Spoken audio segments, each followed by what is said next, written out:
Last-minute negotiations broke down late last night, just ahead of a midnight deadline.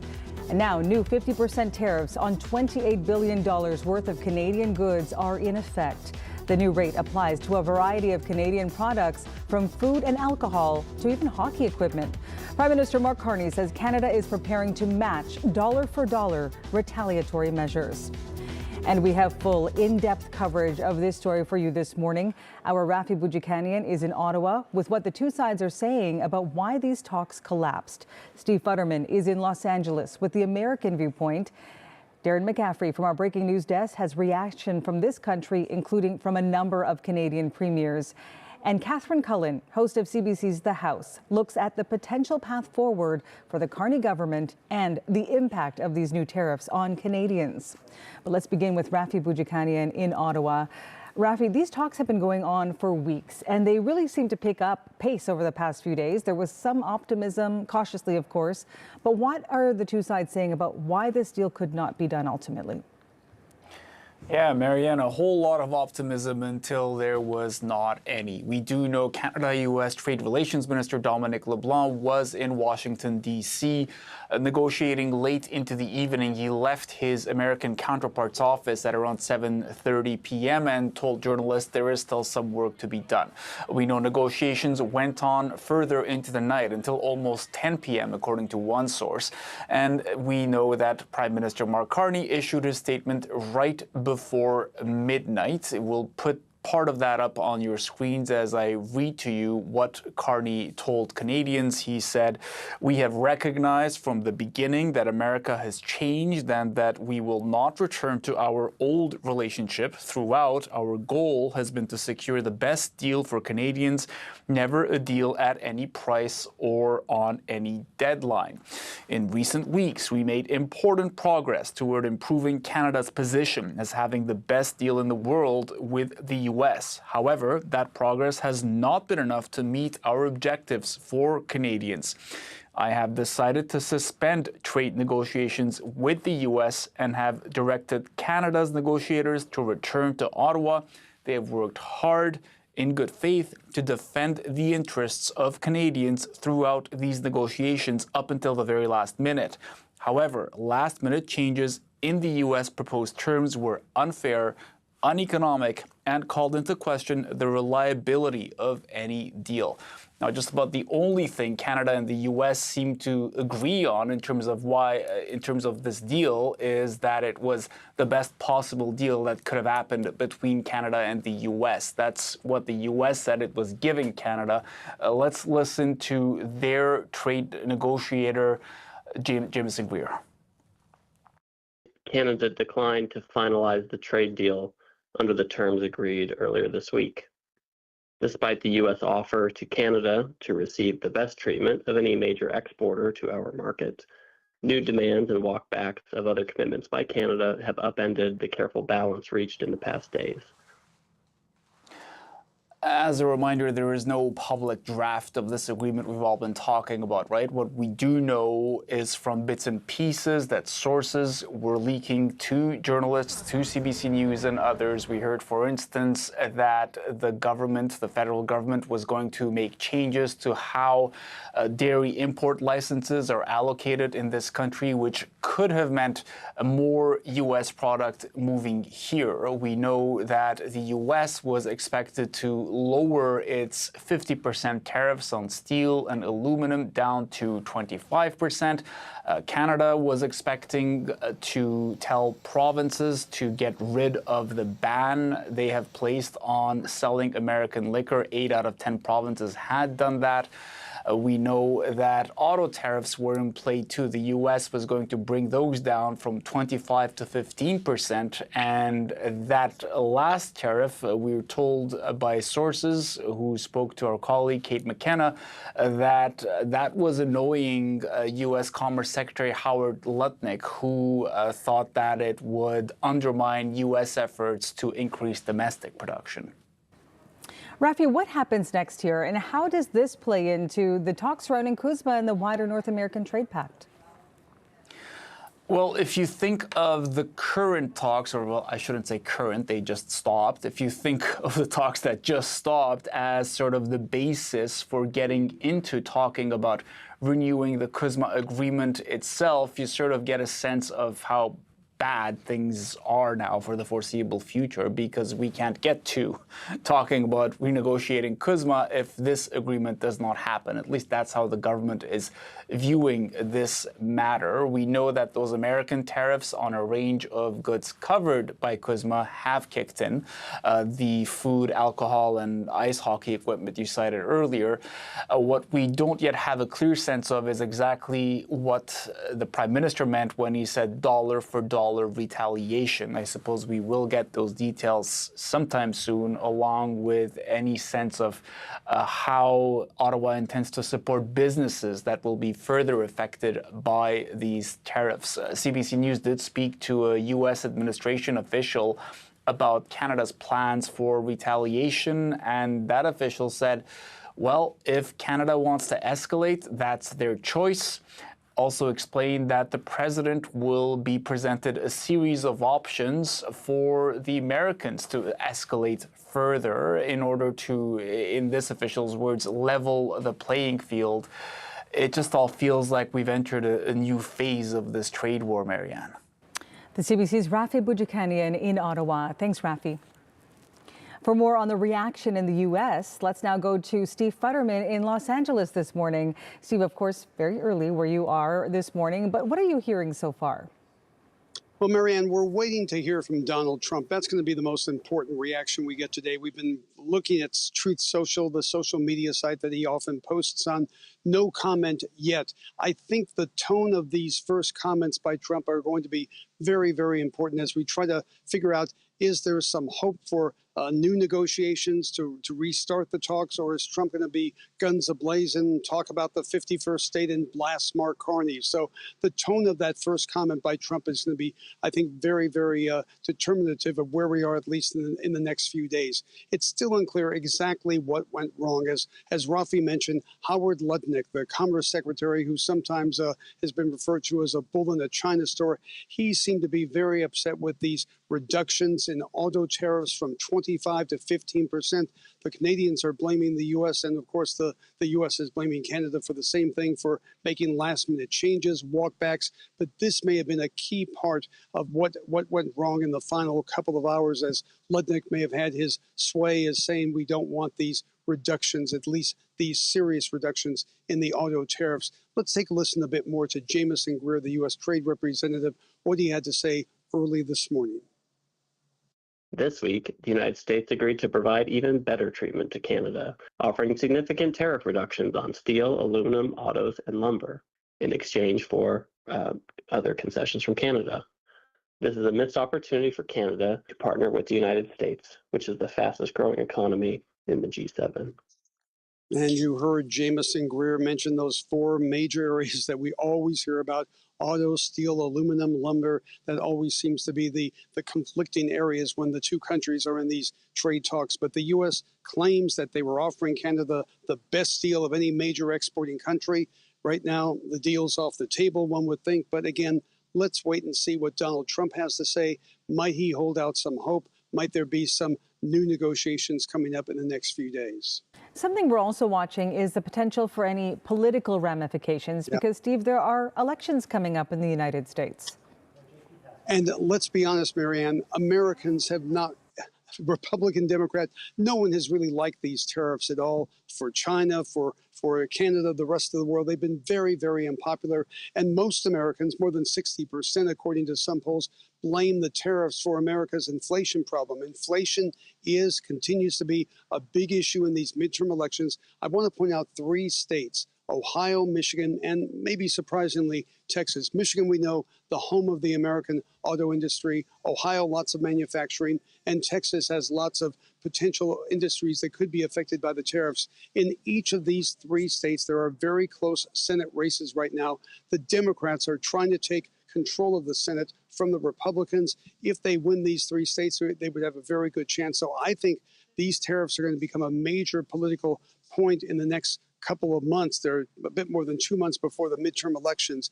Let's see if the Democrats start focusing on these tariffs, start blaming Donald Trump for inflation, start saying that these tariffs were something that Trump just wanted. He couldn't resist them, and it's a sort of an own goal, especially in Michigan. And I think it's important to look at some of these border towns that are really being affected by these tariffs in the U.S. Less Canadian travel coming in there, less revenue from Canada. These are areas that usually are conservative, usually are red areas, voting Republican. If these areas start tipping for the Democrats, I'm being a bit more focusing on Michigan here, this could play a big role in the elections. The White House knows this, the Democrats know this, and we'll just have to wait and see what happens. A bit of a poker game going on right now. All right, Steve Futterman reporting in Los Angeles. Thanks, Steve. Thanks, Marianne. Let's bring in our next guest, William Pellerin, a trade lawyer and an international trade partner at the law firm Macmillan LLP, joining us this morning from Ottawa. Thanks for talking to us this morning. Always a pleasure, Marianne. So much reaction on both sides of the border. What's your reaction to the fact that these talks collapsed less than 1 hour before that midnight deadline? Yeah, it is very disappointing for a large number of Canadian exporters. Many of our clients that we're speaking with view this as an unmitigated disaster. I think there are two baskets of companies, those that had already been hit with a tariff in the steel and autos and wood products sector that were really hoping for relief. And then there are those that were waiting on a knife's edge for the new tariffs to hit, and we're hoping to avoid that. And in both cases, those groups of exporters are really feeling the pinch this morning. So you say some of your clients have described this as a disaster. What more are they saying when it comes to how they plan to pivot and adapt from here? So for some, it'll be very, very difficult. A 50% tariff on, call it plywood, for example, or various furniture products that were previously not hit is simply something that you can't eat that tariff. It's impossible to pass along, and it makes Canadian products uncompetitive in the U.S. market. And for some, we're seeing sales go to zero, and that drop had already started because U.S. businesses were already worried about this tariff hitting and had already stopped purchasing from Canada. And so this is going to cause real harm in a large number of economic sectors, particularly in wood, that were previously not hit. And small towns across Canada are going to suffer seriously. The U.S. International Trade Commission's numbers also show electronics going to be really hard hit as well. So businesses in that sector also bracing for what comes next. And it's of course not over yet, because Prime Minister Carney now promising retaliation, dollar for dollar retaliation in response to these 50% tariffs. What do you make of his stance? Yeah, the dollar for dollar retaliation is a little bit of a scary one, but of course makes some sense for certain producers. So picture a Canadian business, and we're working with some that used to sell to the United States, and of course now their sales are going to go to zero or are going to become far lower. They need a market in which they can sell. Now remember that the US producers have still been selling into Canada, and so the Canadian producer loses the US market and still has to compete with US businesses that win on both sides. So that kind of dollar for dollar retaliation will help some Canadian businesses to make sure that there's at least some market here, the Canadian market, that they can sell more into so that they don't go bankrupt. And so for some, we're hearing that retaliation is very important. But of course, the retaliation is just a slippery slope and can lead to a full out trade war and just addition of tariff after tariff after tariff. And we have to remember that the reason we're in this situation right now, where the U.S. decided to hit Canada with these new Section 338 tariffs, is in large part because we had retaliated in the first place to the U.S. tariffs. So we're really entering this circling the drain tit for tat situation, which is going to be very difficult for Canadian businesses. Yeah, retaliation for retaliation, where does it end? And of course, that's a question that Canadian businesses are wondering. Final question to you then this morning, William. What do you see the impact being when it comes to the CUSMA negotiations?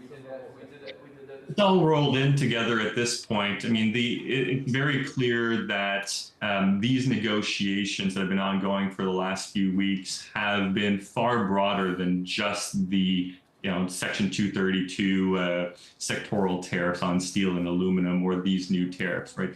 Everything has already been looped in, and these negotiations were very comprehensive. They covered things like dairy, like digital services. They covered defense spending, the F-35s, aerospace coordination, critical minerals. So at the end of the day, I think the CUSMA negotiations are just as much in peril because they had effectively been looped in and were all part of the same discussions. All right. William Pellerin, international trade partner at the law firm Macmillan LLP. Thanks so much for talking to us this morning and for your insights.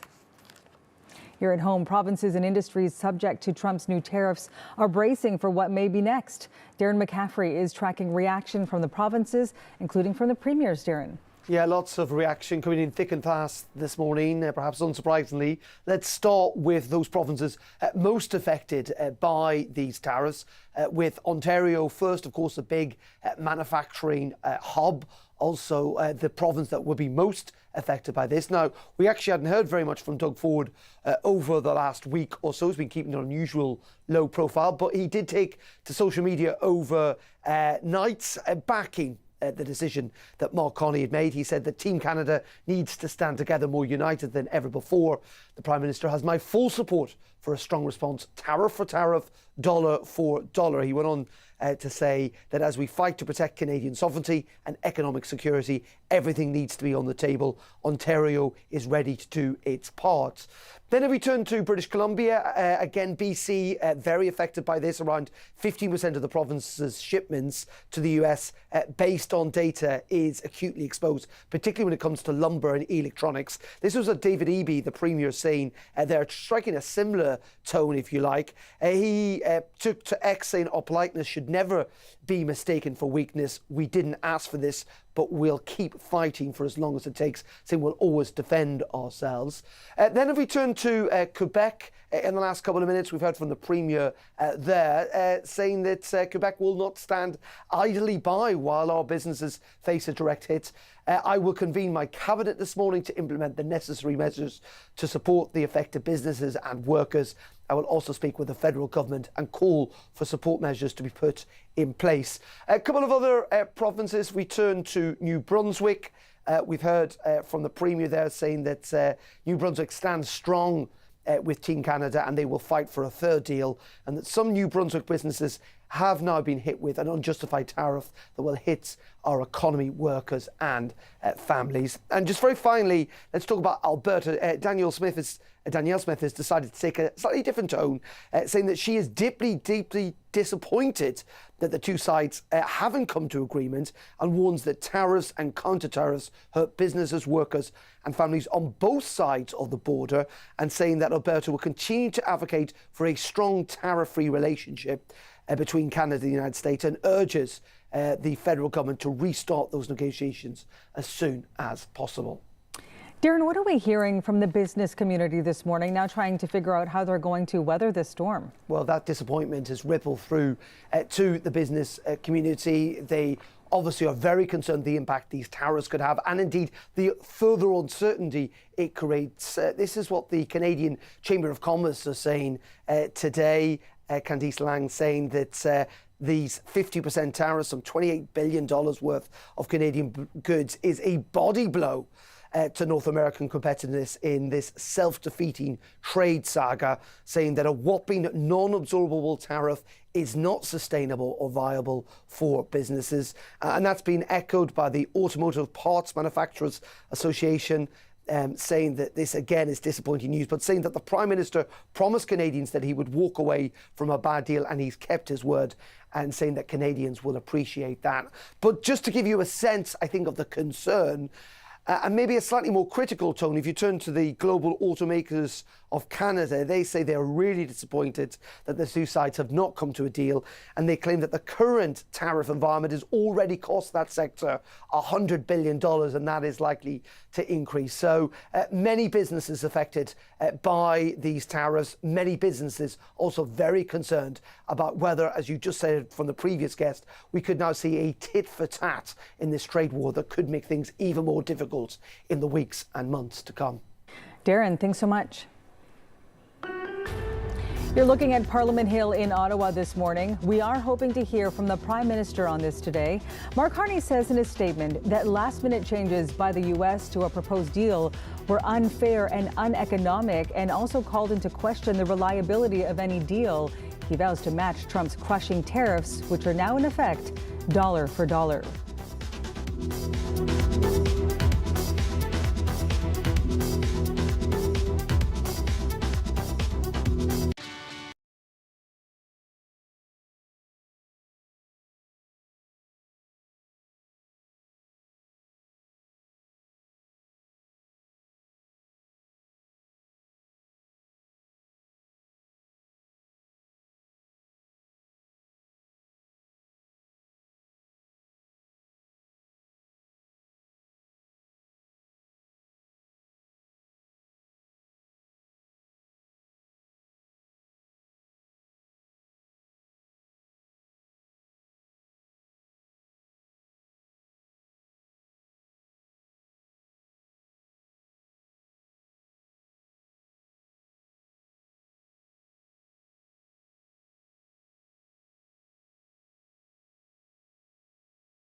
Continuing our extensive coverage on the new 50% tariffs now in effect on billions of dollars of Canadian products. That's after talks between Canada and the United States collapsed last night, just 1 hour, or rather less than 1 hour before that midnight deadline. Let's bring in Catherine Cullen, the host of CBC Radio's The House. So much to get through this morning, Catherine, because there seemed to be some optimism leading up to yesterday's midnight deadline, or this morning's anyway. What do you think went wrong here? I mean, that is the big question. The days and days of build up to this, and talking to officials and people who are watching this closely, there was a sense, I think on both sides, but particularly that Canada really wanted a deal here. So the fact that things have gone off the rails suggests, I mean, the Prime Minister has suggested that something happened at the 11th hour. I think the question is, how is Canada going to manage now? I mean, I think back to things that we were hearing from the premiers just a few days ago when it did seem like we were headed towards this deal. Tim Houston told our colleagues on Power and Politics, I don't even know what happens if we don't get a deal. I can't even imagine what that does to the relationship, does to the economy, trade, tariffs, back and forth, counter tariffs, they retaliate. That's kind of a scary prospect for our country. He was talking about that as the scenario that we were going to avoid. That is the scenario we are now living. And so Mark Carney has a major task in front of him now, because he's going to have to make the case to Canadians as a whole, to the premiers, to businesses, that something he has been saying for months and months and months, no deal is better than a bad deal, that is the case when clearly Canada did really want a deal here.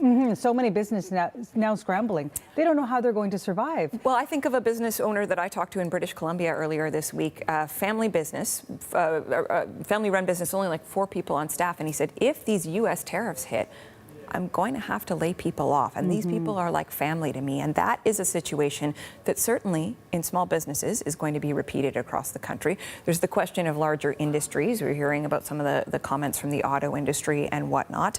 And also the broader economic impact, right? This is going to put a pall over Canada's economy in some ways, particularly this sense that this is not certainly over yet. We still want to find out what Canada's response is going to be. You have those comments from U.S. officials saying, well, if Canada responds, then Mr. Trump is going to be presented with a variety of options where he will further escalate. I mean, I think we do have to be a bit level-headed about where all of this goes and not imagine a worst-case scenario. But it is clear that we are in different ground now. This has been job number one for Mark Carney. It's clear that Canadians who voted for him, he said, I'm good in a crisis, right? The reason you should make me your prime minister, I am good in a crisis.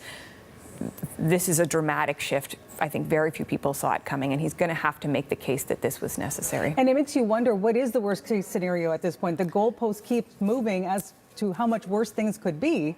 And I'm sure a lot of Canadian businesses would say the same. And now we're hearing, go ahead. I was just going to say, well, one of the interesting things about that, I mean, we talk about sort of where this could go. I'm struck in the Prime Minister's statement by, it's a bit subtle, but the sense of agency that he put into the description of what happened here. He said, I have decided to suspend trade negotiations with the U.S. and have directed Canada's negotiators to return to Ottawa, right? And I think this is a big part of Mark Carney's pitch to Canadians overall, right? We can give ourselves more than anyone else can take away. He's suggesting a sense of agency, but also at the same time, and again, this is the political case that he's going to be making to Canadians in the days to come, that the U.S. did something that was unfair, uneconomic, and called into question the reliability of any deal. And again, this is a moment where I think he will perhaps benefit from some of the conversation that's happened over the last few days. I know, speaking about it on News Network, the question again and again, and Canadians are asking themselves this at their kitchen tables and elsewhere, is,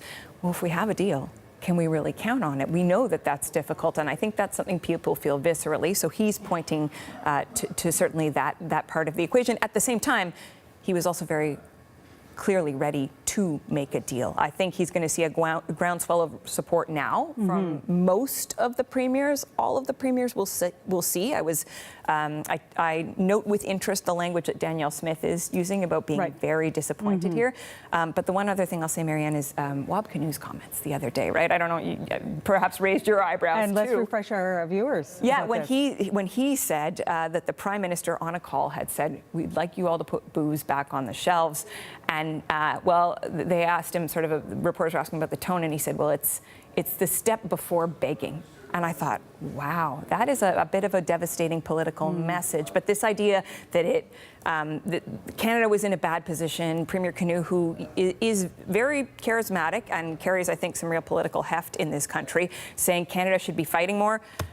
Today we're going to get the fight. We're going to see what that looks like. It's going to have real impact on people's lives, and Mark Carney is going to have to make an effective case that this is the right decision. Saying he's going to match these tariffs dollar for dollar, what do you read into that as far as a change in tone, perhaps? Or has there been a change in tone in the messaging and the directness in which he's speaking? I mean, I want to see what it looks like. It's certainly, I think, on the face of it, what it suggests is we're going to be muscular here, Canada's strong. I really want to know about the specifics of what Canada's response is going to look like, because if we look at some of the conversation about what was going to be in this deal, I'm interested in the security piece, right? There were questions about whether or not this meant that Canada was going to go ahead and commit to purchasing the full 88 F-35 fighter jets from the United States, when there has been this ongoing question about whether Canada was going to pull back from part of what is an enormous purchase important to the U.S. economy.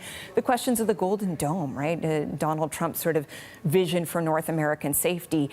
Was Canada going to buy into that in a more official way in order to get this deal? And thus, does Canada pull back? Well, you know, we are still very dependent on the United States for our security, and anything that shifts the ground in that security relationship. I mean, there's certainly the dollar for dollar questions and what that means for folks who are in businesses, want to know, you know, what it means for their business, what does it mean for us at the grocery store. But there are broader geopolitical questions here too that are fascinating. Which is, fascinating is one way to describe it. That's a good word. I'm sure much more colorful language being used by other Canadians right now. I don't think we can say that on TV. We can't say them this morning, especially on a Saturday morning. But the retaliation retaliation to the retaliation. How much more do you think Canadians can take and handle right now? Well, I think the interesting question here is if you look at public opinion polls, there was some suggestion that there might be some reticence about going ahead with a deal, particularly a deal that was going to cement a level of tariffs, lower than we've been experiencing.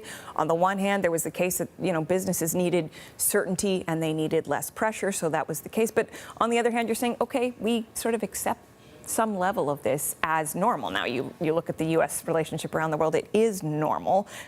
Maybe I need to put that in scare quotes, but it's certainly widespread. I think the question, though, it's one thing right out of the gate to say, yeah, Canada's strong, but when the economic pressure, and this is what probably the U.S. administration is counting on with a lot of how it is operating in the world right now, when that economic pressure continues over time, when we see how industry responds to all of this, how long are Canadians going to feel tolerant of that kind of thing? This relationship, as I've said, between Canada and the U.S. is so critical to Mark Carney and his time as Prime Minister. He's making the case, other trade relationships, what we're doing domestically, all very important, but the questions today are going to be about the nature of that relationship. And I think in this most critical storyline of his political story and of Canada's political story, Canada's political history, this is, what a crucial inflection point, how he makes the case that Canadians should follow him along this path that he perceives to be the best one for Canada at this moment. It's a difficult one, right? No deal better than a bad deal. I guess we're going to find out. Right. Catherine Cullen, thank you so much for talking to us this morning. Thank you. And we'll be checking with you, of course, throughout the morning as well. You're watching CBC News Network.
Breaking away from our tariff coverage for a moment to bring you some breaking news in the Northwest Territories. There are reports of an active shooter in the community of Fort Smith.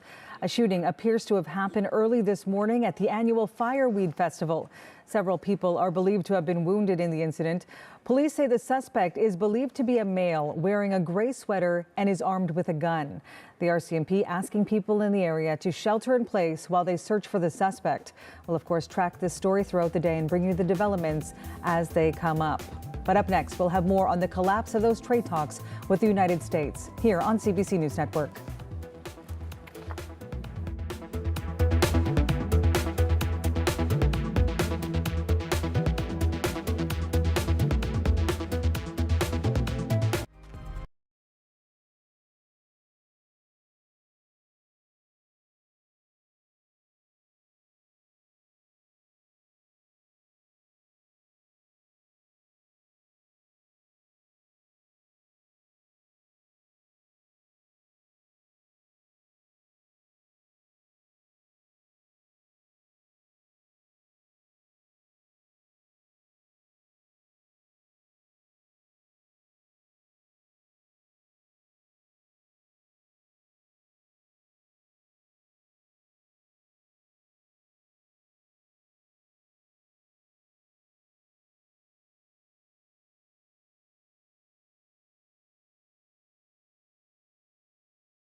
Canadian industries are bracing for the impact of the new tariffs. Among them, Canada's tariff-hardened lumber industry.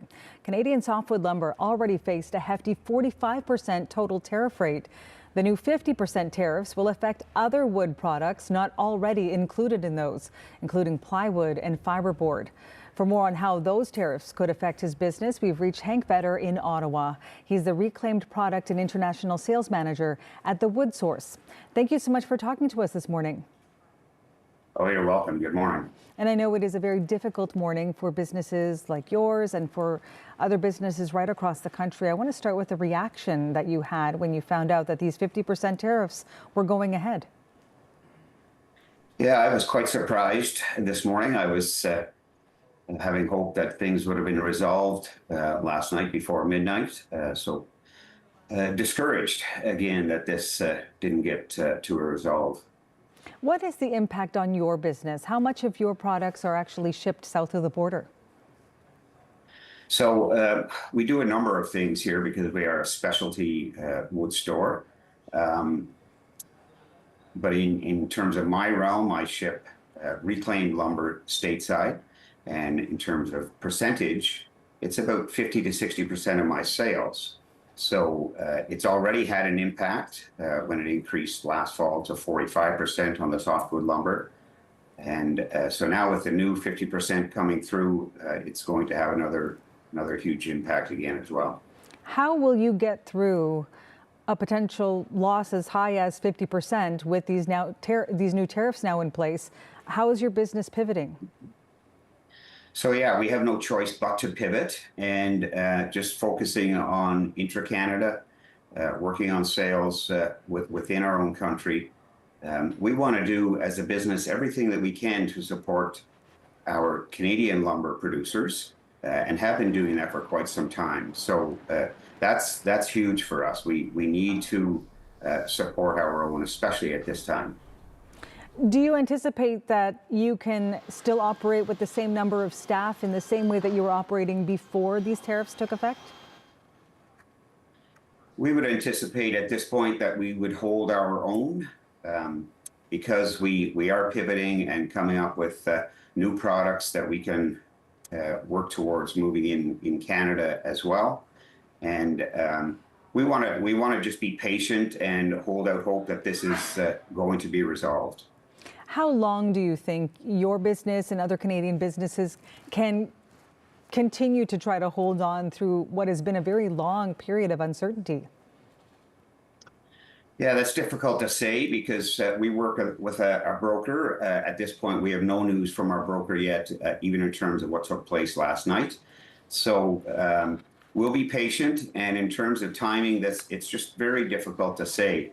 We're confident that something will be resolved and that we can move forward together, all the while looking at new products and really pivoting towards working within Canada. What are you hearing from your customers? Were they saying anything to you prior to these tariffs officially taking effect this morning? So we didn't hear a lot from our U.S. customers on the potential new 50%, but certainly over the last year, based on the 45% tariffs on the softwood lumber, I've heard several times that we have indeed lost orders because of the tariffs. So that's becoming more and more clear. Let's talk about financial help for businesses now impacted by these tariffs. Devastating for some businesses if they are not able to try to pivot and make up business in another way, in a way that they can.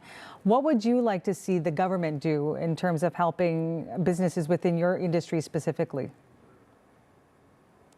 Yeah, so we would certainly look to the government to help out with some sort of a grant or subsidy to support that, to replace the sales that we have lost.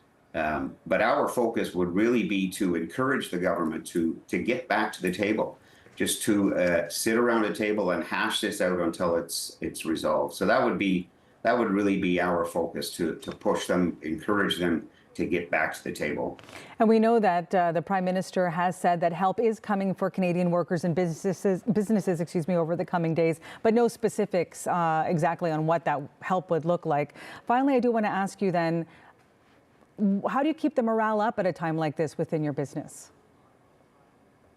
Well, we as a business have always looked to the positive, and we see it in a sense as a positive that we are working more with sales within Canada. So yes, we want to diversify and sell stateside. We serve a European market as well, but just to encourage our staff to every day is a new day. We are not in control of what's happening with the trade talks. So just to move forward with a very positive attitude. Hank Vetter, Reclaimed Product and International Sales Manager at the Wood Source. Thank you so much for talking to us this morning. Thank you. You are looking at Ottawa on the left, Washington on the right. We will have full coverage today on both sides of the border after those failed trade talks with Washington. Prime Minister Mark Carney has recalled his negotiating team, saying the U.S. made unfair last-minute changes to a proposed deal that he says were also uneconomic. And now U.S. President Donald Trump's 50% tariffs on billions of dollars of Canadian goods are in effect. Carney has vowed to match Trump's tariffs dollar for dollar. You're watching CBC News Network.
If you're just waking up, the Trump administration's 50% tariff on billions of dollars worth of Canadian goods has now taken effect, and the Prime Minister is promising to retaliate dollar for dollar.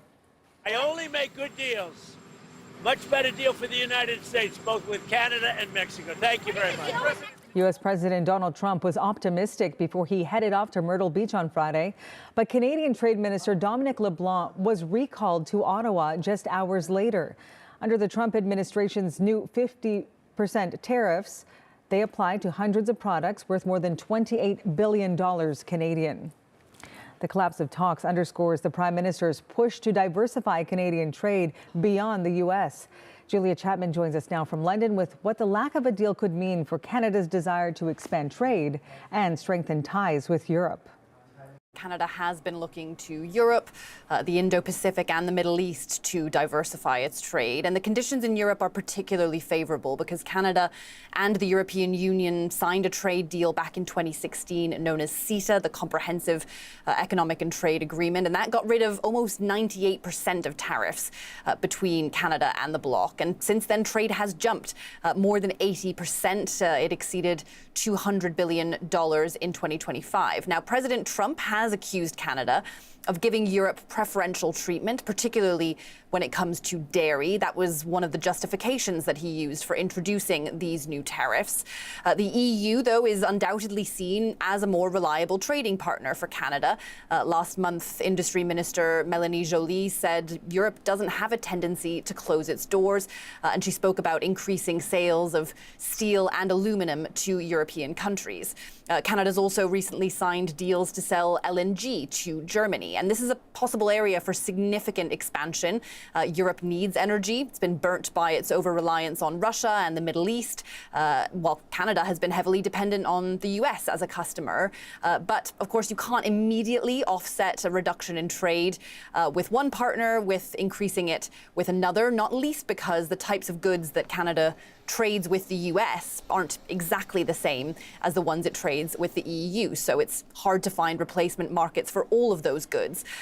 Infrastructure is another hurdle. It's much easier to send things south of the border than it is to send them across the Atlantic or to other parts of the world. But trade agreements like CETA do provide a stable basis, although it hasn't actually been ratified by all EU member states yet. It is provisionally being applied, though. So trade diversification can take many years. We are already seeing a trend of reducing reliance on the US, and these new tariffs, if they remain, will help accelerate that process already underway. Marianne. The CBC's Julia Chapman in London. You're watching CBC News Network.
More now on the collapse of trade talks between Canada and the U.S. Earlier, we spoke with Ian Lee from the Sprott School of Business at Carleton University, and he gave his analysis of the collapse of talks and what the new tariff means for Canadians. I understand the political reasoning and the political logic. Canadians are very, very angry. It's showing in the polls. I understand that. Having said that, retaliatory tariffs have been studied extensively over many, many years, decades. And the first thing to note is the retaliatory tariffs will fall on Canadians.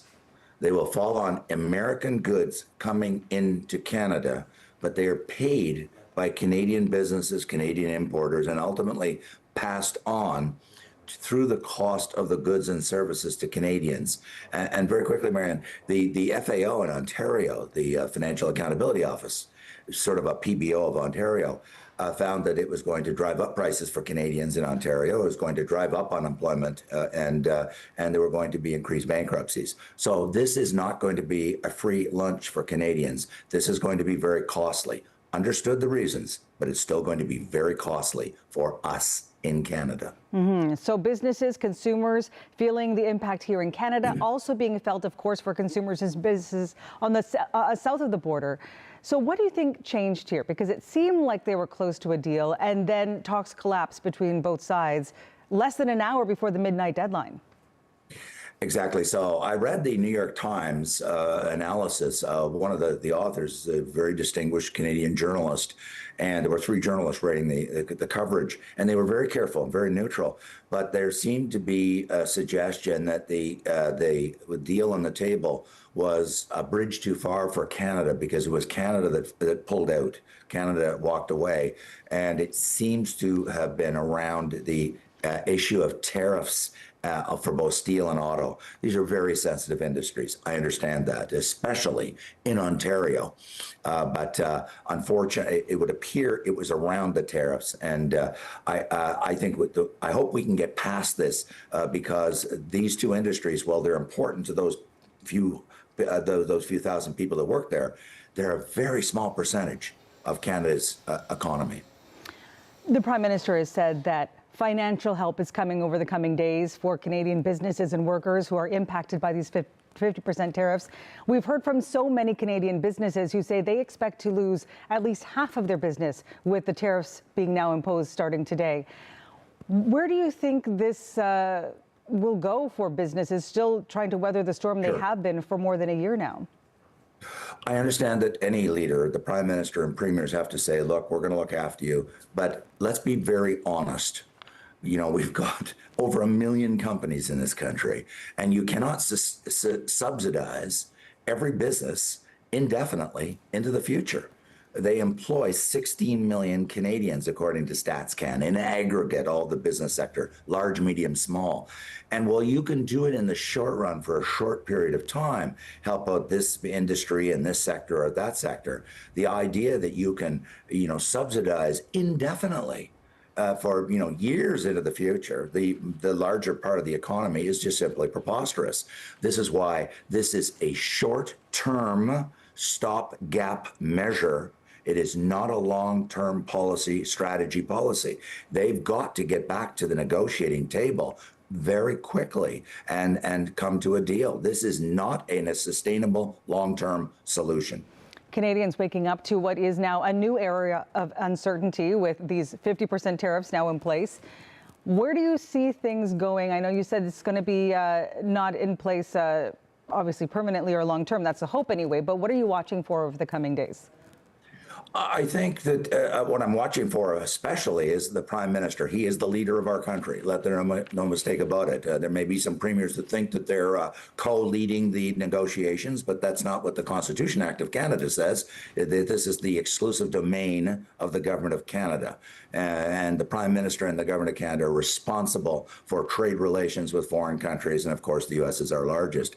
So the leadership lies with Prime Minister Carney, and he must reach out to the Americans. I know he has, and he's been doing everything possible. But that now that the negotiations have temporarily broken off, he's now got to negotiate and discuss how we can get back to the table with the Americans and get around these stumbling blocks which appear to be auto and steel.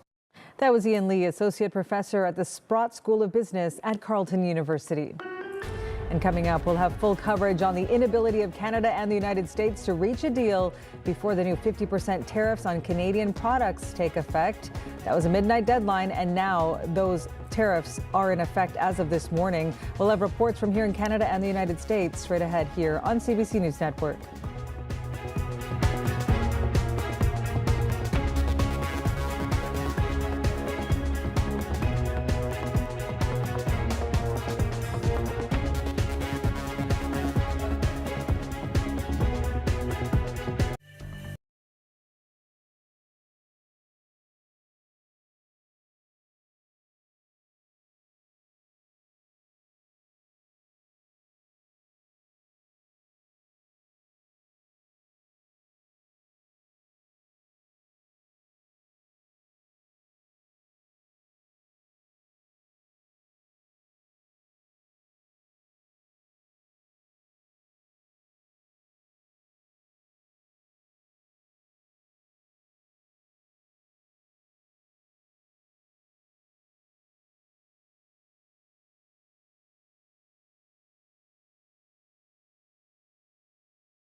Good morning, I'm Marianne Demain. You're watching CBC News Network. There has been a seismic shift in the relationship between the United States and Canada after high-stakes trade negotiations collapsed. Canadians now facing a new round of punishing U.S. tariffs, with Donald Trump's promised 50% levies on Canadian goods now in effect.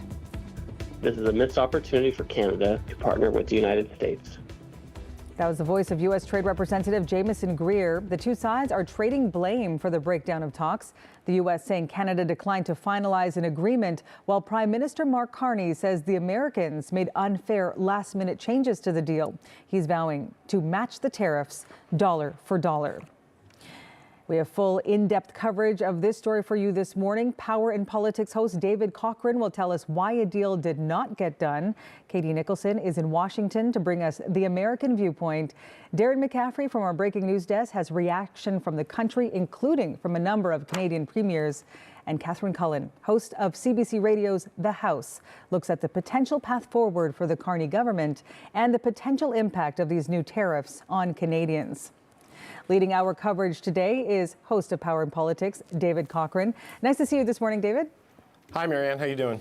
Well, you know, just getting through all of the information and the reaction this morning, because, as you know, weeks of talks, signs seem to be pointing towards a positive end here, a deal, and then in the end, it all collapsed. What do you think went wrong here?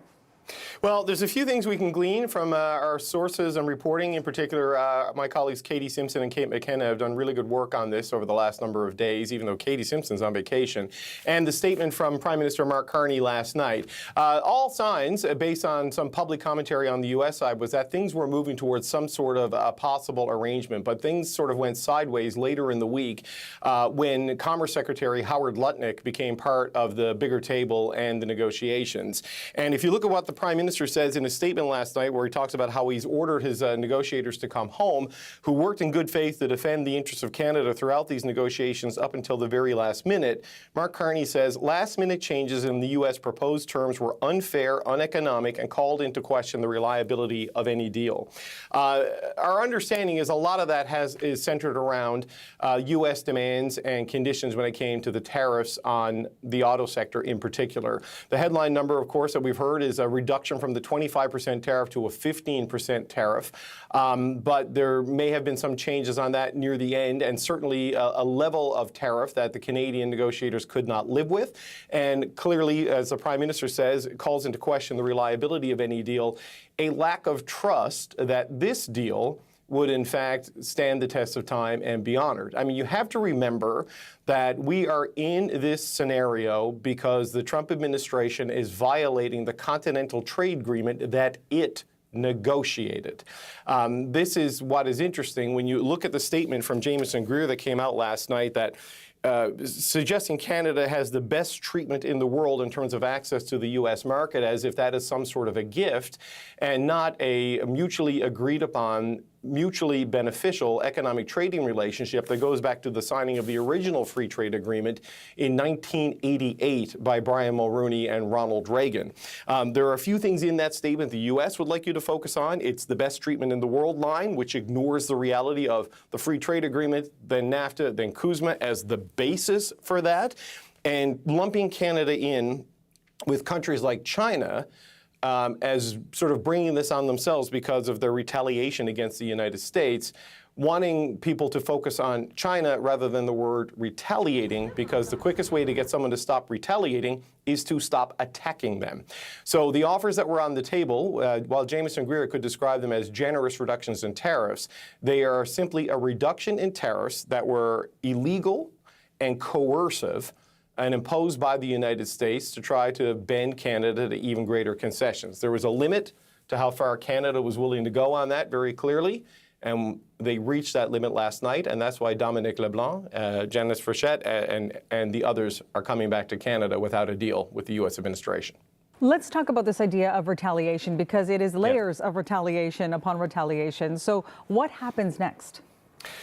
You know, that is a good question. The Prime Minister said that they will retaliate dollar for dollar, but the tariffs that went into effect at midnight from the United States were retaliation to the retaliation, right? You have to remember it's been a series of moves by the United States going back to the original tariffs that came in when Justin Trudeau was still Prime Minister, which the Americans said were necessary, but because Canada didn't have control of its border and was allowing fentanyl to stream into the United States at alarming levels.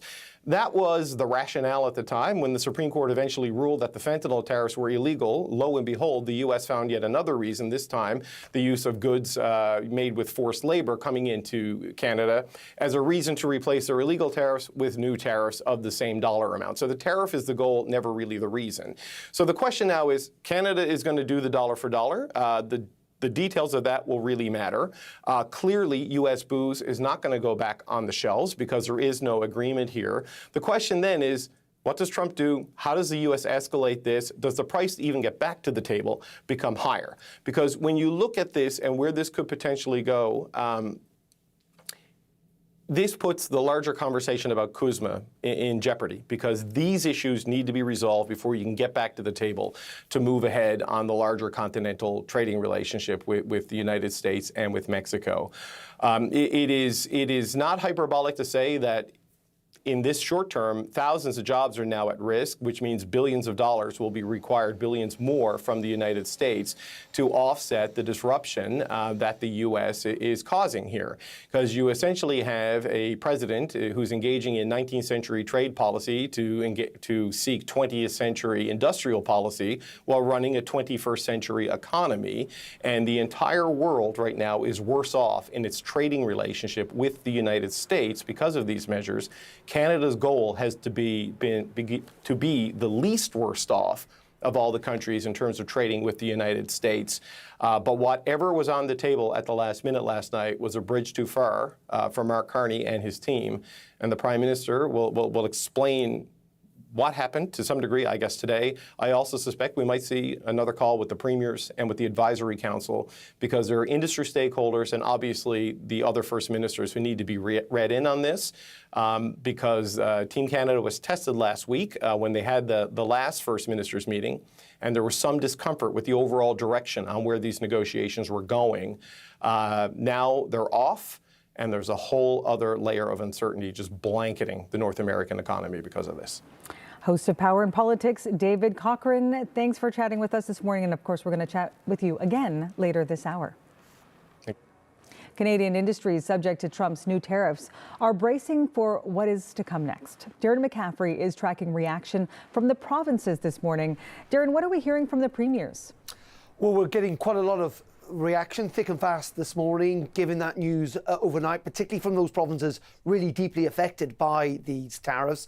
Let's start with Ontario, of course, a big manufacturing hub, the largest economy when it comes to provinces in Canada. Doug Ford, the Premier, being kept a pretty unusually low profile, it must be said, this week as the negotiations were ongoing, but took to X last night to support Mark Carney's decision. He says that Team Canada needs to stand together, more united than ever before. The Prime Minister has my full support for a strong response, tariff for tariffs, dollar for dollar, as we fight to protect Canadian sovereignty and economic security. Ontario is ready to do its part. We've also heard from David Eby this morning, the British Columbia Premier, again a province very affected by these tariffs, particularly when it comes to lumber and electronics. He said that our politeness should never be mistaken for weakness. We'll always defend ourselves. We didn't ask for this, but we'll keep fighting for as long as it takes. In terms of the other provinces, in Quebec, the Premier there is calling a cabinet meeting effectively to discuss this and is asking for talks with the federal government. A little bit of criticism from the Premier of Alberta.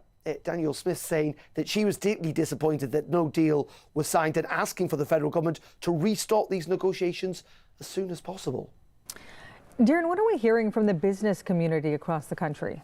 Well, they're very concerned by what David just talked about there, the blanket of uncertainty. Clearly, they are disappointed that these talks have failed. This is what the Canadian Chamber of Commerce is saying today, saying this was a body blow to North American competitiveness in this self-defeating trade saga, saying that a whopping non-absorbable tariff is not sustainable or viable for business. And that was reflected also in the automotive sector. Again, something very exposed by these tariffs. We heard from the Automotive Parts Manufacturers Association say the Prime Minister promised Canadians that he would walk away from a bad deal, and he kept his word. Canadians would appreciate that. So at least support for the federal government's position, but real concern amongst automotives and others about the impact this will have, about the potential further retaliation, and indeed that great uncertainty, which means that they cannot at this moment invest or have any sense of how things will play out in the weeks and months to come.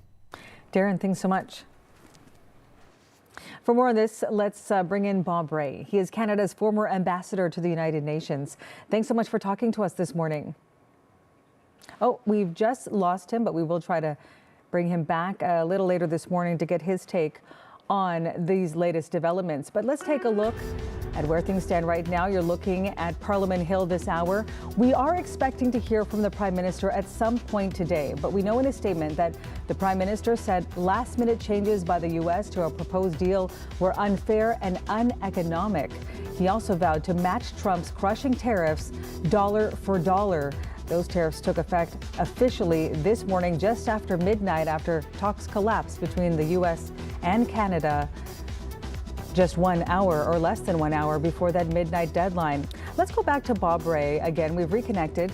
He is Canada's former ambassador to the United Nations. And I want to get your take, Mr. Rae, on these developments that many Canadians waking up to this morning. They may be very surprised because it did seem like maybe there would have been a deal in the end. Were you surprised that a deal was not finalized?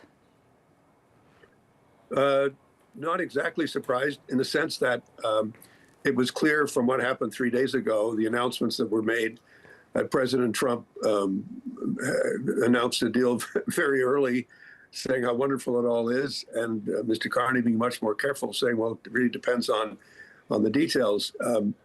Mr. Trump has a reputation as a negotiator. Things can get put on the table at the last second, and I think Mr. Carney had enough, and it was pretty clear that that could happen at any time dealing with President Trump and with the team that he's assembled. And I think we all need to understand as Canadians that we're dealing with an administration that doesn't care a fig about our economy or our people, and they are out to take advantage of their incredible power and leverage. And we have to respond. We can't just submit to this. This is not about trade. This is about President Trump requiring submission from people. And I don't think that's what Canadians want. What's your take on Prime Minister Carney saying now that the country will match these tariffs dollar for dollar? Well, I think something firm has to be done. I mean, my basic principle in a situation like this is not to second guess the Prime Minister. He needs the support of the people of Canada. He certainly has mine in any way that I can provide it. And I think many other people feel the same. The key thing, though, is to constantly be thinking not so much about impulse, but thinking about consequence. We've got to think through carefully the consequences of each step, what it will take to get both governments back to a table where I think some pressure will be brought to bear on President Trump because, frankly, he's the guy that started all this. And there'll be a lot of businesses in the United States and a lot of consumers in the United States who are going to be feeling the pain, not from Canada, but from what the American president has done. He's increased the price of Canadian goods, and we're about to see what other steps Canada can take. But as I say, it's got to be very granular, very much consequence by consequence. There's got to be a logic to it. But I know that's what the team is thinking about. And I have great confidence in the Prime Minister and his team, and I think Canadians should as well at this time. When you look at the wording of the statements from Prime Minister Mark Carney and then U.S. Trade Representative Jamieson Greer, very different.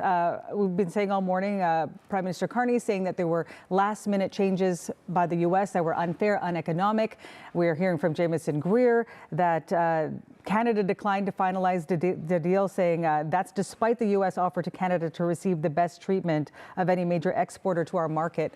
When you look at those words, what does that tell you about the negotiations and the tactics that may be used behind closed doors? Well, we're far apart in some issues. But look, Mr. Greer said a lot of things. He said he doesn't understand why Canada needs to manufacture cars.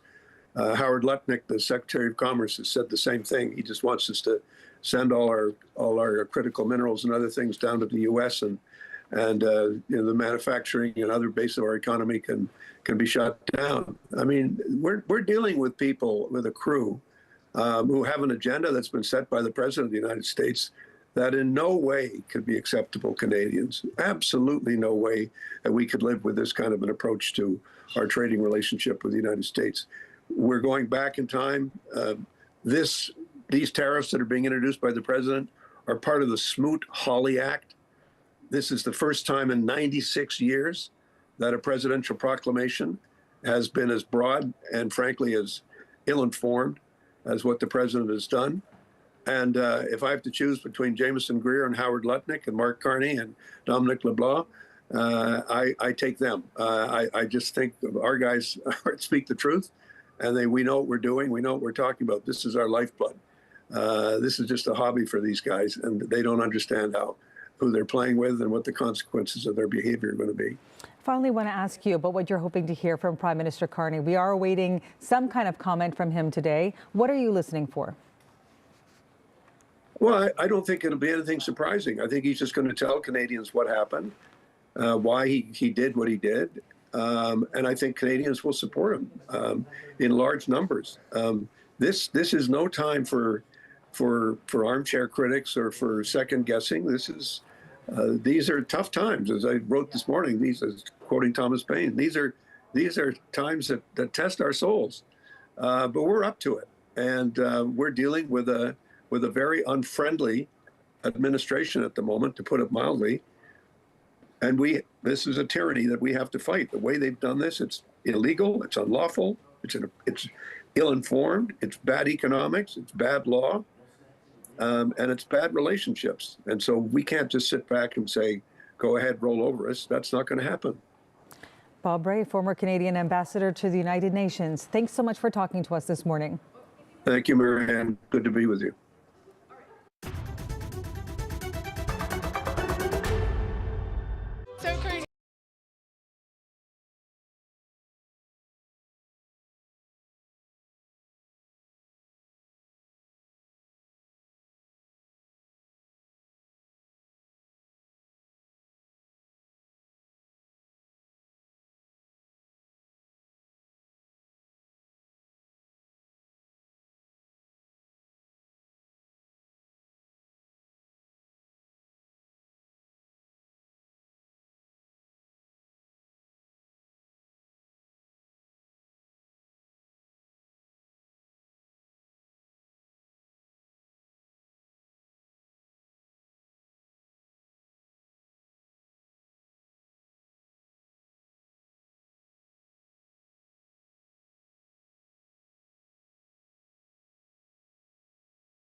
Our extensive coverage continues on the new 50% U.S. tariffs now in effect on billions of dollars of Canadian products. That's after talks between Canada and the United States fell apart late last night.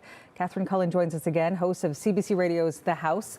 Let's talk about Prime Minister Mark Carney and what we're listening for, and when he does eventually speak and address the nation, what are you hoping he'll say? Certainly very interested in the case he's going to make to Canadians that this was necessary. It's clear from everything we've been hearing all morning, the breakdown of these talks is going to have a significant economic impact for Canadians, just at the level where things stand, right? The level of these 50% U.S. tariffs on $28 billion worth of goods. But then Canada's response will have further economic consequences. The American officials have already suggested that there will be options put in front of President Trump to further respond.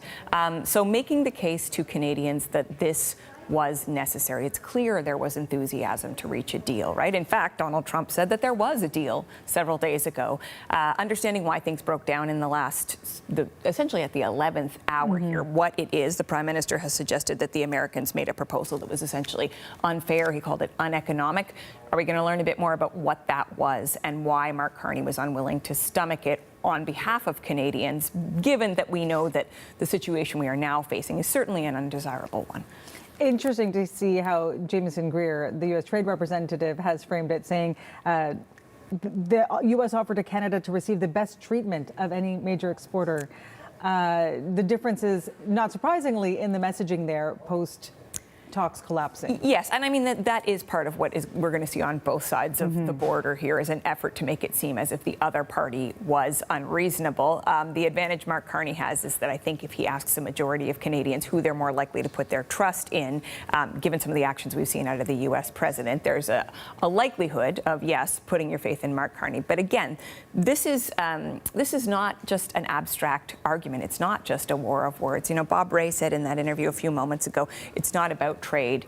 It's about the U.S. trying to require submission. And I understand the argument he is making on sort of a philosophical level, a broader level, but it is also about trade, right? It is about people in this country losing their jobs on this particular path. Now, that's not to say that there weren't job losses on another path where we accept some of these tariffs as permanent and perhaps agree to things that were going to make Canadians uncomfortable. But there are going to be job losses that we can draw a direct line with on some of these tariffs. I was speaking to a business owner in BC the other day who said small family business people are like family. You know, I went to bed last night thinking, oh, well, at least he doesn't have to lay those folks off. It looks like there's a deal. He's woken up this morning, seen this, and thought, you know, someone that he's worked with for years, a couple people perhaps, are going to have to, he's going to have to say goodbye to them, right? So the consequences are very real, let alone the broader economic tumult that comes through all of this. It's certainly not an encouraging time for anybody who's thinking about investing in Canada if there is this sense of escalation. So I think Mark Carney will try to not turn up the temperature, but at the same time, he's going to have to make a case here that he is showing a stiff spine in the way that is of the best interest of Canadians. And it's not just about tariffs. There are several elections happening across the country. What's the impact on those? Well, this is, I think, such an interesting piece of the puzzle because certainly, yes, there are the by-elections on August 31st that Mr. Carney might have a personal political interest in, Quebec, British Columbia. But I think the much bigger picture is the Quebec election in the fall, the possibility of the PQ, the Parti Québécois, a sovereigntist party coming into power. They've said no referendum on sovereignty while Donald Trump remains in power, but that doesn't certainly not the same thing as saying no referendum on sovereignty, right? So this conversation about Quebec and supply management, how the deal might land there, could have in fact, I should say will. It's hard to imagine a scenario where all of this debate isn't a key part of the Quebec election, which feels like it's already, the leaders feel like they're already in a campaign, even though it hasn't kicked off yet. And then the other piece of this is the Alberta referendum, right? And certainly Canada's relationship with the U.S., the possibility of a new pipeline, there was talk of Keystone XL this week. All of this is going to feed into the economic conversation there. Yes, it is a referendum, potentially on another referendum, but it's still a very important moment for Canadian unity. And again, what happens here is going to feed into that discourse. So I'm very interested, certainly the Prime Minister, but also once we hear more from Alberta Premier Danielle Smith, how she's going to respond to this, because she was quite keen to see a deal. All right. Catherine Cullen, host of CBC Radio's The House. Thanks so much. Thank you. Let's go south of the border now to CBC's Katie Nicholson in Washington. Katie, let's talk more about how we got here. What more do we know about the U.S. side of the collapse of these talks? And at the, I guess, risk of sounding very repetitive, right now, we're really the only best official comment we have on this is still from the U.S. Trade Representative Jameson Greer, right?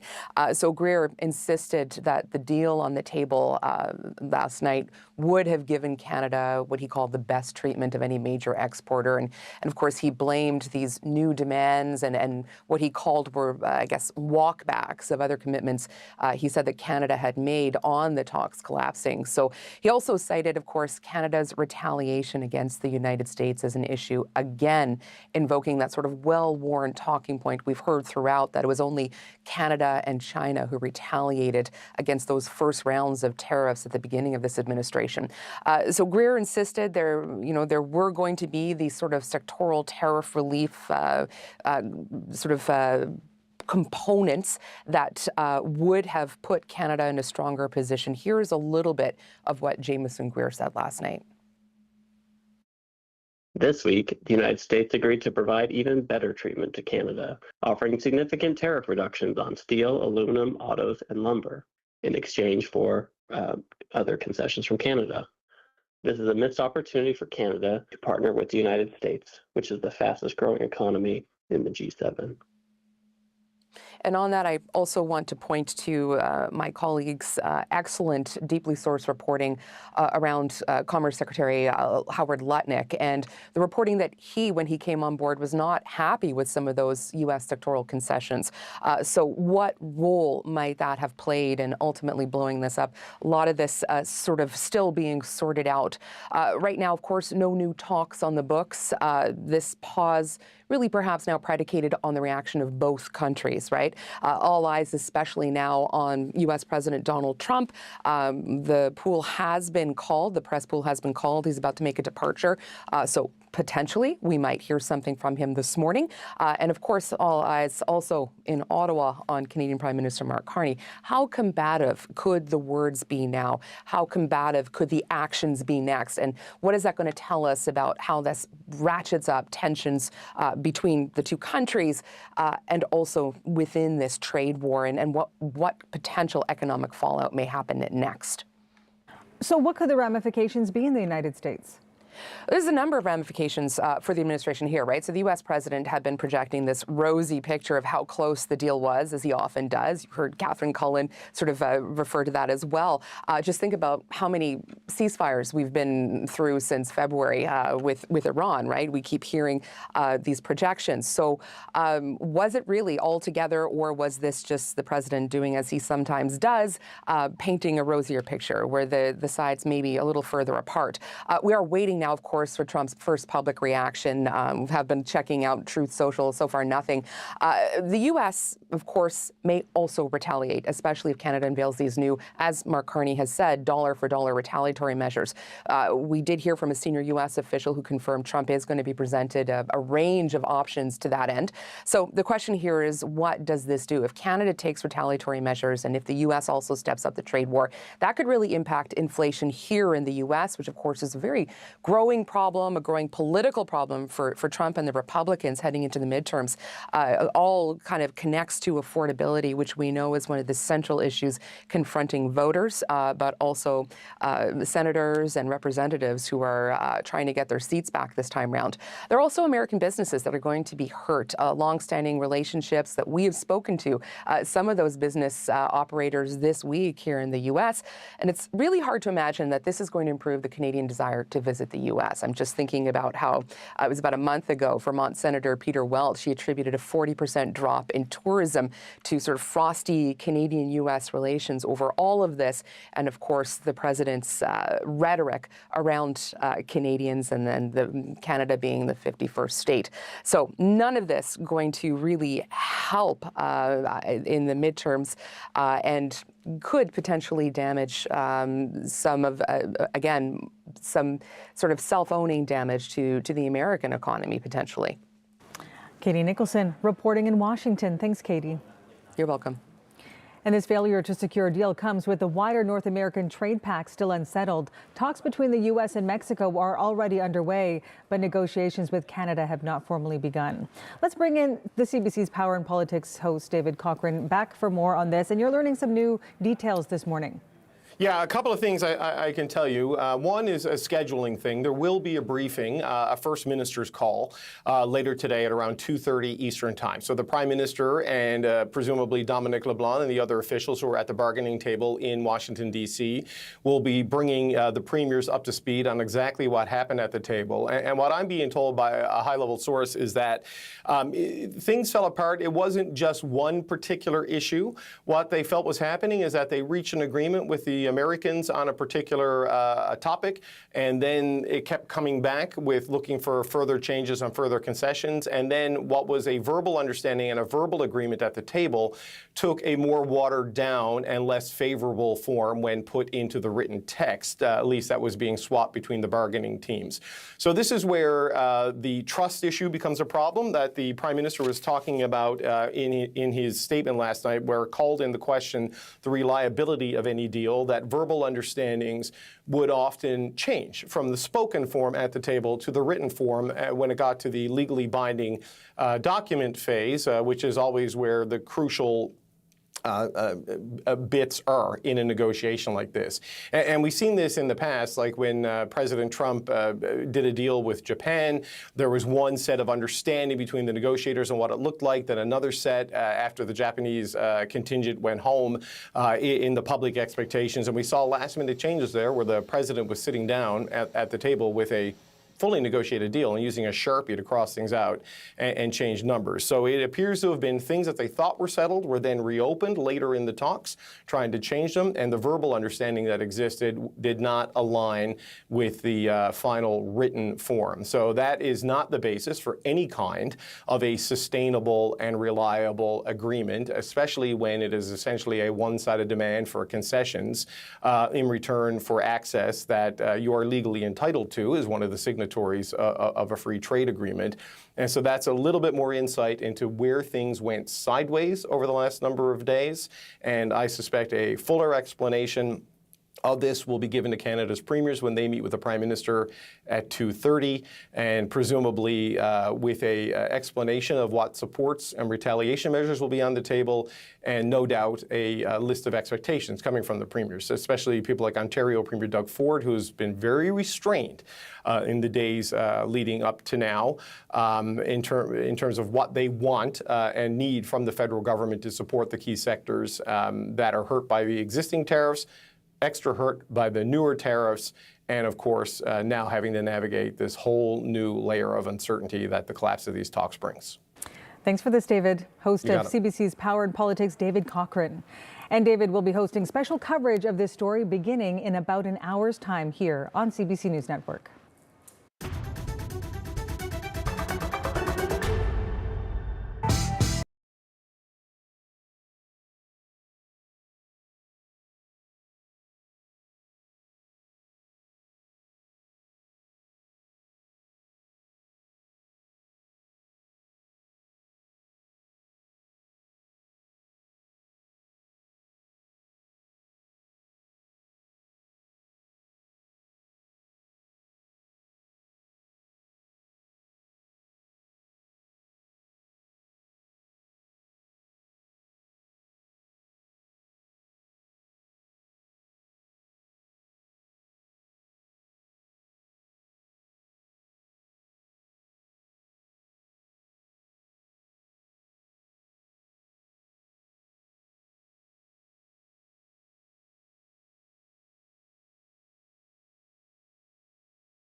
You are looking at Ottawa this Saturday morning as Canadians waking up to new 50% tariffs on a wide range of Canadian goods, impacting about $30 billion of Canadian goods heading south of the border usually, but a lot to be said from the Prime Minister, and we are waiting for him to speak at some point today. We are hearing that could happen and is happening, actually happening at 11 o'clock Eastern time. So we are keeping an eye on Ottawa at 11 a.m. Eastern for when that begins, and we'll bring that to you once it does begin. Joining us now is Ryan Mallow. He is the Vice President of Legislative Affairs at the Canadian Federation of Independent Business, joining us from Toronto this morning. First of all, Ryan, what was your reaction to the news that this deal did not go through and the tariffs are now in effect? I think at first a little bit of surprise. I think I, like most of our members, like most Canadians, were heading to bed last night. It looked like things were on track, and then to wake up to hear they fell apart was always a real option. But I think not the one we were anticipating, and now that has turned very quickly to concern for a lot of our membership. These 50% tariffs in particular are going to hit hard, and they're going to hit quickly. So many Canadian businesses were bracing for this possibility, preparing just in case it actually came true. How are they pivoting right now? How can they possibly prepare? Some I know are expecting to lose about 50% of their business with this new tariff. Yeah, it's going to be significant. We've heard from a broad range of our membership. I've talked to, an antique dealer in BC that says that this very well might be the end of them, that too much of their business is in the States and this won't sustain it. Other businesses are looking at other business decisions. We've heard everything from staffing levels to delaying investments, delaying expansions. Certainly looking into new markets is something that's going to have to happen very quickly for a number of them. But there's going to be a lot of change very fast over the next week or so for a lot of businesses as they navigate this new reality. What kind of economic impact do you think this will have on Canadian small businesses? I think pretty significant, and it's not just the 50% American tariffs, which we know, it's going to hit 40% of our membership that exports to the U.S., and about a third of those are saying a 50% or greater loss. That's really big. But also, we're now waiting for what the Prime Minister is going to announce in terms of countermeasures. A much larger percentage of our members, about half of them that are doing trade, are importers and importers from the U.S. So whatever Canada is doing on the counter side is also going to have a big impact. And of course, that also flows on to consumers as well. We know Prime Minister Mark Carney has said that help is coming for Canadian workers and businesses over the coming days. We don't know exactly what that means or what that will look like. But what do you think Canadian businesses need right now? So I think it needs to be something that's direct and quick. Up to this point, we've seen the regional tariff response initiatives. Those have not worked for small businesses. Most of them don't qualify. They can be very onerous to apply for. We don't want to see something like that. Whatever help is coming, if it's something like a grant or a loan, needs to be easy to apply for. It needs to be direct. It needs to open quickly. And of course, we are also pushing for things like small business tax rate cuts, regulatory reductions, movement on internal trade barriers, and other ways to help bolster the economy as we continue to navigate the new tariffs. Navigation has been the key word here over the course of this trade war with the United States. So much is changing and things can change quickly. Are you confident that this could eventually be resolved and that these 50% tariffs won't be in place for long?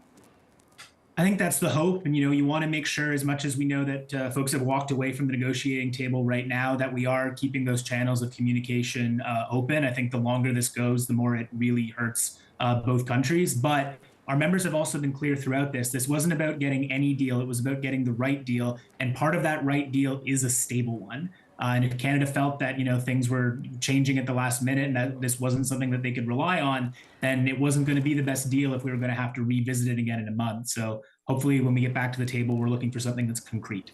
Prime Minister Mark Carney will be speaking at 11 a.m. Eastern time. We're waiting for him to speak. What are you listening for? Hopefully some details as to exactly what happened. I think that first, there's a little bit of, what was it that caused this? It did seem late last night that we were progressing towards a deal. So a little bit of transparency around that. And then I think also very quickly, what are the relief measures? What is the help that is going to come? What are we counter-tariffing? What sectors will be affected there, which will then dictate some of that relief? I think it's details at this point, or what a lot of small business owners are going to be looking for. Ryan Mallow with the Canadian Federation of Independent Business. Thanks so much for your time. Thanks for having me. And as we continue to look into what happened here, that stunning collapse late last night of trade talks between Canada and the United States, we know that the announcement came less than an hour before the Trump administration's latest deadline for a deal. That was less than an hour before midnight. So now, as a result, those 50% tariffs are now in place, impacting a wide range of Canadian products worth close to $30 billion. And that's a move that escalates the deepening feud between the close economic partners. Let's get more now from the CBC's JP Tasker in Ottawa. These talks have been going on for weeks. They really picked up pace over the last few days, and now some Canadians waking up surprised that there is no deal in place. What are the two sides saying at this point? Yeah, I'll tell you what they're saying. I just want to bring you something quickly, Marianne, as I'm coming on the air here. We have the Prime Minister's schedule to share with you for today. He's going to, as you've been reporting, speak to reporters at 11 a.m. Then at 12:15, he's going to chair a cabinet committee meeting. So he's going to brief other members of the cabinet about what went on in Washington last night and why those talks are off. And then at 1:30, he's going to meet with the premiers to tell them why this deal has gone sideways. So we're learning more about what the Prime Minister has planned. Obviously, very important developments. Let's get into why we're in this place, shall we? And that's, of course, because there was that dramatic development last night, a seismic development, really, in this ongoing Canada-U.S. trade saga. Just hours, as you say, after U.S. President Donald Trump said, a deal is coming together. It looks like it's going to be coming together with Mark Carney fairly soon. He was quite positive just before he left for South Carolina last night. He was saying it was a much better deal. Things are going to be great. And then, of course, those talks collapsed just before midnight. And both sides are really trading blame for this failed negotiation. Here's how the Prime Minister described what happened. He released a statement just as negotiators walked away from the table. He said, "I have decided to suspend trade negotiations with the U.S. and have directed Canada's negotiators to return to Ottawa. They have worked hard in good faith to defend the interests of Canadians throughout these negotiations up until the very last minute. However, last-minute changes to the U.S. proposed terms were unfair, uneconomic, and called into question the reliability of any deal." The reliability, I think, is the important part of that statement. He also went on to say, "Our goal has been, of course, to secure the best deal for Canadians. Never a deal at any price or on any deadline." So Carney says, of course, the deals of the term changed and they were unfair and he wasn't going to live with it.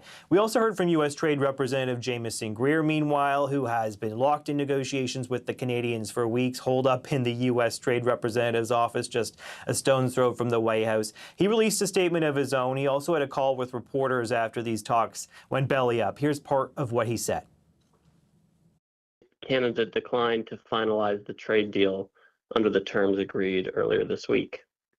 Despite the U.S. offer to Canada to receive the best treatment of any major exporter to our market, new demands and walkbacks of other commitments by Canada have upended the careful balance reached in the past days. So based on what we know from our reporting, from our sources who have been speaking to us, because none of these details are frankly public, we know that Canada was set to change how dairy import licenses are allocated in this country, a move that would have put more American milk and cheese on the store shelves. The federal government was going to call on the provinces to restore American liquor. It would also importantly ban some prohibitions on U.S. firms bidding for provincial procurement contracts. And then in exchange, the U.S. was going to slash tariffs on Canadian steel, aluminum, autos, potentially lumber, those dreaded 232 tariffs we've been talking about for more than a year now. That's all moot. And we understand that U.S. Commerce Secretary Howard Lutnick, you might remember him from the drama around the Gordie Howe Bridge between Windsor and Detroit when he stepped in at the last minute. Kate McKenna, my colleague, has been reporting that he really took issue with the terms of these negotiations. He was not happy with what the Americans were giving up to get Canada on board. So there are some suggestions that his involvement in these talks could be to blame for why things fell apart. Either way, Carney says he won't bend to the Americans. The deal is off. What happens next then? Are there any indications that they could resume talks?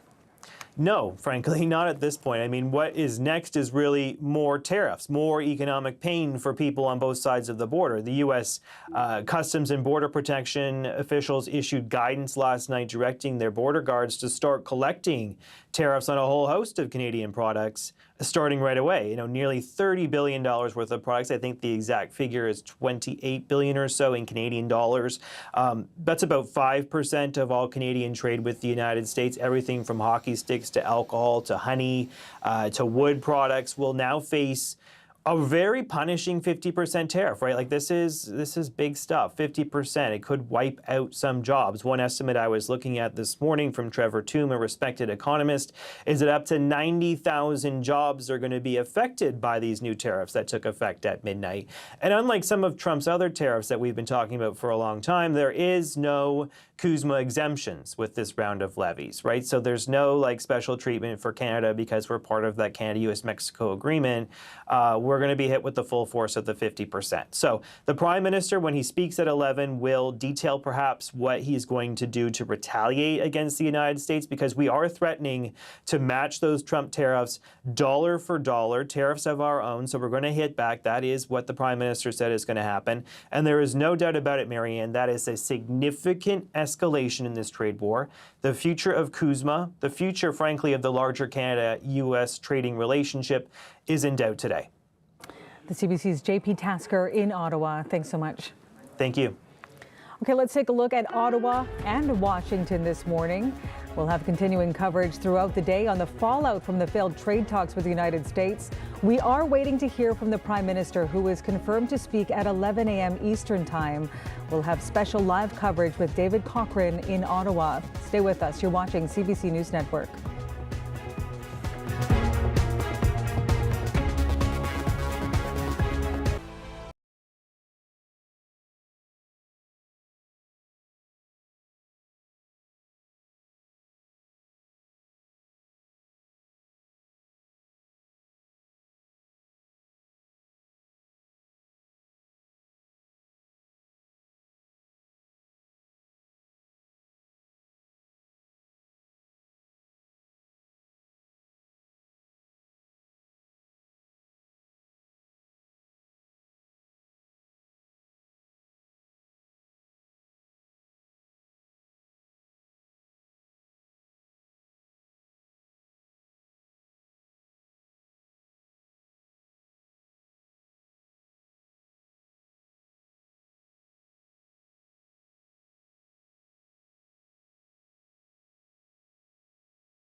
Catherine Cullen, host of CBC Radio's The House, joins us again. Okay, we are waiting for Prime Minister Carney to speak at 11 a.m. Eastern Time. And now we all wait and see what he says. What are you listening for? I mean, certainly part of it is going to be how does he explain where things went off the rails? To what extent will he explain that to Canadians? It's interesting because, is there a global explanation for this, or was it about particular sectors? I've been wondering about that. I think an important part of the conversation right now is for Canadians to remain united. And we're hearing, I think, broadly, we can say that from the premiers, an argument where you say, oh, well, the Americans just wouldn't give us what we wanted on, pick an issue, right? Softwood lumber or autos. I think that could add to a bit of a sense of division. So I'm curious to see how the Prime Minister is going to talk about this, how much of pulling back the curtain he will be willing to do. And I was struck, too, by something that he said in the statement about where things went wrong, because he has suggested it was a last minute changes, plural, in the U.S. Proposed terms were unfair, uneconomic, and called into question the reliability of any deal. Now, we've been hearing that all week as it seemed that Canada and the U.S. were headed towards a deal. Many people saying, well, can you really trust anything that Donald Trump is going to sign, given the way that he has handled any number of issues, that his word is certainly not his bond. But it has sort of forward-reaching consequences for the Prime Minister of Canada to say, the reliability of any deal going forward. I mean, the idea is that we want to get back to the table with the Americans and not only sort this out in time, but also renew CUSMA. And this suggestion that it's just not a reliable conversation. I mean, there is something that I think is quite nefarious there, or certainly troubling when you look at where all of this will go. Now, I don't think Mark Carney is going to come out and say, be afraid, Canadians, right? I think he's going to have to strike this balance between saying, we are going to control what we can control, which is an often heard message from him, and that, there's sort of a bit of a steady as she goes, while acknowledging the fact that this is a very difficult time and it's going to have difficult consequences for Canadian businesses and individuals who are going to lose their jobs here. And now with Prime Minister Carney saying Canada will match these tariffs dollar for dollar, retaliation upon retaliation, for the businesses stuck in the middle, how much more do you think they and Canadians can take? Well, I mean, it is ultimately an individual question that each business is going to have to decide. I've been speaking to one small business owner who feels that he's going to have to lay off members of a small staff that are like his family. How many remains to be seen. But it's also interesting to note, I mean, the Canadian government believes tariffs are bad policy, as do many governments, and yet, in order to show, a show of strength, I guess, ultimately, Canada is going to put tariffs in place. Well, what does that mean? They're going to be charged on U.S. products. In some cases, yes, the U.S. producers will eat those tariffs, but often they're going to be passed along to Canadians. So there are very real-world consequences, even if your job isn't affected. Is it going to affect the new sofa you want to buy, the peanut butter at the grocery store? I mean, I'm really just pulling things out of thin air, but we want to see how Canada tries to be strategic about what particular items. And then I'm really interested in the things that aren't just a shopping list, but some of the other pieces of this relationship that we know have been part of the trade discussion. So security, is Canada going to come out now and say, we're not going to buy as many of those F-35 fighter jets as we initially intended. If we can't have a trusting relationship, here's a place we're pulling back. Critical minerals. I think it's clear that Canada has been trying to use the number of critical minerals in this country as something of a bargaining chip, preferred U.S. access. Presumably, that is no longer on the table. Digital policies, the broader security conversation. There are a lot of fascinating pieces here. So to see how the Prime Minister uses those and how Canadians absorb this news is going to be really interesting. Prime Minister Carney saying Canada has what the world wants.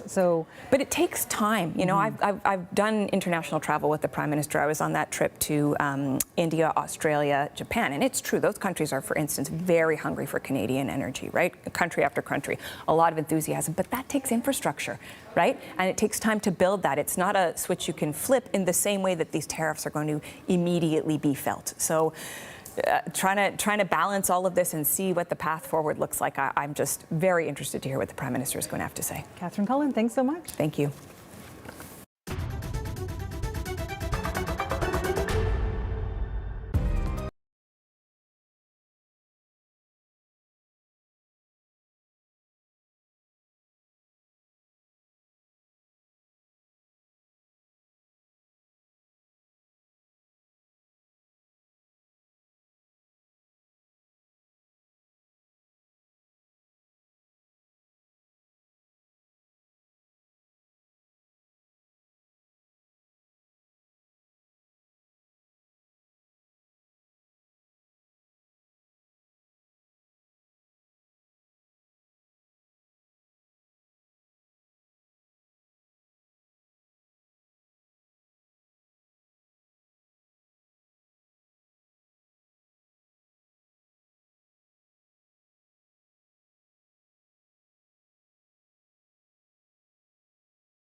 One of the sectors said to be hit hard by Trump's new tariffs is the automotive industry.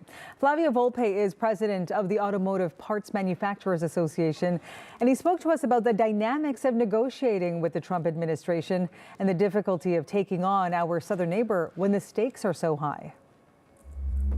The dynamic in the U.S. is so much different, and we have to understand that in as much as we want to have the satisfaction of two equal partners sitting at a table in a fair negotiation, that's not where we are. So what we've put to the Prime Minister and his team is we'll acknowledge the difference between this and anything else Canada has ever faced. Any other crisis Canada has faced, we've either faced it alongside the U.S. or by ourselves. We've never faced the U.S. in a crisis. And so, okay, we'll give you that. But I think you're going to have to also raise the bar and come back to Canadians when the time comes and walk through where parts of this country and communities and industries have had to pay more than others. What are you going to do to address that? That was Flavio Volpe, president of the Automotive Parts Manufacturers Association. And our full coverage of the new 50% tariffs now in place continues. We'll have reports and guests from across the country and the United States here on CBC News Network.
Hello, I'm Marianne Demain. You're watching CBC News Network. We are expecting to hear from Prime Minister Mark Carney next hour. He is expected to address Canada's response to the new 50% U.S. tariffs imposed on billions of dollars worth of Canadian goods now in effect. And it comes after negotiations broke down late last night, just ahead of a midnight deadline. The new rate applies to a wide variety of Canadian products, from food and alcohol to hockey equipment. Carney says Canada is preparing to impose dollar-for-dollar retaliatory measures. The two sides had pushed hard to reach a deal earlier this week after President Donald Trump extended the tariff deadline. But late last night, Carney broke off talks and called Canadian negotiators home from Washington, saying the U.S. changed its demands. We have full in-depth coverage of this story for you this morning. Power and Politics host David Cochrane will tell us why a deal did not get done. Katie Nicholson is in Washington to bring us the American viewpoint. Darren McCaffrey from our breaking news desk has reaction from the country, including from Canadian premiers. And Catherine Cullen, host of CBC Radio's The House, looks at the potential path forward for the Carney government and the potential impact of these new tariffs on Canadians. Leading our coverage today is the host of Power and Politics, David Cochrane. So, David, weeks of talks, all signs pointing to a possible deal here. In the end, one was not reached. So what went wrong? Yeah, what I'm learning in the past hour, Marianne, is that throughout the final week of these negotiations, Canada thought issues had been resolved at the bargaining table, according to my sourcing, and the Americans would keep bringing them back, trying to reopen them and trying to change things that have been agreed to. And on top of that, once it got to a certain point where they had verbally agreed to something at the table, when it appeared again in written form, because all of these things have to be translated into legally binding text. From the Canadian perspective, the strength of the agreement, the merits of the agreement have been watered down. So all of this on top of what was essentially an environment created by Donald Trump's tariffs that violate the CUSMA agreement and are seen as pretty much a coercive tactic to try to bend the Canadian economic agenda to the president's will, reached a point where there was no longer any point in continuing these negotiations, and that's why Prime Minister Mark Carney said in his statement that he asked his negotiating team to return home. There's a couple of really strong quotes in Mark Carney's statement. The one line that really stands out is when he said last-minute changes in the U.S. proposed terms were unfair, uneconomic, and called into question the reliability of any deal. And when you look at those descriptors, that aligns with the scenarios that were spelled out to me, that things kept changing, even after they'd been agreed to, and then when they were put into writing, they did not match what the expectations were of the people sitting at the table. So that's what I'm told. Obviously, from the Canadian perspective, there's going to be a very different perspective south of the border. I'm curious to see just how into detail Prime Minister Mark Carney goes when he's scheduled to speak on this in about an hour from now, because the Prime Minister and his negotiating team, and Minister Dominic LeBlanc, is back in Ottawa. He would be with the Prime Minister, I would suspect, at this press conference at 11. Then there's a cabinet meeting at 12:15, and then there is a meeting with Canada's premiers at 1:30 to brief them on exactly what happened. Minister LeBlanc will obviously be in all of those, as he often is, because he's not just the Minister of Canada-U.S. relations. He is the Minister of keeping everybody's relations good here in Ottawa, and that particularly applies to Canada's premiers. So essentially, the trade policies of the United States reached a breaking point this week where they could not reach settlement on these sectoral tariffs to clear the path to move ahead with the broader CUSMA negotiations. There is obviously a decline in trust here. Prime Minister Mark Carney, I am told, has written the speech he's going to deliver himself, and I suspect it will be quite forceful and blunt in its assessment of where the situation is right now in the Canada-U.S. relationship, not just on a trade front, but on a broader political front, because while the sectoral tariffs are driving this conversation, as we all know, Marianne, this is a far more complex set of issues. It's a fundamental change in the overall relationship between these two countries.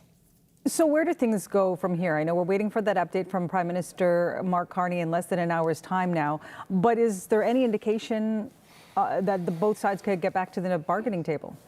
It's tough to see it. We have not yet heard from the Prime Minister beyond the statement he issued last night, so we'll see what he has to say in his statement, and we're taking questions from reporters, and then what he tells Cabinet and what he tells the premiers later today. We also have not heard from U.S. President Donald Trump. That will obviously be a key thing in this. But as of midnight last night, extra tariffs went on the books, another 50% on about $27 billion worth of Canadian goods, $20 billion in American dollars, and Canada has vowed to retaliate dollar for dollar against the United States. So at least in the short term, we are entering an escalatory period where it's almost like going back to the final days of the Justin Trudeau prime ministership, where retaliatory tariffs dollar for dollar was the order of the day. Prime Minister Mark Carney has moved away from that approach over the time that he has been in the Prime Minister's office, taking things off the table as a way to sort of smooth over some of the tense relationships with the United States, to keep the conversation going throughout a very seesaw period of negotiations between the two parties. But now he is going back to the dollar-for-dollar approach. That's going to be an interesting thing to see specifically what is targeted, to see specifically how it's rolled out, and specifically what supports are going to be on the table to help the industries that will be affected by this. So in terms of getting back to the table quickly, that seems unlikely, at least based on the events of this week, the marathon talks that were happening in Washington that led to this impasse, and what is going to be an escalation in an already difficult trade war that has cost tens of thousands of people on both sides of the border their jobs, and countless others wealth and economic opportunity. All right. David, thanks so much for this. Power and Politics host David Cochrane. And let's bring in Catherine Cullen now, host of CBC Radio's The House. Catherine, we are watching Ottawa right now because, as we've been hearing throughout the morning, Prime Minister Carney speaking at 11 a.m. Eastern, less than an hour's time. What are you listening for from him? Well, certainly how he is going to pitch this to Canadians. We've been hearing over and over again, no deal better than a bad deal. What is the case that this was too bad a deal? Some of what David was saying there about the unreliability, the changing terms, certainly you can understand that that would be part of the picture. It is interesting, Marianne, I just have here on my phone, Premier Ford's office has released a letter that the Premier wrote on Monday to the Prime Minister, only being released now. You have to ask yourself why at this particular moment.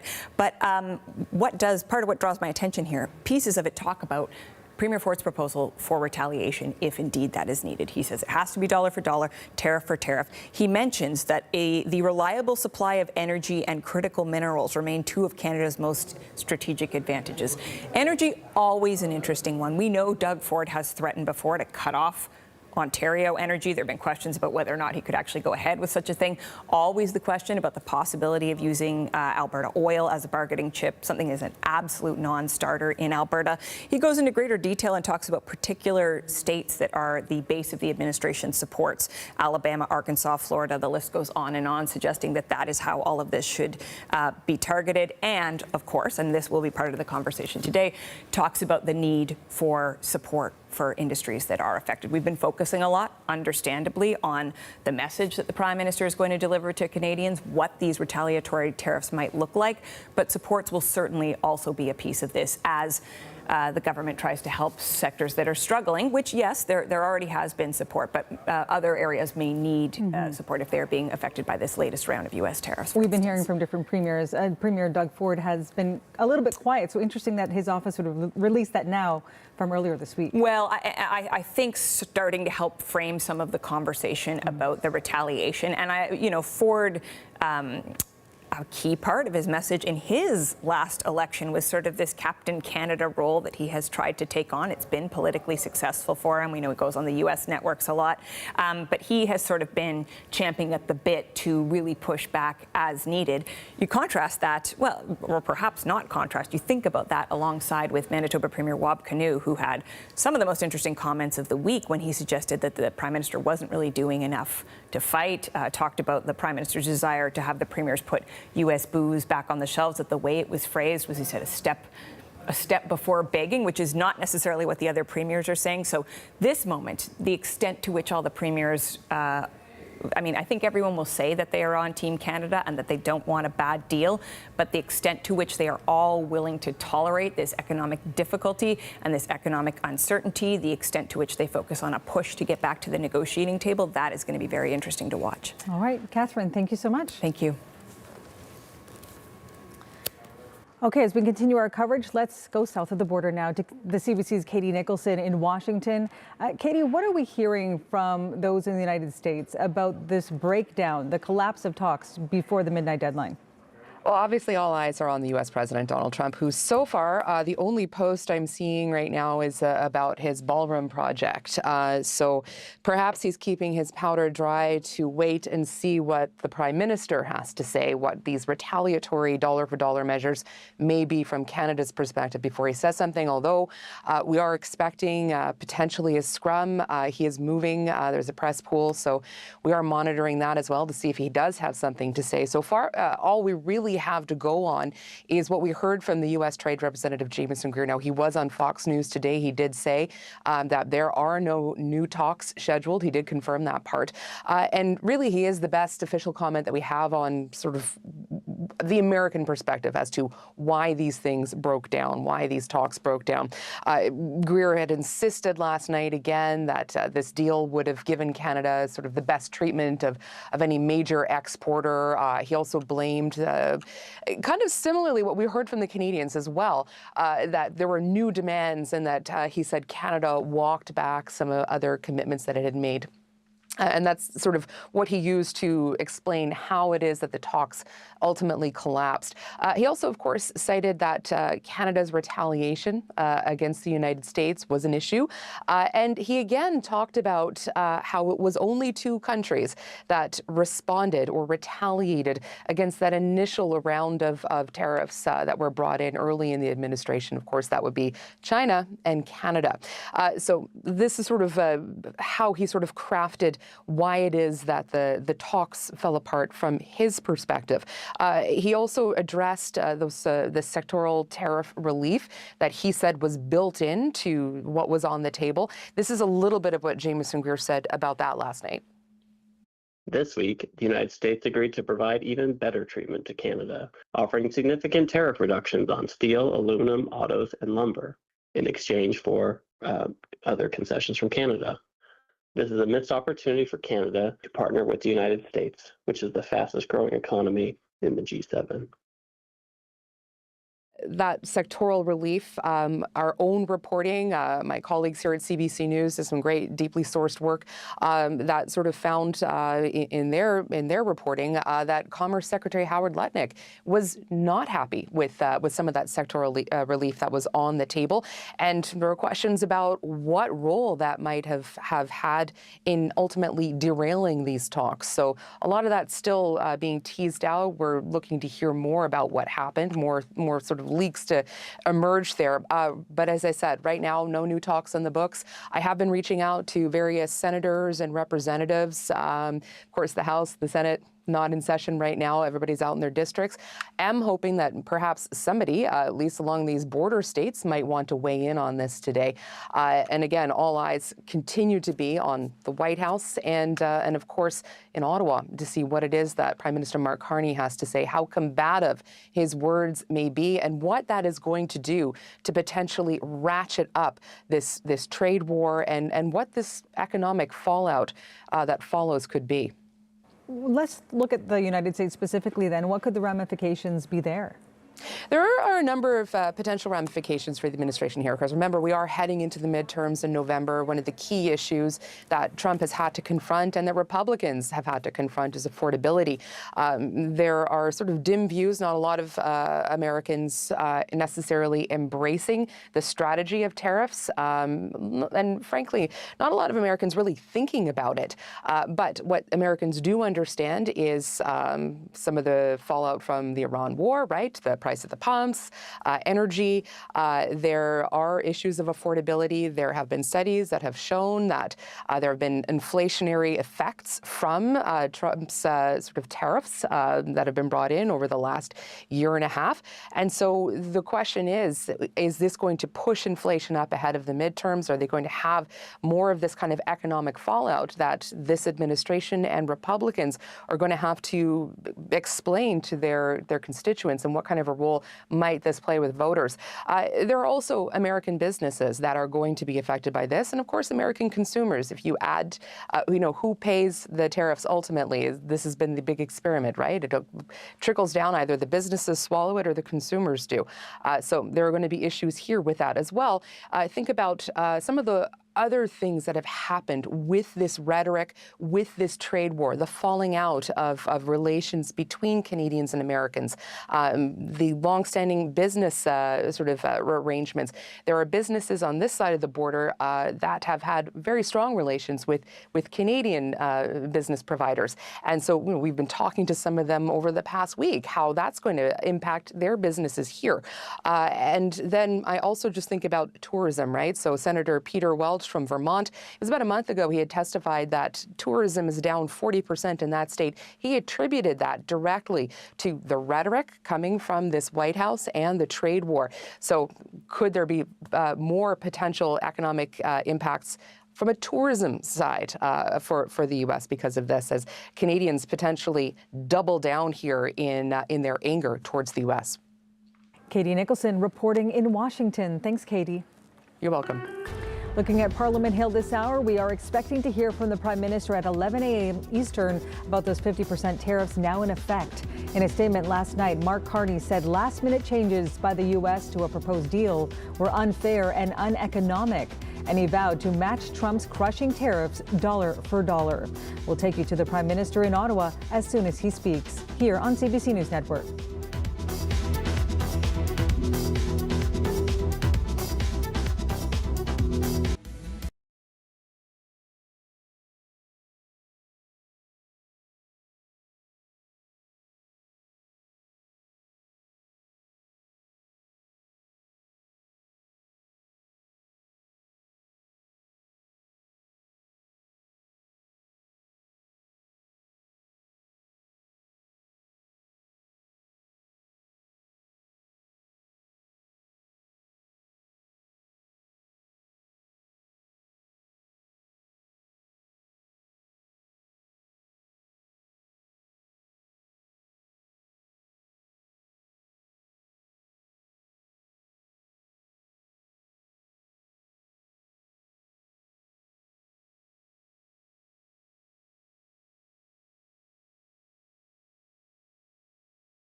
Time for your weekend business panel. Here's a look at what we're tracking for you this morning. We are talking tariffs, those 50% American tariffs on Canadian goods that took effect after trade talks fell apart less than an hour before the midnight deadline. The Prime Minister says Canada will match the latest U.S. levies dollar for dollar. Also ahead, questions remain on whether Canadian businesses can survive the impact of these new tariffs. So here to talk about all of that and more is Michael Hyatt, an entrepreneur and investor. We also have Danielle Park this morning, who is a lawyer and financial analyst at Croft Financial Group. And Mark Warner is a Canadian and American international trade lawyer with Ma Law. Nice to see you all on this Saturday morning, a very busy Saturday morning. So, Michael, I want to start with you. Prime Minister Carney says Ottawa will retaliate dollar for dollar as a result of these tariffs now in effect. What do you make of his strategy here? Yeah, he can't do much else. But, I'm going to take a little bit of a different take on this. Yes, this is about tariffs, and that's all you're seeing in the headlines. But maybe it's a little less about the actual tariffs than it was the U.S. trying to take structural control over our supply chain. So, for example, what they really want to do is say, hey, we're going to dictate who you can sell to and at what price. So if we want to sell rare earth minerals to China, they're saying, hey, but we're first in line and we'll dictate the price. If we can't make you the 51st state, well, we're going to start taking over your supply chains. I see this as untenable, and I understand why we had to walk away from it, although this is going to be problematic, and Canada likely has to play the long game here. None of this is good. The other thing I'll tell you as well, we're all watching the CBC and every news channel. This is running 24/7 as the topic. When I switch to the US and CNN, it's mentioned, but this is not the 24/7 topic in the US. It's less important to the Americans than it is to us, and we need to keep that in mind. Danielle, then I'll pick up on that for you then. Why do you think then Americans aren't talking about this as much as Canadians? Because there's a definite impact on both sides of the border.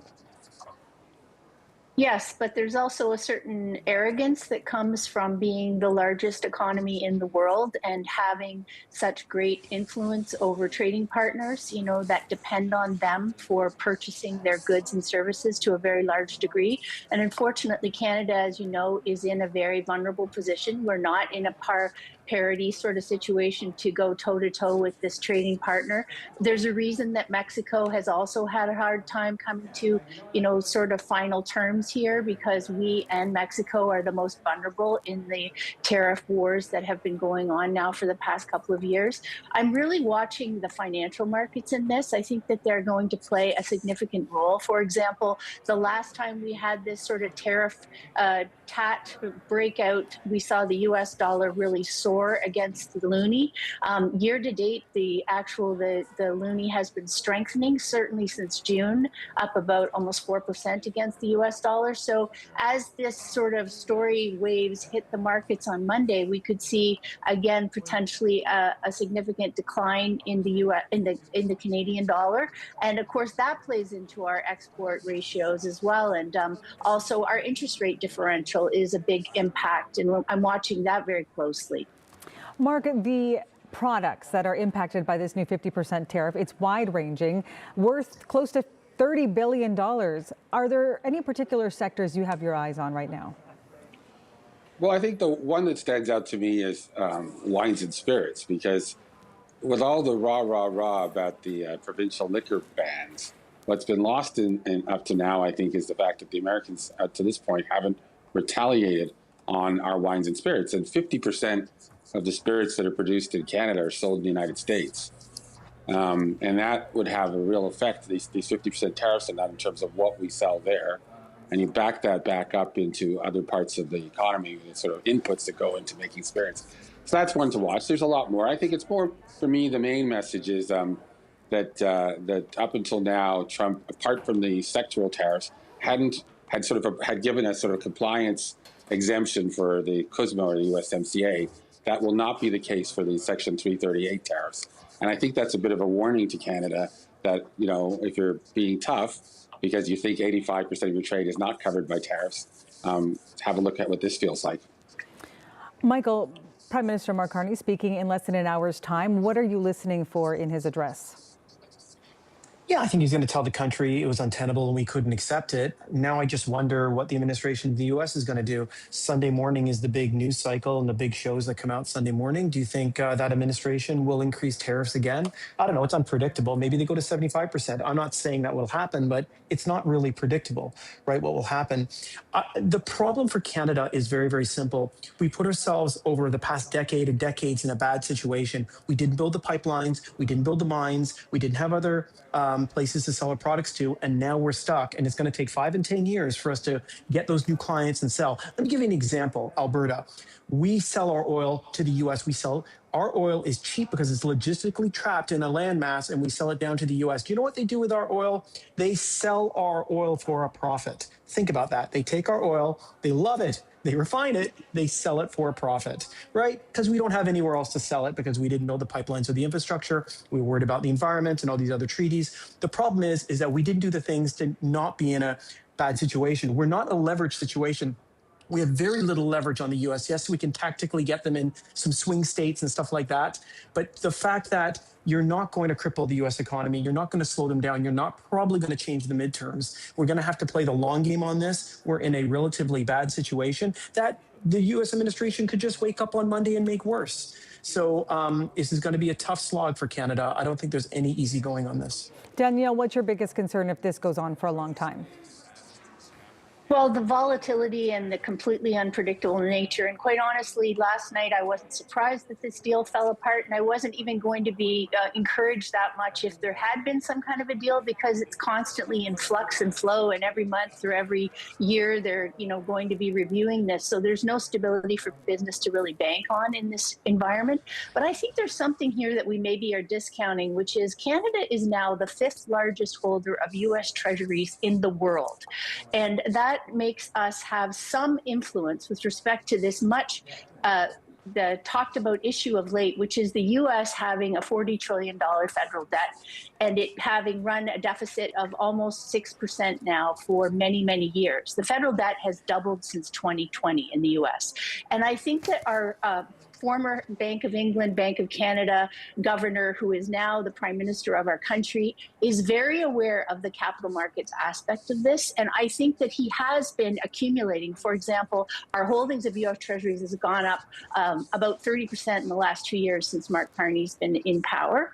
And I think that there's potentially another avenue here to exert financial pressure on the U.S. They, for example, intervened this week when they saw that, their prices of bonds was rising, because they have this incredible Achilles heel of having way too much debt and spending way too much deficits, and now having AI companies compete for credit markets, et cetera. So this is a very complex topic. I appreciate that, but I'm just saying there is another avenue of leverage here, which I think our prime minister is extremely aware of. And I think that that is something that gives me some hope in terms of exerting more pressure. Mark, we have less than a minute left.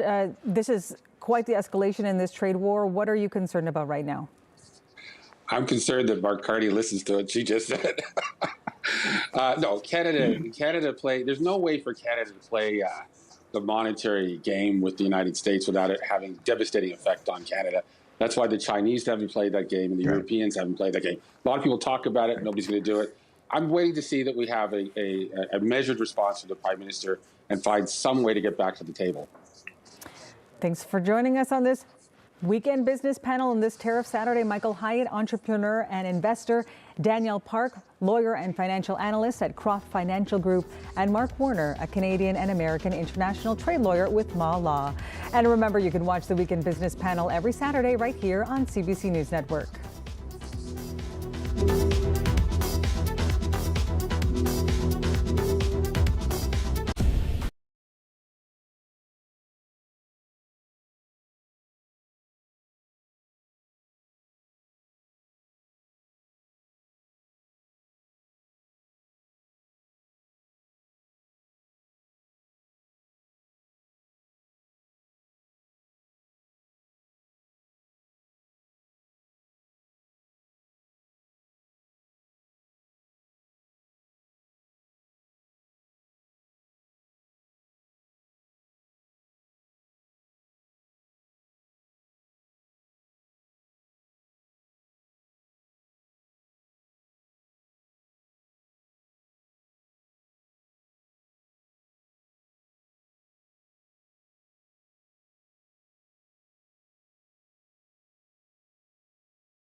Canadians without health benefits at work, rising out-of-pocket health costs are hitting hard. But with personal health insurance from Green Shield, you can keep costs down and more money in your pocket. Our plans cover the things you actually need, like up to 80% coverage on dental. And up to 90% coverage on prescriptions. That's huge. It's easy to apply, and there's no waiting period. Visit greenshield.ca for a free quote. Or call 1-844-292-7873. What's more endless than infinity? Shrimpfinity. Endless Shrimp is back at Red Lobster with new ways to mix and match endlessly, featuring the all-new garlic bread-crusted shrimp and all your favorites, only for a limited time. The sign of a great offer isn't just what it says, it's who stands behind it.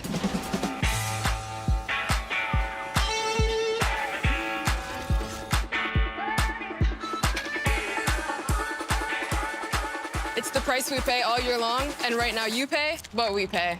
Get Ford employee pricing on virtually our entire 2026 lineup, including Explorer, Bronco Sport, and over 13,600 in total price adjustments on this Ford F-150. When I'm congested, I can't breathe, can't sleep. That's why I Navage. The powered suction gives me the power to remove congestion fast by flushing out germs, mucus, bacteria, and viruses. In like 30 seconds, I can feel the results. Get #1 doctor-recommended Navage. Hi, my name is Summer McIntosh. And growing up in Canada, some of my best memories come from weekends at the cottage. That's really where my love for swimming began. I spent hours in the lake, diving off the dock, and just being surrounded by the people who mattered most. Those summers with my family and friends didn't just make me fall in love with the water. They taught me what it feels like to be supported, challenged, and completely alive. It's a feeling I've carried with me ever since.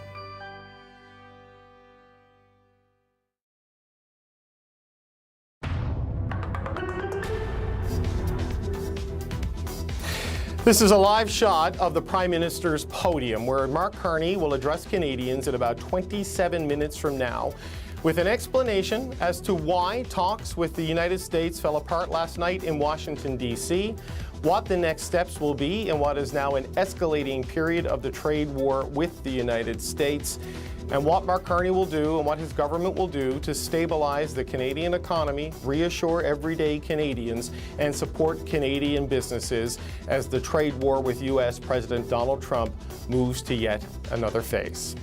Hello, everyone. I'm David Cochran, the host of Power and Politics. This is not Power and Politics, but this is not an ordinary Saturday in this country, as a week or so of marathon talks with the United States failed just before the midnight deadline last night. The news broken first by U.S. Trade Representative Jamieson Greer, who in a press call from the White House informed people that Canada had declined to finalize the offer that he said were on some of the most favorable terms for any country to have access to the U.S. market. This was quickly followed by a statement by Prime Minister Mark Carney making it clear that last-minute changes in the U.S. proposed terms were unfair, uneconomic, and called into question the reliability of any deal. So that is the state of play at 10:33 Eastern Time on Saturday morning as we await the Prime Minister's version of events and an explanation of what comes next. Throughout the day, Mark Carney will meet with his cabinet. He will also brief Canada's premiers, and later this afternoon, his main negotiators, Janice Charette and Canada-U.S. Trade Minister Dominic LeBlanc, will also brief the Canada-U.S. Advisory Council on where things stand and what the next steps are. We're going to bring you comprehensive live coverage of all of this throughout the day. I'm joined by several of my colleagues throughout what is going to be a busy series of hours. We have in our Washington, D.C. bureau, Katie Nicholson, who has been part of our team coverage of things from the U.S. side of the border, and of course in Toronto, normally in Ottawa, the host of CBC Radio's The House, my colleague Catherine Cullen.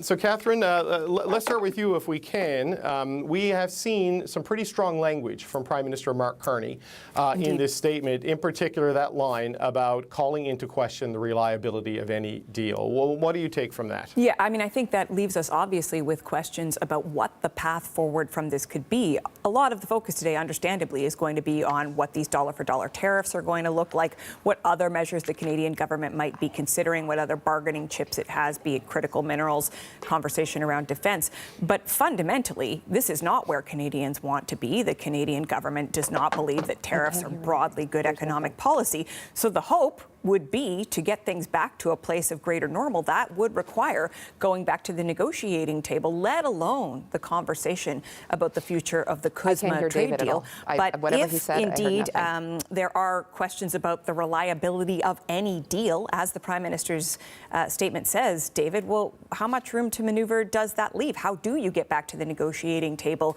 and believe that the other side is acting in good faith? Yeah, deals are built on trust and relationships are built on norms, and none of those things seem to be applying right now in this particular moment. So Katie Nicholson, obviously, the statement from the U.S. side of this offers a very different version of events, with the Canadian officials saying that things they felt they had agreed to were changed at the last minute, and verbal agreements put into writing were watered down. Jamieson Greer, in his statement, essentially says Canada walked away from the best deal any country in the world was being offered by the United States.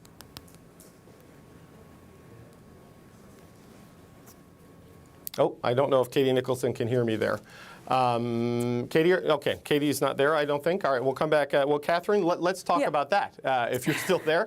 There is a discordance between the two parties here, right? Like Jamieson Greer's given a different version of it all. Indeed. And of course, it's going to be up to Canadians and Americans to judge who they believe on this. I mean, I do think Mark Carney has an advantage in that regard. But David, part of what makes this so interesting is the way things have played out publicly over the course of the last several days, right? The watching of the USTR conversations with Dominic LeBlanc, Donald Trump himself posting on Truth Social earlier this week that there was a deal.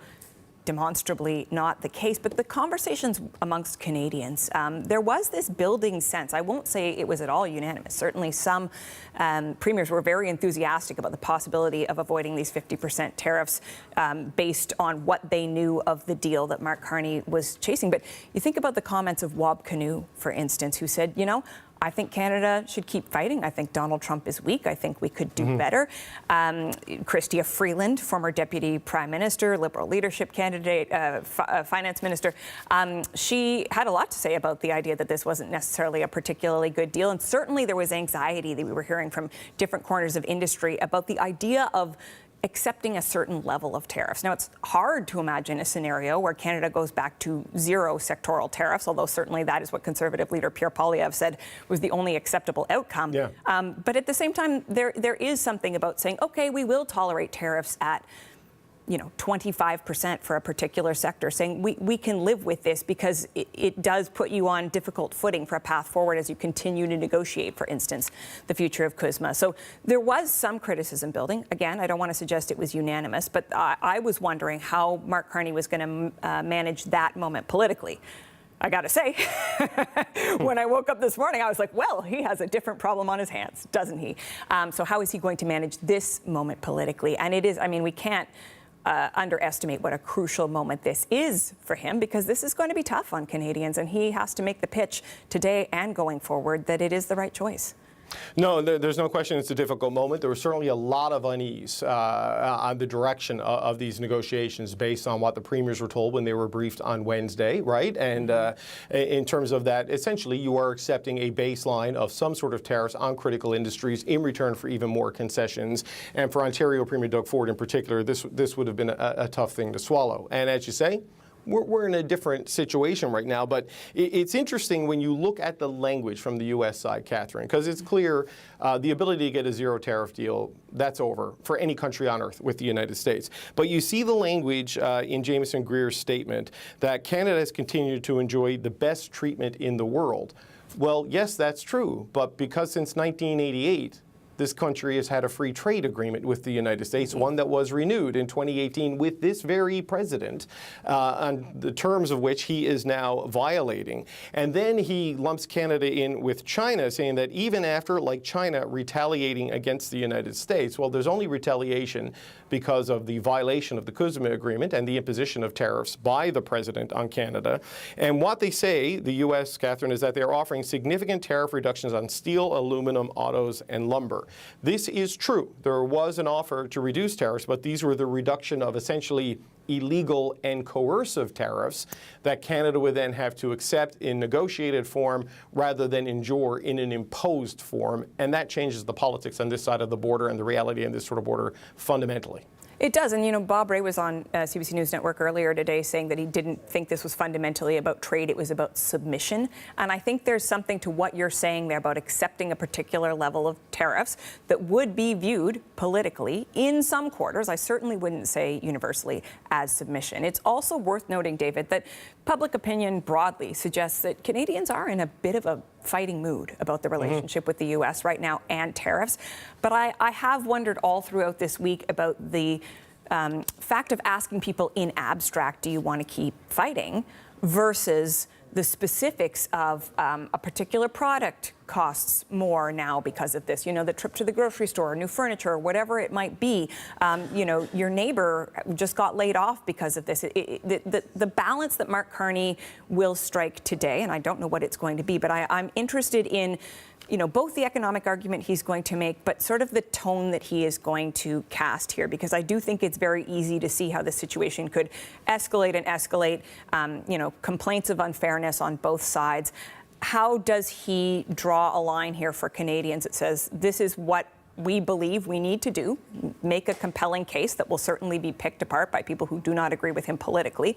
Not the moment we're in right now. There does seem to be a lot of unanimity at this moment, but this was what we needed to do. This is the best course forward, and because it is the best of a bunch of bad choices, Canadians will have to live with this for you know, some undetermined period of time. Like you do wonder about the public tolerance, but I think at this moment, particularly using the premiers as a particular kind of focus group, there's certainly a certain amount of tolerance for not just rolling over here, which would have, I think, been a pretty difficult political argument for him to make. We were already getting the sense that there was criticism. Yeah, the public mood is sort of split between what is cathartic and what is strategic, and best to approach this, and the Prime Minister is going to have to deliver a cocktail of explanation of what happened in preparation for what's next. Look, Catherine, hang tight. We'll get back to you because I think we're going to be treading water on live television quite a bit throughout the day. It is a big news day with these talks failing, and Canadian industry subject to Trump's new tariffs are bracing for what is to come next. We've got Darren McCaffrey. He's with our breaking news desk in Toronto. He is tracking reaction from the provinces to this because, of course, the premiers and the other first ministers, Darren, they are a key player and a key constituency in all of this. What are we hearing from the provincial and territorial leaders so far? Yeah, they really are, and they have been reacting, unsurprisingly, quite a lot this morning. A lot of talk about Team Canada, hasn't there been, over the last while? Well, there is a sense that, on the whole, most of the premiers seem to be backing the decision by Mark Carney not to go ahead with this deal. We, as you talked about earlier, were very interested in what Doug Ford, the Premier of Ontario, had to say. Of course, that's the province that's going to be most affected by this tariffs, a big manufacturing hub. He's been pretty quiet, unusually for him this week, but he did take to social media overnight, expressing his support for the Prime Minister's decision. This is what Doug Ford had to say. He said, Team Canada needs to stand together, more united than ever, and the Prime Minister has my full support for a strong response, tariff for tariff, dollar for dollar. I go on to say that we need to protect Canadian sovereignty. And I have to say that essence of Team Canada standing together is reflected in statements we've heard from the premiers of Nova Scotia, Newfoundland and Labrador, and Prince Edward Island as well. Now, when you look elsewhere, for example, let's say at British Columbia, again, somewhere that would be very heavily affected by these tariffs, particularly when it comes to lumber and to electronics. We heard from David Eby saying that our politeness must never be mistaken for weakness. Saying that we didn't ask for this, but we'll keep fighting for as long as it takes. When you look elsewhere to Quebec, for example, the Premier there saying that she's going to call a cabinet meeting. She wants to talk to the federal government, and also she wants the federal government to step in with assistance for the industries and the individuals who may well be affected. And out in Alberta, the Premier there is calling very much for these negotiations to restart and saying she's deeply disappointed that they failed in the first place. Okay, yeah, a lot there from a lot of premiers, and Christine Frechette in Quebec, of course, with an election coming quite soon, the campaign really getting going early next week, so the big political dynamic that she has to navigate in the middle of this potential further economic crisis. So look, the business community is also weighing in. Darren, what are we hearing from business community and business leaders so far? Yeah, again, a lot of disappointment to all of this, perhaps unsurprisingly. You know, there's real concern about the uncertainty going ahead as well, given the fact that we may still see tit-for-tat tariffs. But listening to the Canadian Chamber of Commerce, they today said this was a body blow to North American competitiveness, and saying it was a self-defeating trade saga, and that this would be unsustainable for lots of businesses they represent, that it could well lead to job losses. It could well lead to some businesses closing down, and there's particular concern again amongst the automotive industry, though they have said that they think that this was the right decision to take. The Automobile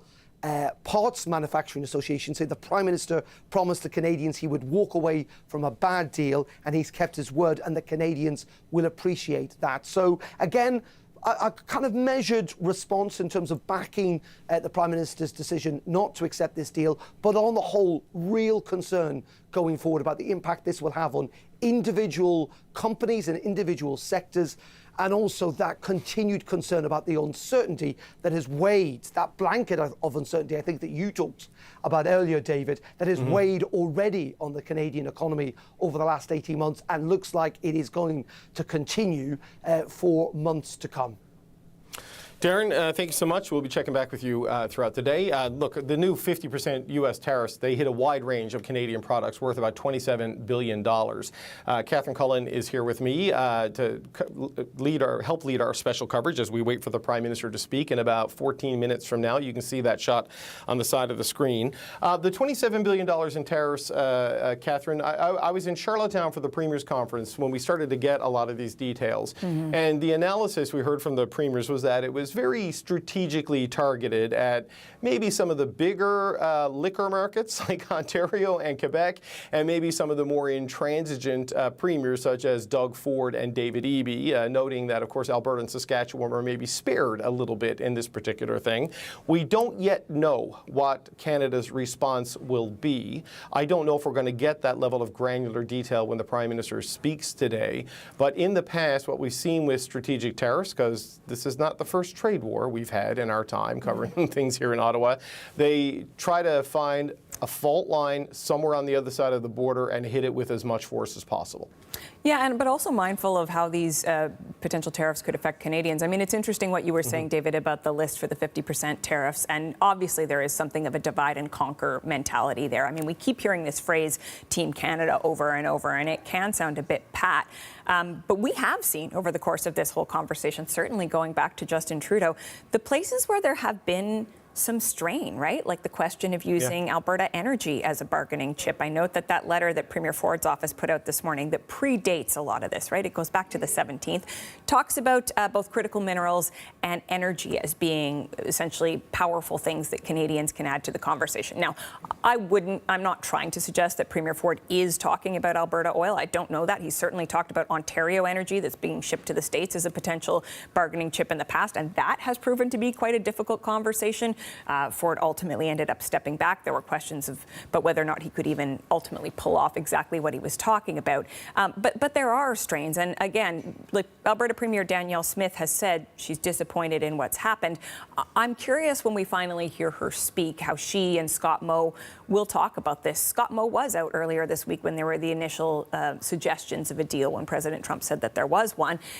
He was very enthusiastic about getting this settled and offering the Prime Minister a lot of support. So I'm not trying to suggest that there's suddenly going to be, fisticuffs at the First Minister's meeting or anything like that. It's virtual, so it wouldn't work very well anyway.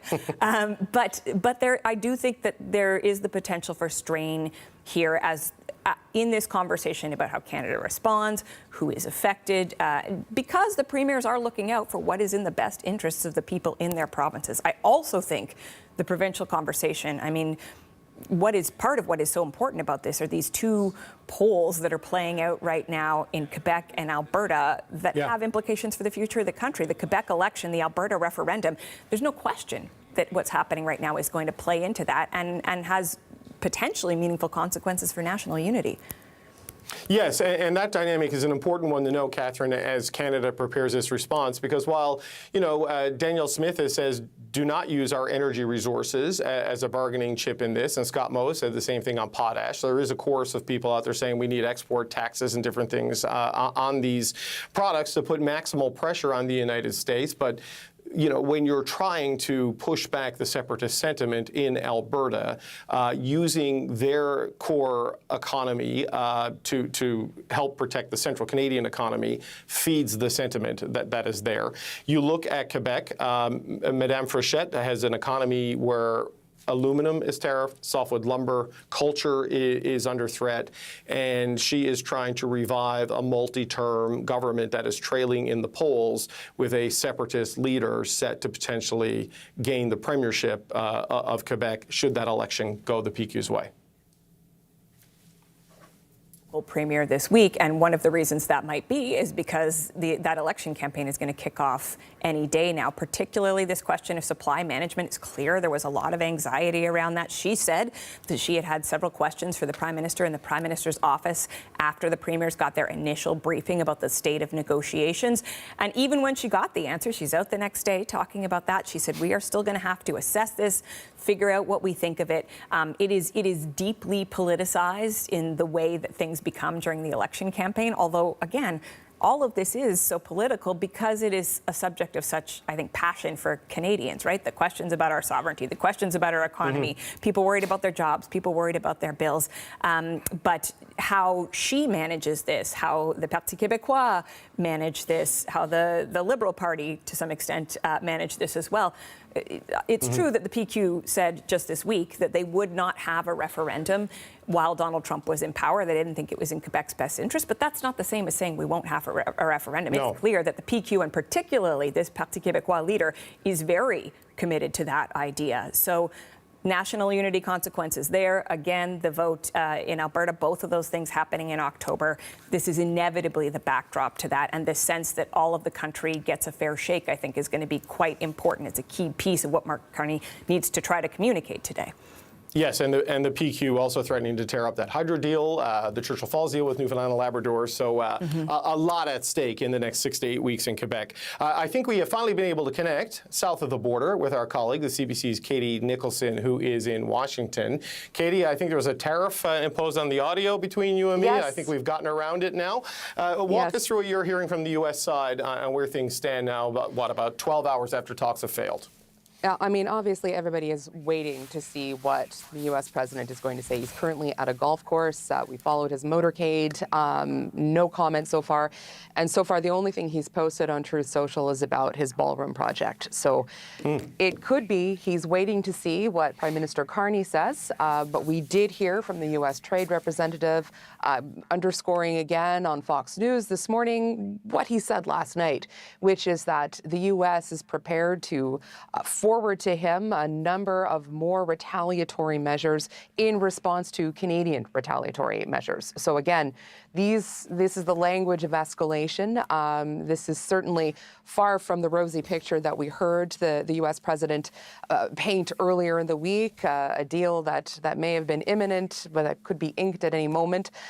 So here we are waiting to hear now what the Prime Minister is going to say, what then, I guess, the U.S. is going to do in retaliation, and how that is going to color what's to come. And again, it's so nuanced and layered. This is not just about these sector tariffs. This is not just about this small sort of contained group of trade talks. This is also about the larger trade future of CUSMA and what this means. So we're setting here a tone in the next couple of hours that could really sort of color how it is that trade talks are going to move forward, what they're going to look like.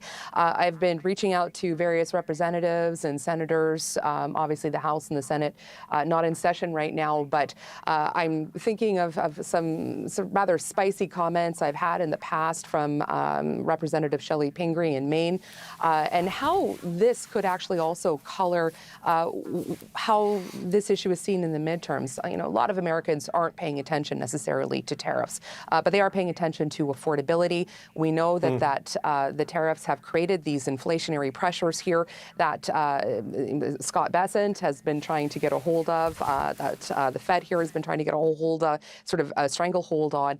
And if there is an escalation in tariffs, retaliatory measures in Canada and the U.S., that could send inflation up again. And that is not an enviable position for this administration or for Republicans heading into the midterms. So again, just thinking back to some of the language being used and how Democrats can use this in the midterms, like Shelley Pingree.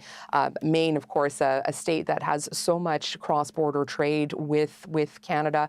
I'm thinking just the lobster industry, forestry, and the way that products, materials go back and forth, and how that state is going to be affected by some of these retaliatory measures, and whatever it is that the U.S. and Canada decide to do in escalation. So all of this could then really affect the midterms. So Americans may not be thinking a lot about tariffs right now, but they could be as if this escalates further. Well, it's a remarkable political dynamic you've outlined there, Katie, right? Because, this president was elected in no small part for a promise to make things cheaper and to end eternal foreign wars. And here you have an inflation-fueling economic policy and a cost-fueling foreign policy with the military action against Iran and what that has done to supply chains and to energy markets. And you have the most successful trading relationship in the history of the world in the slings, and he's posting about the ballroom because of course. But on the political dynamic that you've outlined there, his policies seem to go against his objectives, right? Because his policies have largely made life more expensive for the Americans. We're standing by for the Prime Minister to speak in about 3 minutes. He seems immune to that reality, though, Katie, because the president talks about the stock market, which is being fueled by artificial intelligence investments and not a true reflection of what's happening on the ground level of American life. Yeah, there is that, and there is also this almost antiquated 1950s concept of America First, or even 1930s America First, right? So the notion that America can be by itself in the world, that it can manufacture everything it wants in-house. And the truth of the matter is, for decades now, the world has been, a much more porous economic and even manufacturing-wise, right, entity. And so that pullback, this is the Trumpian worldview, that you can bring all of this back in-house, and that certainly is what we hear from Howard Lutnick when he floats the idea of sort of trying to pull Canada's auto sector back into the U.S., take that manufacturing piece away, right? And so this notion of America First is the other thing that's sort of been driving a lot of that sort of theory of the case for tariffs and for the Trumpian view of how their national economy should work. Okay, Katie, thank you so much. The CBC's Katie Nicholson is with us, as is the CBC's Catherine Cullen, who is normally in Ottawa. She is in Toronto, the host of the House. We are 2 minutes away from the top of the clock here in Ottawa, which is when we are expecting to hear from Prime Minister Mark Carney. But Catherine, these things sometimes run late, though this Prime Minister tends to be more prompt than past iterations in that job. What's your sense of what we're going to hear from Mark Carney? I mean, I know we want the explanation and what's next, but where do you think the Prime Minister goes with this? I mean, fundamentally, it has to be about trying to rally Canadians around the action that he has taken, right? For months, he has made this case, no deal better than a bad deal. So he needs to explain to Canadians why this would have been a bad deal, when it was clear that for days upon days, if not going back further, this was something that Canadians seemed to really, really want. Frankly, both sides seemed that they really, really wanted this deal. So why is it that ultimately this was not something that that the Canadian government could stomach? And I think there does need to be something of a national unity moment, here a bit of a steeling of the spine as we head forward, because there are people who are going to lose their jobs because of these 50% tariffs. I talked to one business owner. I'm here in Toronto, David. We've been hosting As It Happens. I talked to a business owner in British Columbia, small family business, and the people are like family, he says. If these 50% tariffs came into effect, believed there would have to be layoffs, and he'd been quite candid with the staff about that. Last night I thought, well, he's off the hook. You wake up this morning, he's got a difficult decision to make. So Mark Carney needs to speak to those people as well as Canadians writ large who will be feeling economic pain because of both the tariffs and the counter tariffs. Explain why this is the best path and Canada's path forward. Yeah, it is an acute vulnerability for small and medium-sized enterprises in this country, and the big sectoral industries that are being targeted, auto and steel, there is a real threat of at least partial deindustrialization in key parts of southern and southwestern Ontario. Auto is about 4% of the overall economy, about 10% of manufacturing. That seems to be the U.S.'s big target. It is just hit 11 o'clock Eastern time, and we are waiting for Prime Minister Mark Carney. We're going to show you a live look, if we can, of what is happening on Parliament Hill. We're expecting to hear from the Prime Minister at any moment following the failed trade talks in Washington, D.C. He said in a statement that last-minute changes by the United States to a proposed deal were unfair and uneconomic, and he vows to match Trump's crushing tariffs, which are now in effect dollar for dollar. We're going to take you there live as soon as the Prime Minister starts to speak. I am told he is broadly on time. They are just loading his remarks into the teleprompter. So that would be the rate-limiting step on when we hear from Prime Minister Mark Carney about 11 hours, 12 hours or so after the talks failed. Now, ahead of all of that, we have full in-depth coverage of this story for you. Our JP Tasker is in Ottawa with what the two sides are saying about why these talks collapsed, plus reaction from Canada's premiers. Katie Nicholson is in Washington with the point of view from America, and Catherine Cullen, host of CBC's The House, looks at the potential path forward for the Carney government and the impact of these new tariffs on Canadians. Okay, JP, these new, the 50% tariffs, they hit a wide range of Canadian products worth nearly, what, $27 billion. Let's bring you in here, and a warning, I may have to cut you off as for the Prime Minister. Otherwise, I would never do that. I mean, what's your sense of where things stand? We're hearing a lot of political reaction, a lot of industry action. Just bring us up to speed on your sense of things right now. Well, I think there's going to be a fallout today, David. Frankly, there will be people who are thrilled at the prospect of going toe-to-toe with Donald Trump, trying to take him on in this trade war. And then there's going to be people who are worried about their jobs, as he's just been discussing. I was reading some analysis from Trevor Tombe, of course, who is a noted economist in this country. He's been on your program many times, David. He was saying up to 90,000 jobs could be affected by these 50% tariffs that are set to take effect on nearly $28 billion worth of Canadian goods. A long list of products that will be hammered with what is the largest tariff, really, that we've faced, because there are no CUSMA exemptions when it comes to this round of tariffs. So they're really going to be particularly punitive.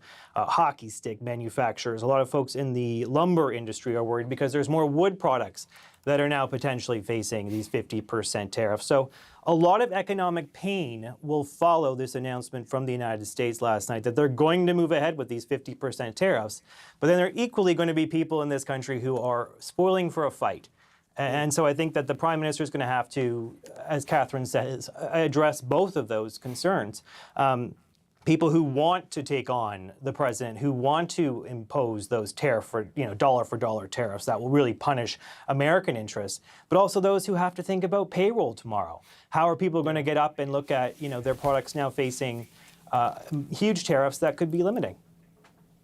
Yeah, this is going to be a big challenge, Catherine Cullen, in what has already been a very challenging time on this. I mean, as bad as it has been for a lot of the sectors that are being hammered here, Catherine, the larger goal here is to preserve CUSMA as best we can, right? 85% of trade is still going into the United States, 85% or so without a tariff, still unencumbered, though that number may shrink with these new 50% tariffs. So this is the big prize at the end of this fight whenever we get to that point, if we get to that point.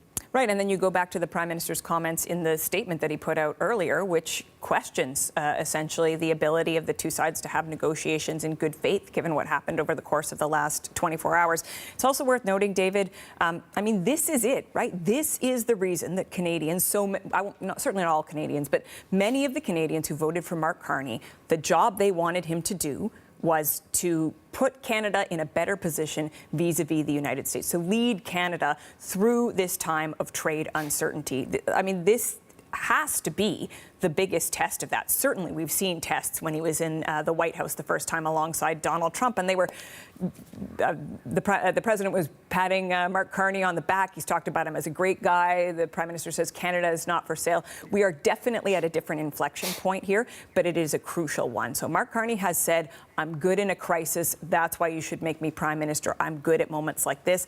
That is going to be tested today. He, I'm sure, will say something we've heard from him many times before. It was emphasized in the statement, what Canada can do for itself, what Canada can do in terms of building trade relationships overseas. But the truth is that these massive infrastructure projects, these new trade relationships, they take a lot of time. These tariffs are in effect, right? So there's the difficulty of these sort of grander ambitions versus the very visceral reality of prices. Catherine, I gotta interrupt. The Prime Minister has just come to the podium. Dominic LeBlanc, Janice Charette are there with him, the trade negotiators. Let's listen in to Prime Minister Mark Carney. To update Canadians on developments in our trade negotiations with the United States.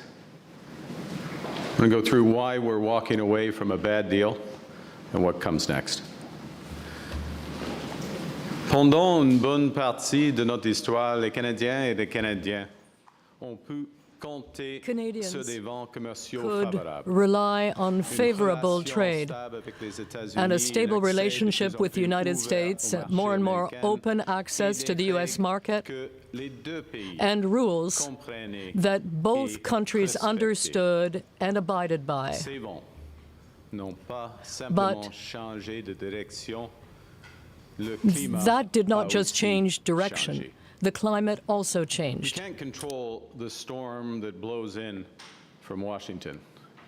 We can, however, chart a new course by building Canada strong at home and diversifying our trading relationships abroad. Nous sommes maîtres chez nous. We are masters in our own home. Par excellence à l'étranger. And an excellent partner abroad. Canada has worked intensively and in good faith with the United States to negotiate a new comprehensive trade deal. We've been pragmatic, patient, and persistent. We pursued every opportunity to reach an agreement that protects Canadian workers and their families, that strengthens our economy, and that respects Canadian sovereignty. We've been under no illusions. We recognized from the start that America has changed. Early last year in this room, I observed that the decades-long process of steadily increasing integration between our economies was over. Our government understood before many that America would transform all of its commercial relationships, that it would put a series of tariffs on its closest allies and use economic integration as a weapon. We recognize that sometimes its signature was written in pencil. We worked in that context to try to strike a fair deal on which Canadian businesses and workers could rely. Our goal has always been to get the best deal for Canadians, never a deal at any price or on any time frame. Last month, when the United States announced another round of unjustified tariffs, I gave our negotiating team a new mandate to seek a fair deal negotiated in good faith. Because I believe that people on the ground, on both sides of our border, want this relationship to work. The bonds between Canadians and Americans are long, and they remain strong. A mutually beneficial trade agreement is possible, one that respects our sovereignty, one that builds on our complementary strengths, one that lowers costs for families on both sides of the border, one that creates good jobs for our workers. Canada has always worked towards these goals, even while America's attention and dedication to them have wavered. We've consistently proposed long-term partnerships, while America has often pursued short-term transactions.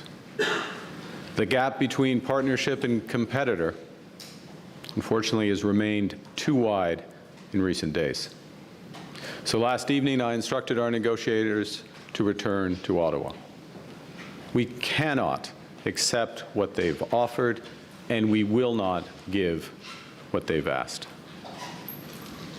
Over the past year, the U.S. has imposed a series of tariffs that violate its commitment under our agreement with them in Mexico, so-called CUSMA.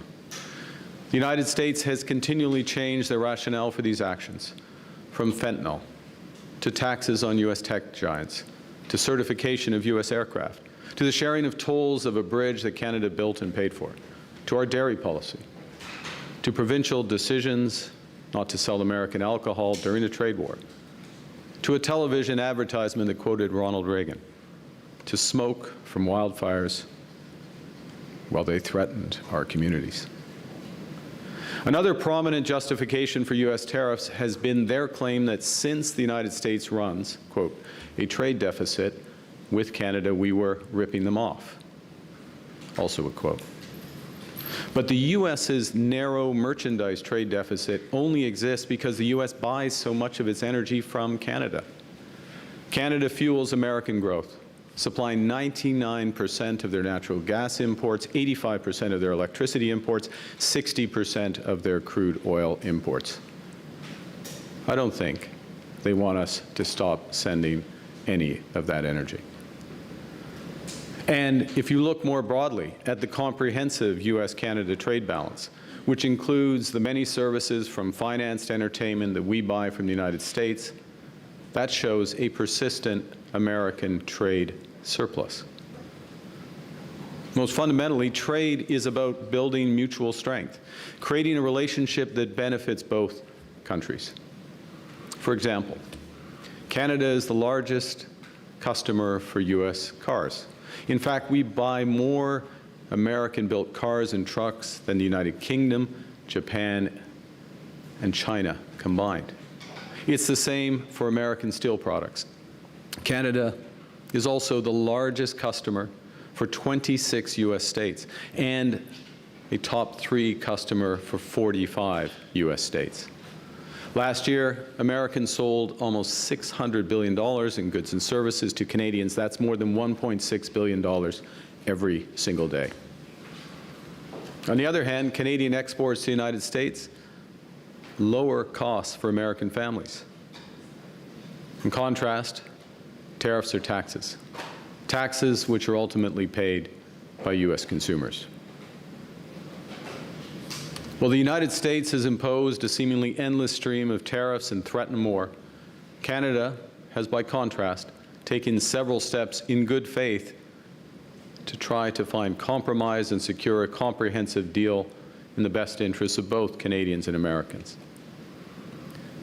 Nos négociateurs ont cherché non seulement réduire les droits de douane, sought not only to lower the tariffs, but also to restore a degree of certainty and stability through a new comprehensive agreement that Canadian businesses and workers could rely on, which brings me to the most recent negotiations. Last month, the U.S. announced that effective August 19th, it would impose 50% tariffs on a series of industries ranging from hockey equipment to clothing, cement, and beer.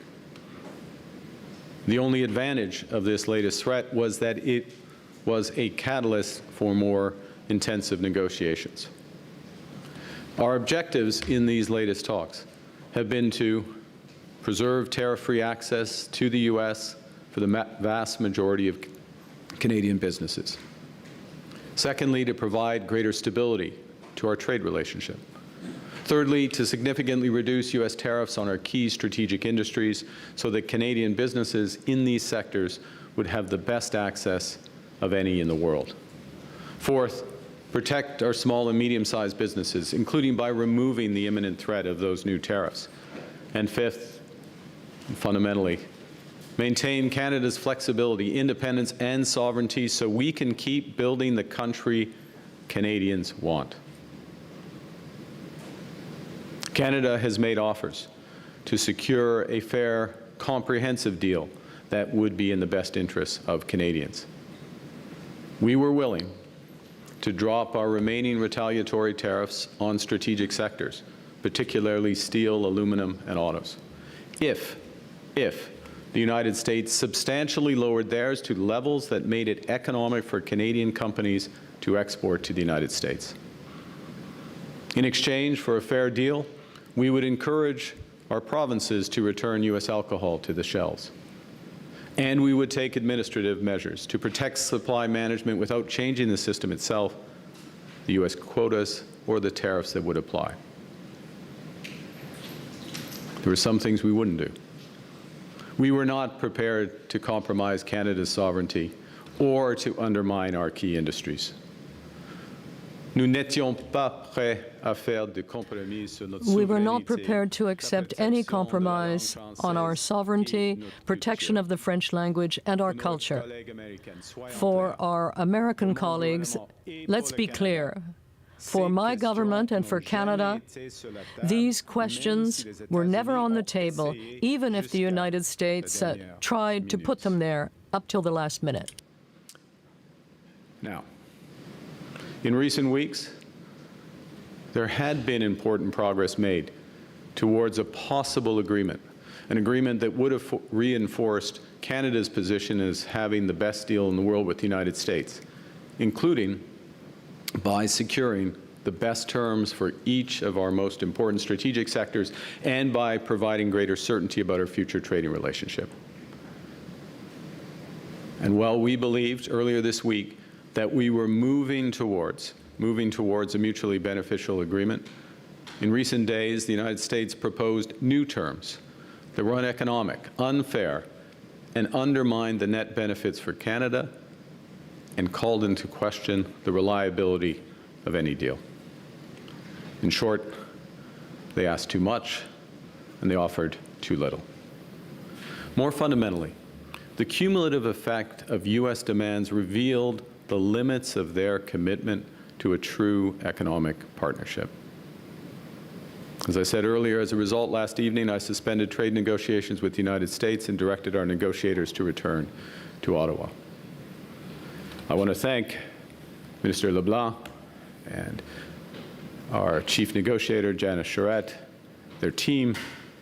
They've worked hard, in good faith, right up to the last minute to defend the interests of Canadians. Now, Canada will match Washington's new tariffs dollar for dollar in order to protect Canadian workers, farmers, families, and businesses. Our response will be concentrated in sectors such as steel, dairy, appliances, agricultural equipment, pulp and paper, and electronics. We'll also include products that are currently subject to unjustified Section 232 and 338 tariffs. This is a focused response to protect and defend our industries and allow them to compete with U.S. products in the Canadian market. In the coming days, we'll release details of these new tariff measures which will come into force the Tuesday after Labor Day. Let me be clear. We take this step reluctantly. Reluctantly because we recognize that some of these measures will raise costs and reduce choice for Canadians. Reluctantly because we recognize that some U.S. companies and some U.S. states are innocent bystanders in a dispute that they did not want. Reluctantly because this trade dispute is preventing Canada and America from doing so much good that we could do together. But at the same time, we take this step confident that it is in the best interest of Canada, and that by rejecting a bad deal, by standing up for Canada, by focusing on what we can control, we will build Canada strong for all. Building at home and diversifying trade abroad is not our plan B. It has been our plan A from the start. Canada will continue to pursue this path to build Canada strong because it's right and because it's working. We're moving rapidly to build major infrastructure. We've already referred 27 nation-building initiatives to the new Major Projects Office, new ports, mines, energy corridors from every region of the country that now represent $500 billion in new private investment. Projects that will help Canada build bigger, move faster, and trade more with the world. Thanks to Build Canada homes, we are accelerating the construction of affordable homes. In just a few months, that new agency has committed to building more than 17,000 housing units through 17 partnerships. We are also building local infrastructure that Canadians can rely on every single day, thanks to the Build Strong Communities Fund, which represents an investment of $51 billion. More than 100 projects have already been announced right across the country, and they include new hospitals, new community centers, and new public transit lines as part of agreements with Yukon, Northwest Territories, Nunavut, Ontario, and Quebec. We will also double the capacity of our electrical grid by 2050 so that Canadians have access to affordable and sustainable energy for generations to come. Because controlling our energy means controlling our destiny. Just last Monday in St. John's, the governments of Canada, Quebec, Newfoundland, and Labrador launched the single largest investment in Canada's history to build the largest clean energy project in North America ever. Une deuxième Bay James. A second James Bay. Enough clean electricity to power every single vehicle in Canada. We're building our economy while taking charge of our security by investing $500 billion into our defense, expanding our shipyards, growing our aerospace industry, increasing our cyber capabilities. And we're realizing Canada's full potential as an energy superpower in nuclear, LNG, renewables, and low-carbon oil and gas. These are the initiatives that are the future of our country. Canada is now the best connected economy in the world. Over the last year, we have signed more than 20 trade and security deals across 5 continents. We completed our most recent deal with the United Arab Emirates in a record 47 days. Canadian businesses now enjoy tariff-free access to 1.5 billion consumers. Over the next 6 months, we'll double that number through new trade deals from ASEAN to India. Cet automne, this fall, we will begin discussions with the European Union, the second largest economy in the world, to deepen and strengthen our economic and security partnership. Canada is building such unparalleled market access because we're trusted, because we're reliable, and because we have what the world wants. That's why the world is coming to our door. In just 3 weeks, we'll host the first Canadian Investment Summit in Toronto. The summit is attracting the world's largest investors who collectively manage over $100 trillion in assets. When they get here, they'll find a Canadian economy that has never been more connected or more ambitious. Nous réduisons les impôts. We are lowering tax. We are removing barriers and accelerating the transformation of our economy. We lowered the tax rate on new business investments to only 13%, which is 4.5 percentage points lower than in the United States and approximately half of the G7 average. We are accelerating the process to approve new investments, making them more predictable, while also investing with the private sector. We are building one Canadian economy.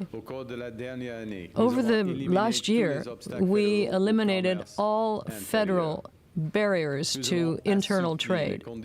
We also relaxed conditions so that Canadian workers can use their skills right across the country. We are also working with the provinces and territories to remove barriers that have divided our economy for generations. At the same time, we are taking steps so that Canadians can buy Canadian, hire Canadian workers, and build with Canadian materials more easily. Budget 2026, we will go further to make Canada even more competitive and attractive for businesses and strategic investors to build, invest, and grow. The new U.S. tariffs are designed to hurt us and divide us. They're a miscalculation. They're a miscalculation because Canadians will always take care of each other. We know we're stronger together. In the last year and a half, Canadians have met this moment with resolve, with purpose, with strength. In many ways, vacationing in national parks, buying Canadian products, choosing Canadians, small acts of solidarity, repeated millions of times that make a statement. We're masters of our destiny. This government is matching that spirit with $25 billion to protect Canadian workers and businesses hurt by American tariffs. We're helping small and medium-sized businesses respond by investing in equipment, in productivity, and supply chain resilience. And we're financing large companies to keep large employers operating and to retain their workers. We're helping those hardest-hit industries retool and pivot to those new international markets. And we are being our own best customer. We have the right plan to build Canada strong. We're on track, and it's working. At the same time, we recognize that some of the biggest payoffs of this plan, of this transformation, will take time. And that's why we're also focused on giving Canadians a boost today and a bridge to that better tomorrow. So we've cut taxes on incomes, on housing, and on gas. We've introduced the Canada Groceries and Essential Benefits, up to $1,890 per family, helping 12 million Canadians get ahead.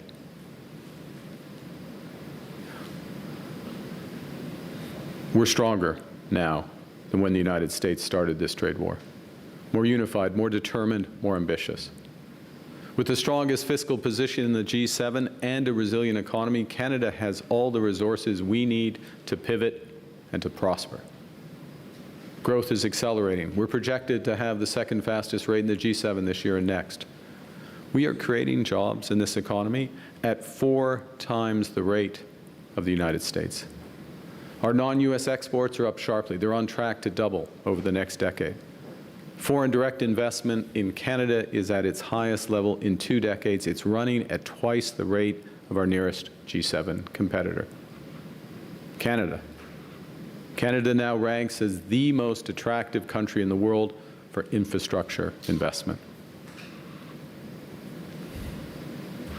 Last spring, I warned that America is trying to break us so they can own us. And I promise that that will never, ever happen. We are keeping that promise. Canada is becoming stronger and less dependent on America. We are already giving ourselves more than they can take away. And we are just getting started. As we observed earlier this week in St. John's, Canadians don't submit to the weather. We thrive in it. We don't wait to see which way the wind's blowing or surrender ourselves to the waves to be storm-tossed by events. We set our own course. We make our own weather. Au Canada, nous sommes maîtres chez nous. In Canada, we are masters in our own house, from coast to coast to coast. Building Canada strong for all. Thank you very much, and I look forward to your questions. Thank you, Prime Minister. Merci, Monsieur le Premier ministre. Maintenant, nous allons passer aux questions. We'll go to questions. First question, Mackenzie.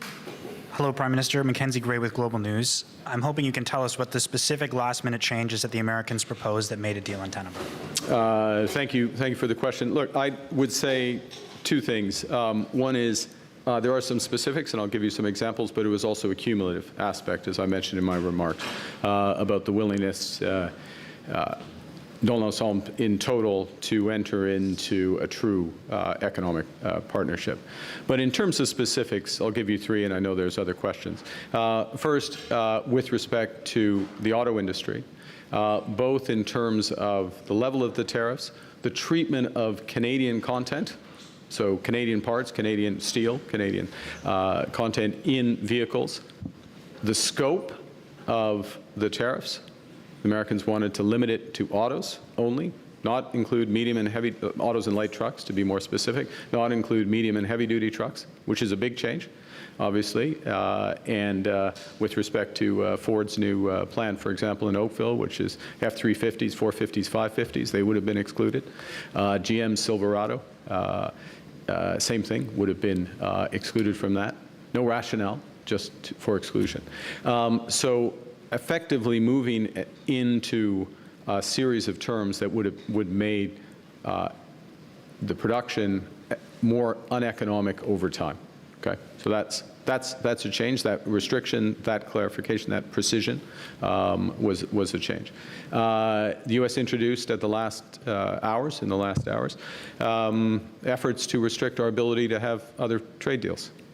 You heard me say a moment ago what we've accomplished in the last year, 20 new deals, economic and security partnerships, the prospect of doubling our market access because we believe in free trade.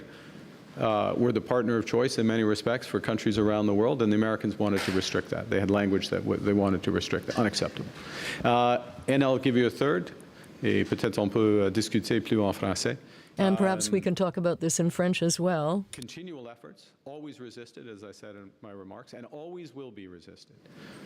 Efforts to restrict our protections of our language, our culture, and in effect, our sovereignty. So elements coming in, ramping up, any of them individually, but collectively put us in a position where what had been on a trajectory, absent those elements, for a fair deal, a good deal for Canadians, not perfect, but a good deal, a deal we would not accept. Follow-up, question suivie. Was Howard Lutnick's involvement in the last days an impediment to getting a deal? It's a question for the U.S. administration. Ultimately, I'm responsible for the decisions of the Canadian government. We take it as a cabinet, but I certainly bear those responsibilities, and so the head of the U.S. administration, the president, bears responsibility for the decisions they take. But I will say this, which is that the Canadian team, unified, the individuals you see here, their team members, our ambassador in Washington, my chief of staff, unified, talking together, the clerk of the Privy Council, everyone in the loop, everyone knows what our objectives are, collective decision making. As I say, ultimately, I and the cabinet bear responsibility for those decisions, but unity. You cannot say that about the United States administration. And as a consequence, last point, and I'll go to your colleagues, because I think this is important. In these last few days, we were drilling down on specific issues where that might have been papered over, the differences in the administration, if there were indeed differences. Ultimately, there's a decision maker at the top. And in drilling down on those, a number of those issues that I just referenced became very clear, and there was not a deal that we would sign. Thank you. Next question. Prochaine question. Bonjour, Andrea Bonjour. Radio-Canada. Radio-Canada, you talked about compromises on our sovereignty, the French language and culture, and key sectors. What specific concessions were you not prepared to make? Well, for example, there were suggestions about discoverability online involving Canadian culture and French media. That's one example. As well, subsidies and support for our culture and the French language.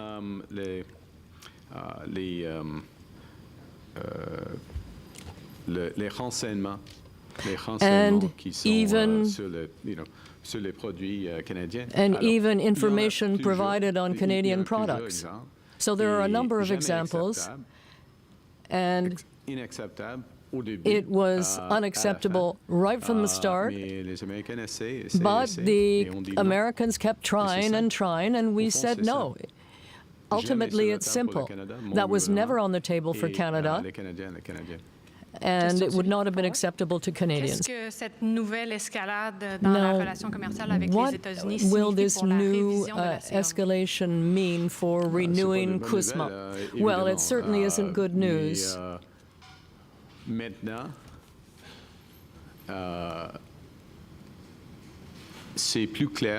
But now the situation is clear.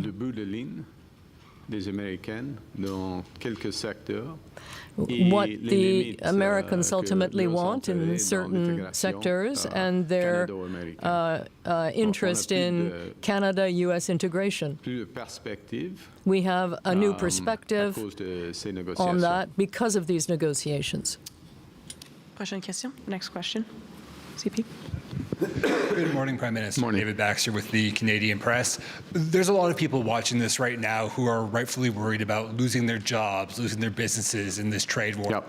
What's your message to those people who are worried about becoming collateral damage? Well, yeah, thank you, David. A couple of things. First, the people in these industries, particularly the industries that are being hit today by these 50% tariffs. Many of them are small, medium-sized businesses. They're in a wide range of industries, spread across the country, concentrated Ontario, Quebec, British Columbia, by and large. That's not exclusive, but it's that. And they have very much been top of mind. Top of mind, it's one of the reasons why we work so hard and stretch so far to try to get a deal. Now, but not a deal at any price. Not a deal on any timetable. So a couple messages for those people. The first is we're going to hit back. Okay, we're going to hit back and we are going to provide tariff protection where we can, where it's relevant for some of those industries. Steel is steel products and others is in some cases an example of that. We're going to provide full tariff protection there to prevent Americans businesses coming in and taking business. So that provides some. But more fundamentally, we will provide support, and we will do whatever it takes to support these businesses. We'll be releasing details of this early next week alongside our tariff actions to support these businesses. And we will support these businesses for as long as it takes. In other words, beyond the life of this U.S. administration. Okay, so there's various mechanisms that we've worked up. We'll give all the details in a few days, but think of working through our regional development agencies, also working through the Business Development Bank of Canada, and those will be the focal points for a limited number of easy-to-use but very effective programs that are going to help these businesses work through this period, pivot as necessary, because part of what we're seeing is what the potential future limits are to the American market. Follow-up. Next question suivie. And in the last couple of days, we heard some pushback from some of the premiers, such as Wab Kinew. Susan Holt said she was reluctant to put liquor back on the shelves. Quebec's Christine Fichette was saying she hadn't made up her mind on what Quebec's response was going to be yet. And Doug Ford was uncharacteristically silent, but he did send you a letter outlining his red lines last Monday. Just did any pushback from the premiers play a factor in the decision to end talks with the U.S.?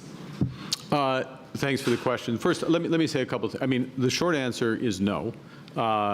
So just to give you that perspective. But, and this is an important but, the dialogue with the premiers in the last few days, over the course of the last 18 months, and the partnership that we've established with the premiers is crucial, fundamentally important. The essence of our first minister's discussion 2 days ago, we're going to have another one this afternoon, but the essence of our first minister's discussion 2 days ago was that it's our judgment, as we told Canadians, that we were on a path to a potential deal that would give Canada not just the best deal overall, but the best deal in all of our strategic sectors, that the price for that deal, in our judgment, was worth paying. We still had to come back to the premiers with the exact specifics, so it's entirely reasonable for Premier Fichette or a premier to say, well, I want to see everything before I make that determination.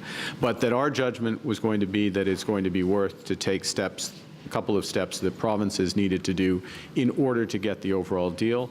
I'll go back to Mr. Baxter's question.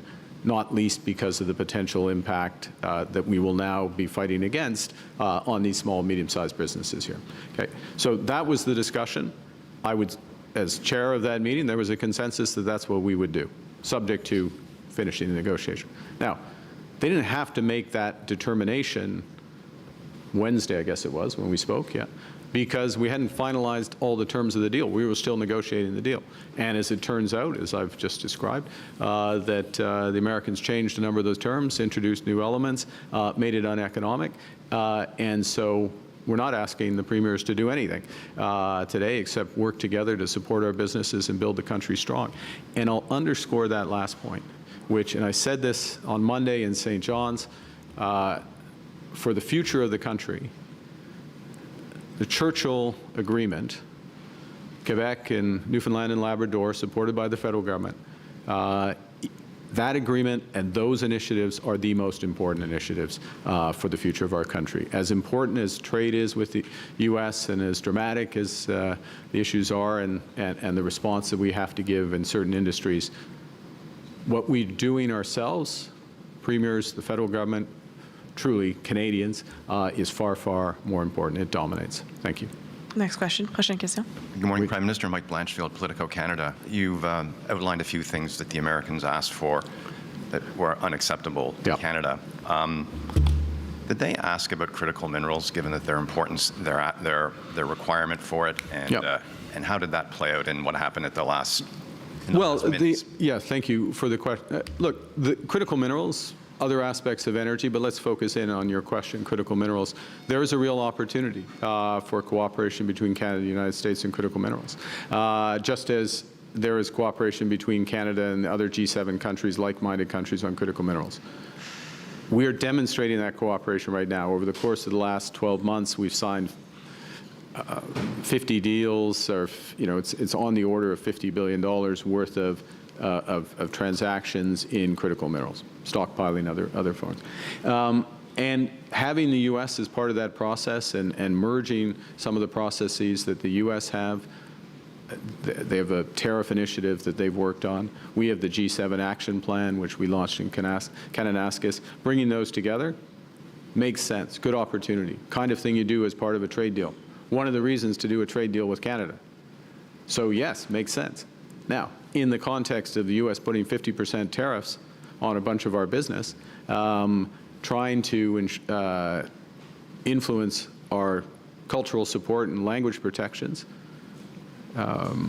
not agreeing to sensible economic terms for our core industry in autos, we've got a lot of demand for critical minerals, so there's less opportunity to cooperate with the United States. That is something that is a missed opportunity as a consequence of what's happened, but we didn't cause it to happen. Did they ask for exclusive access to our critical minerals? We would never give exclusive access. And did Canada do anything at the last minute that could have triggered this? Did you make any asks or offers? No, no. There's a short answer. From our perspective, we clarified what was on offer, and we're continually disappointed by the answers. Next question. Prochaine question. Good morning, Greg Quinn, Market News. Your midnight statement mentioned part of the breakdown was the reliability of any deal.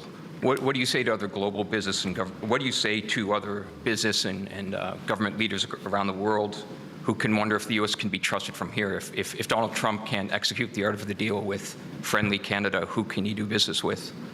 Yeah, I mean, if you execute a deal, you have to stand by that deal. And Canada stands by our agreements.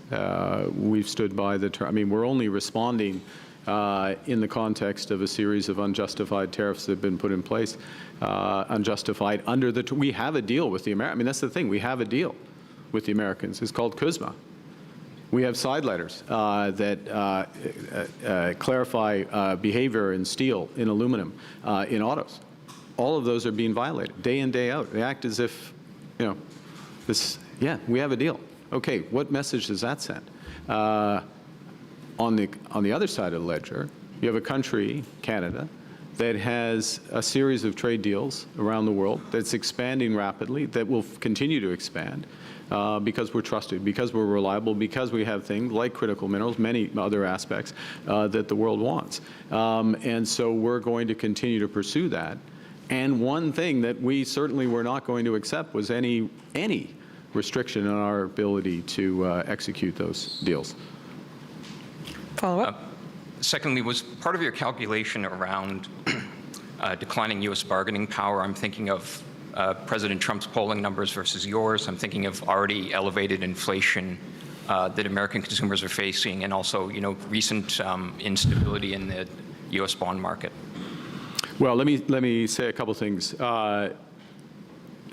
No, in terms what we're focused on, as you know, is building Canada strong. It's putting Canada in a better position for Canadians, for all Canadians. Now, it happens to be the case that we are stronger and we're in a better position than we were 18 months ago, because we've recognized right from the start that we needed to focus on building at home, we needed to diversify abroad. Both of those have longer payoffs, but we're already starting to see some of the benefits of that. We recognized, and credit to the Minister of Finance, we recognized right from the start that we need to continue to maintain the strongest fiscal position in the G7, so that our borrowing, and we will borrow, but borrowing for investment, not for operating expenses, and that shift in borrowing there. And let me make this point, because the last part of your question, you know this well, that we are entering a phase where fiscal strength, discipline, focus is going to be very important. It's going to be scrutinized. I mean, it doesn't, I will say to Canadians at home, like as someone who's been in and around financial markets for a long period of time, what I'm about to say doesn't make sense, but it's the way the world works, is that markets sometimes ignore these fundamentals, and then all of a sudden they focus on them. And when they focus on them, if you don't have your house in order, it's too late. We have our house in order, and we're getting stronger. So. Next question. Hi, Prime Minister. Tom Parry with CBC. Can you talk more about what the United States was demanding Canada do with its other trading partners? Were they asking us to impose tariffs on other countries in conjunction with them? Tom, there were elements of that, and in certain sectors. And to be clear, there were elements where we would see the merit of that as part of a comprehensive deal that made sense for Canada. So if you have an integrated auto market and you want to have an integrated steel market, for example, related aluminum market, then and you have concerns, as we do, as the Americans do, about non-market economies, about transshipment of steel, for example, through third countries, et cetera, then it makes sense to align and I would say that, again, within a comprehensive deal, we'd be prepared to do that. But that's us deciding to do something that is in our joint interests, as opposed to being told to do something or being restricted from doing something else. Now, the second point is there are a series of steel and aluminum related. By the way, if you do that, though, you should have an integrated market. In other words, the tariff level that you apply from Canada into the United States, because America wants to tariff everybody on everything, but the tariff level you apply should be clearly the lowest. It shouldn't be the same as other people. It should clearly be the lowest because you have this added market protection. That's part of the negotiation. We weren't satisfied. Ultimately, we're on steel, aluminum, and related products, so-called derivative products. Think HVAC systems, nuts and bolts, anything that's Bombardier products, Bombardier recreational products. There wasn't enough movement. Then there's a separate issue, and I'll just stop with a sentence here, which was language which suggested restrictions in terms of our ability to execute trade deals, which would always be unacceptable to this government. Follow-up. What do you think their goal was there? What were they trying to do? And if I could just, as a second part, what were they asking on culture? You can ask the first, not double follow-up. Since you asked, could you ask? I'm going to say no, you can't ask 3 questions. Look, sorry, now I've forgotten the first part of your question. What was it in trying to get us gain more control over our trade policy? Oh, why are they trying to do that? It's a power play. It's a power play, and becomes a question of sovereignty. Look, let's take a big step back. big step back. And this is what is unfortunate about the situation we're in. We're here for the right reason, but it's unfortunate. Canada and America and our G7 partners, we think about a lot of issues the same way. We're concerned about excess capacity in non-market economies. We care deeply about forced labor, child labor. We want it, and I'll take that second example where absolutely, do we want to cooperate? Do we want to share information? We want to align our approaches and our implementation of those approaches, and was that potentially part of this deal? Absolutely. There's a host of other things where absolutely we want to work together, but when it moves into restrictions and using Canada effectively as more leverage for America, that, I mean, clearly, that's, Canadians wouldn't accept that. We're a proud, independent country. We've got the right values. We'll make our decisions about who we want to trade with and how, and including on how we work with the United States and other partners. Thank you. Il y a un seul follow-up. We'll have time for one last question. Dernière question, Chris. Oui. Good morning, Prime Minister. Chris Bernardi from the National Post. The government to date seems, at least publicly, to have been very reluctant to wield critical minerals and energy as a weapon as part of this trade war. Is that going to change now? Are those on the table? We have a range of other options to protect our industry. You know, first and foremost, what are we looking to do with our counter tariffs? It's to protect industries that are disadvantaged by the American trade action. So we start with that. And then we think about matching in ways that have the least negative impact on Canadians. We don't like doing these, but in this environment, it makes sense. One of the things that's happening, I'm going to answer your question this way. One of the things that has happened over the course of the last 12, 18 months is that we have considerably ramped up development of critical minerals. Without a doubt, I can't put a precise number on it, but much less of that development has been related to the United States than it would have been if we were not having these trade issues. It is clear to Canadians the value of diversifying our partnerships. And it's clear to Canadians that, I'll say something, it's clear to Canadians that a pipeline to Asia that exports oil to Asia, or an LNG facility that exports LNG to Asia, is more valuable than just the dollar value because it helps diversify our economy, our partnerships. It makes us less dependent on the United States, less. I mean, I'll just state the obvious there. So that's I'm putting that in. I'm taking your question transparently and turning it to the positive of how we act to build out this, as opposed to pulling relationships that already exist, and restraining them. But we'll see. Last follow-up. Dernière question. Probably double barrel it because it's the last one. But first, do you plan on? I know. I can't now. You're squeezing water out of a rock. Tom tried that. It's. Do you plan on reviving certain measures eliminated as what previous concessions, the digital services tax, the U.S. streaming payments for CanCon, for example, those measures? And why does it feel like today Mark Carney is going to war, trade war? The tone. Because we're attacked. Like, you're at war when you get attacked. We got attacked. U.S. put 50%. We waited until the United States decided to actually implement these so-called 338 tariffs. That's fine. We've got the reserves. We've got the resilience. We've got the plan. We've got the focus. We will respond. We're going to focus on what we can control. We're going to build. In terms of, let me say this in terms of measures and tax and others. We are constantly looking at our tax system, how we can make it as fair as possible, shift the burden to those who are most able to pay, and in a way that incentivizes investment and entrepreneurship. Right?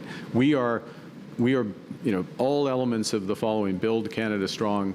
It's not just like it is the plan, and so we want builders to put money to work in new businesses, in big infrastructure. We want them to put to work in Canada, and that makes it strong in ways for all. Il faut avoir une question en français si je peux. We need a question in French. Je peux vous demander de répéter. Est-ce que nous sommes maintenant en guerre commerciale totale? Could you just repeat? Are we now in a trade war with the United States? Well, yes, that's obvious. This is a new attack on Canada. So you are attacked when there's a war. This was not our choice. We were there. We were ready and close to having a comprehensive agreement that would be fair to both countries. We were close to that happening. And it seemed that we were close to reaching a comprehensive and fair agreement with the United States. But they made changes, including threats on the French language and Quebec culture and Canadian culture. That is not acceptable. That would never be acceptable. And for that reason, that marked the end of that stage of negotiations. Where will this escalation and tariffs back and forth, where will this lead us? Du côté américain qui va nous amener à des difficultés économiques au Canada. Vous êtes prêts à ça? This could provide for increasing economic difficulties in Canada as a result. Are you ready for that? Yes, we are ready. We will do everything we can to protect our workers and our businesses. We are resilient. We have a great deal of flexibility, fiscal flexibility. We have partners around the world. We will be increasing our partnerships with India and many other countries. So yes, Canada is strong. And Canada is ready. Canada is united. And now it's time to get to work. Press conference, c'est ce qui m'a fait à notre conférence de presse. Merci.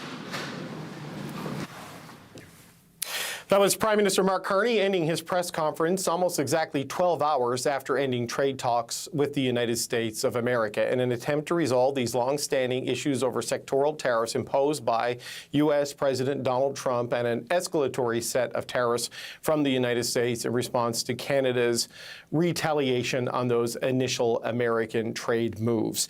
A reluctant trade warrior, the Prime Minister, but a determined one, offering an explanation of why these talks failed, telling Canadians supports will be announced next week to help deal with the uncertainty that's coming, as will the details of retaliatory tariffs, which will be put into force on the Tuesday after Labor Day.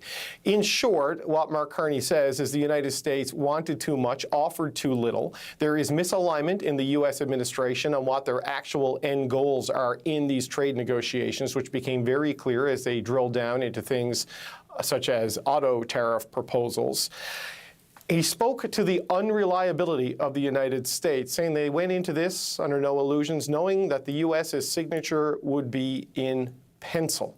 And he said the changing demands, the threats on Canadian sovereignty, the auto sector restrictions, trying to tie Canada's hands on future trade agreements with other countries, and what he referred to as threats to Canadian culture, French culture, and the French language, revealed the limits of the American commitment to a true economic partnership, saying the gap between partnership and competitor had changed dramatically over the course of these talks. More details to drill into throughout the day. The Prime Minister leaving there to go to a cabinet meeting. After that, he will brief Canada's premiers at 1:30 Eastern Time. But right now, we're going to get some reaction from one of those premiers, as Nova Scotia Premier Tim Houston has been standing by, listening in to the Prime Minister's comments. Premier, it's very good to see you. Just your initial reaction to the end of these talks and the Prime Minister's rationale just now. Yeah, thank you for having me. But obviously, we're on a different path now, and that's going to be a bit of a rocky road for sure. You know, thinking of the massive number of families and Canadians and companies and really communities that will be impacted by this. But we are where we are. You know, I've put my faith in the negotiating team and the Prime Minister from the beginning. I find it's easier to make the decision when you're not the person who has to make the decision. So, you know, they're sitting at the table, they're having these discussions. I have faith in them. I support the Prime Minister. I support Canada. So we're going to move forward. And there are lots of things we can do to protect Canadians, to protect Nova Scotians, to build our own economy. Now we just need to make sure that we find that common ground across the country and just get going, because this is a situation, we didn't create it, but now we have to respond to it, and we are ready. So, Premier, while I was on my holidays, you were on my favorite television show, Power and Politics, and you said that you can't imagine what the lack of a deal does to the relationship with Canada and the United States, what it does to the economy. You called it a scary prospect for our country. We're in that scary prospect now, are we not? We're here. We are where we are. But I mean, look, I would say we're reasonable people as Canadians. So obviously, I believe we put a good faith effort. But we saw what happened on the other side. When you don't have a reliable trading partner, when you don't have a reasonable person on the other side as an ultimate decision maker, things can go sideways. And I think in Donald Trump and the Trump administration, we just have another example. This is a difficult person to deal with. It's the person that kind of shakes your hand, but with their fingers, crossed behind their back. I mean, that's what we're seeing. But we are where we are. It's a long-standing relationship. We'll find a way to get through this in terms of the United States. But the response that we have to make as Canadians is to get building, get those projects going here in Nova Scotia, develop our energy, develop our natural resources, find other trading partners, diversify our markets. We've been doing all those things. We will push hard on those things. Those opportunities exist for us, and now we have to seize them.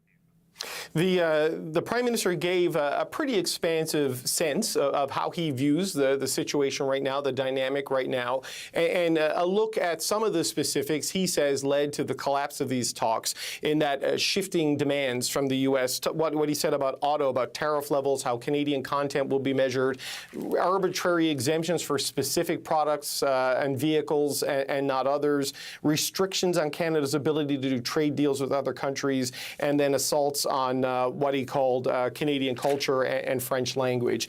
Based on what he spelled out, do you agree with the decision of the Prime Minister to pull back the trade negotiators and end talks?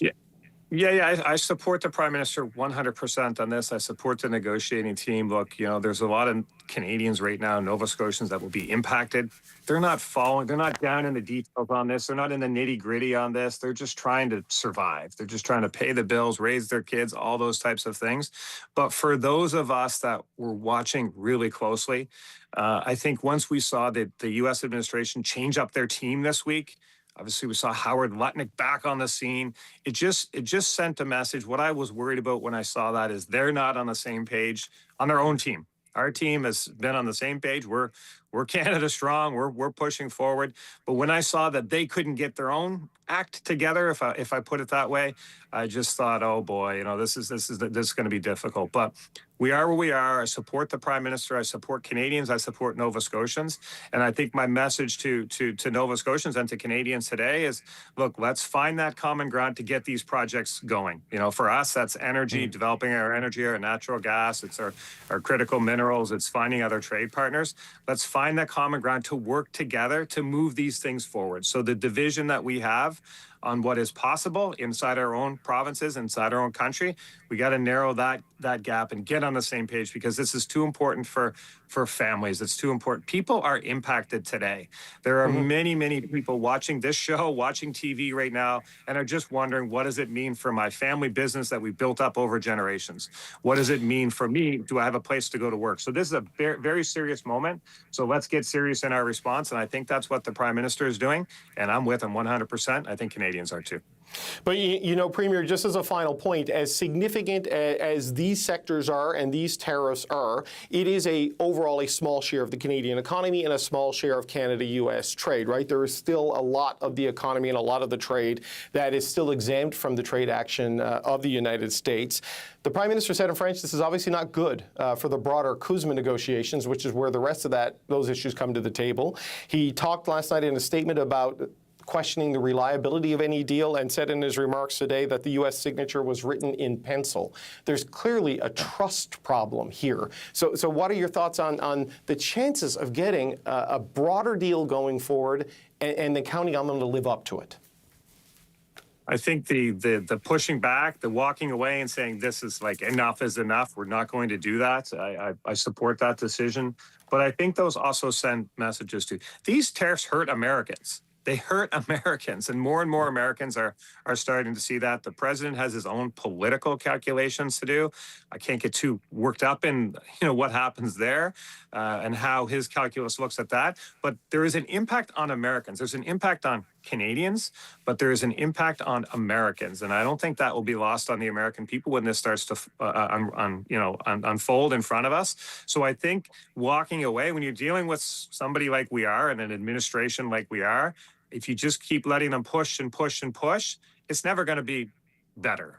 So I think there was a line, and obviously that line was crossed over the last couple of days, certainly over the last 12 hours or 18 hours, and we've said enough is enough. And saying enough is enough, sometimes that gets the attention of the other side. I don't know what will happen in this case, but I know what we can do, and we just need to do it. Because as I say to Nova Scotians, having all the natural gas we have is potential. But potential doesn't build roads and hospitals and pay jobs. So we need to seize this opportunity and turn that potential into reality. This is a rally call. I'm all in. Let's develop our resources. Let's build our economy. Let's get going. And the American relationship will be resolved over time, but it'll have to be resolved on terms that are more fair and more reasonable that we can live with. That's the message that the Prime Minister sent today, and I'm with him. Okay, Premier of Nova Scotia, Tim Houston, I know you have to get going because you got a briefing with the Prime Minister. If there's things you want to share after that, we'll be happy to have you back. Thanks so much for your time today, sir. Appreciate it. Anytime. Okay, we're going to get more reaction now. Flavio Volpe, a familiar face in this and a key player in this, joins me now. He is the president of the Automotive Parts Manufacturers Association and a member of the Advisory Committee on Canada-U.S. Economic Relations. Flavio, it's very good to see you, sir. We saw some things there from the Prime Minister on auto tariffs, and that's what I want to get your reaction on as we wait to hear from Ontario Premier Doug Ford. The Prime Minister says there is disagreement on the tariff level, how Canadian content would be applied in this, and then things on the scope and tariff. How things like big trucks, the Silverado, the F-350, the F-450 were excluded from the tariffs, but other things were not. What do you make of what we learned there from Mark Carney? Well, look, we've been engaged as an industry, from the assemblers to the parts makers to the raw material suppliers and the tooling companies, with the negotiating team, with the Prime Minister and his team, also with the Premier of Ontario, who I'm eager to hear from as well. What I heard there is that he heard from us that anything that makes these temporary tariffs that we've been challenging their legality, legitimizing them in a permanent sense, above the profit line in Canada was going to be very critically damaging to the industry. For him to say in a first example of the things that didn't work here is encouraging for those of us who are very passionate about the fact that we need a sector like this and that it is a critical part of the Canadian economy. What's your read, Flavio, of the Silverado, the F-350, the F-450 being carved out, but other things not? I mean, this sounds like something the automakers would have asked for because of, I don't know, their product manufacturing lines in the United States. They maybe couldn't fill those demands. How do you view that? Help me understand it. Well, I think Canadians understand cars, the ones they see on the road, and they think heavy trucks are just perhaps the fire trucks, the garbage trucks, the school buses. But in that designation that came into contention yesterday is a Super Duty pickup truck, like Ford F-350s that are about to start getting made in Oakville, Ontario's plant here after billions of dollars in investment from Ford Motor Company, and the Silverados that are made in Oshawa in a plant that's been going for almost a century. And I think that what happened is at the last minute, the Americans pulled that classification out of the class of product that would get a reduced tariff. And I think that was the White House, perhaps it was Howard Lutnick's continued effort to get rid of auto manufacturing in Canada, and it was a good catch by the Canadian team. And I'm sure the folks at Ford and at General Motors, as well as the folks in Manitoba and Quebec that are making heavy trucks, that said, hey, hold on a second. This is a very material change. Never mind that we still hadn't grinded the light vehicle numbers to a place that was below the profit margin. Totally excluding these ones were going to affect 2 plants and workforces and their supply chains immediately. And I'm glad they walked. Okay, that's a good explanation because I misunderstood it then. I thought they were being exempted as in they would not be tariff, but what you're saying is they are being exempted as in they would not qualify for the reduced tariff rate. Am I understanding it now? That's right. We were having a reduced tariff discussion and they excluded 2 plants specifically. Okay, so that was a design to kill those product lines, essentially, and try to force them into the United States. And you mentioned Howard Lutnick, because he has made it clear he wants to strip the Canadian auto sector for parts, right? And just move the whole thing. And Tim Houston said Howard Lutnick's reappearance at the table was a sign of concern for him as this got closer. The Prime Minister talked about a lack of alignment on things. Does that smell like Howard Lutnick entering the chat was a key part of the problem here? Well, I think Howard Lutnick, the viewers may remember, was at a Eurasia conference or had zoomed into a Eurasia conference about 6-7 months ago here and said, look, you're not going to like this, but Canada will not make cars. Canada will only make parts. And so, I don't believe in coincidences. There was momentum, and I think we heard from Minister LeBlanc through the week a real positive tone. And stakeholders like us who were being consulted, there was momentum. We needed to grind, but that momentum ended when the person who was responsible for the 232 tariffs and the stated objective to get rid of car production in Canada entered the picture. Ultimately, the Prime Minister said, that the President is in charge of his administration. But we were already on a bridge too far, and he extended it to the point where I think there were some wise decisions here to back away. Gordie Howe bridge too far, you might say, Flavio. Yeah. But look, we're standing by to hear from Ontario Premier Doug Ford. I want to get my colleague Catherine Cullen in. But anyone who reads the Haberman Swan book called Regime Change about the Trump administration knows the chaos that's in there. Here we are. Oh, I wanted to go back to Flavio one more time. Is he gone? Is he still there, gang? Yeah, sorry, Flavio. I just wanted to ask you, where does this leave us, right? Because the Prime Minister said this is not a good sign for CUSMA. We're going to go into more retaliation, more escalation, and more supports. I mean, where does this leave the overall trade situation? Yeah, I think that's the right tone. None of us is celebrating that we didn't get to a bad deal. There was an opportunity here to get to a good deal where we can free up some of the industries that have been suffering for 1.5 years since this thing started, and then make sure that a whole bunch of new ones didn't get hit.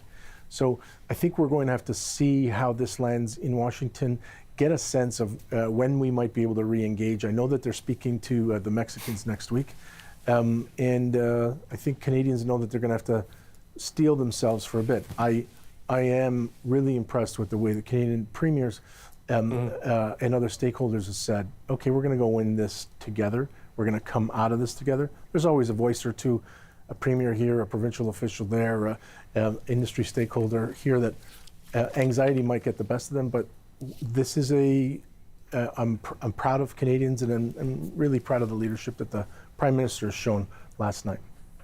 Flavio Volpe, President of the Automotive Parts Manufacturers Association. Always appreciate the time, man. I'm sure we'll talk again soon. Thank you. Okay, we are standing by to hear from Ontario Premier Doug Ford. That is not him in the shot. His hair is shorter. Catherine Cullen is here, though. It's time to bring her. She's the host of The House on CBC Radio, and she joins me now from Toronto, where she's been hosting As It Happens. Catherine, your thoughts on what we heard from Mark Carney there in his pretty forceful, prepared remarks and the expansive Q&A? I am fascinated by the sovereignty piece of all of this, David. The argument that he offered for ending these talks, right? The question was, what was he going to put forward, and would Canadians accept this as a good enough reason for swallowing these tariffs, the counter tariffs, all the economic difficulty that's going to come? I think he gave essentially 3 main reasons, right? The discussion around autos, in particular steel and aluminum, some of which you just touched on with Flavio Volpe. The trade piece of it, which sounded like to some extent restricting what Canada can do on trade, pushing Canada to put tariffs on other countries, perhaps. And then also some of the sort of identity piece of it, right? The things around language and culture. And I would say that in particular, and the timing right now, really significant. I mean, I think it would be difficult for any Canadian Prime Minister at any time to say to the Americans, okay, you can make things harder for the French language, be it things that the Prime Minister suggested in language that wasn't entirely clear, that it had things to do with the discoverability of French language content online. He talked about renseignement. I wasn't sure if he was talking about French labeling, perhaps, but I will say to you, and perhaps some people have sort of started to zone out already, if you were to do something like that on the cusp of a Quebec election as Prime Minister, you would in many ways, I think, be saying to the PQ, here is an open road to becoming the next premier of that province, right? To not stand up for the French language, always a difficult argument, but particularly at a time where we see that the PQ do have a real shot at leading the province of Quebec and are looking towards a referendum. Yes, they say now, as of this week, after the time of Donald Trump, the national unity implications of that would be quite serious. But even beyond that, I think it is going to be interesting to see if anyone can offer an argument that is critical of that level of restrictions. It does kind of bring us back in time to the 51st state discussion. The phrase that came to mind for me was one that we haven't talked about since we were really deep in that 51st state. We would hear about a vassal state a lot. The idea that another country would set our trade policy, set our language policy, those are really powerful suggestions, and I think they will rankle a lot of folks. It's also interesting to see, there's the Quebec part of it, the autos, you have the Ontario part of it. So the Prime Minister has made a case for why this just was not the right path. There is, though, also the question of the path forward here, because one thing that was not clear out of any of that is what would a road to getting back to the table or turning the temperature down even begin to look like? Yeah, this feels quite a bit like the October fracture, after the Reagan ad ran and the U.S. used that. But, on the culture stuff, Catherine, too, Canada's already given so much on digital services tax, the CRTC decision, and basically, fine, we won't make you pay for it, but we still want to make things discoverable, and we want to have them amplified on your platforms inside the country. And that was, once again, it's a U.S. approach of do this or else, which are also doing in European markets as well, as they sort of disrupt trading relationships with all of their historic allies. I mean, writ large, this is all about the Americans throwing their weight around and saying, oh, yeah, I believe we have Premier Ford coming to the microphone here. Okay, there's Ontario Premier Doug Ford. Let's listen in.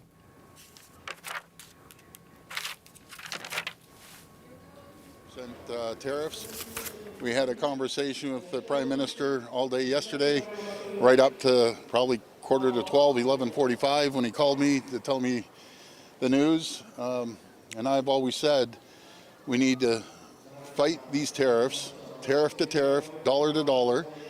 And I'm glad he didn't sign that deal because it was a bad deal. It was a bad deal for Ontario. It was a bad deal for the auto sector, the steel sector, and manufacturing sector.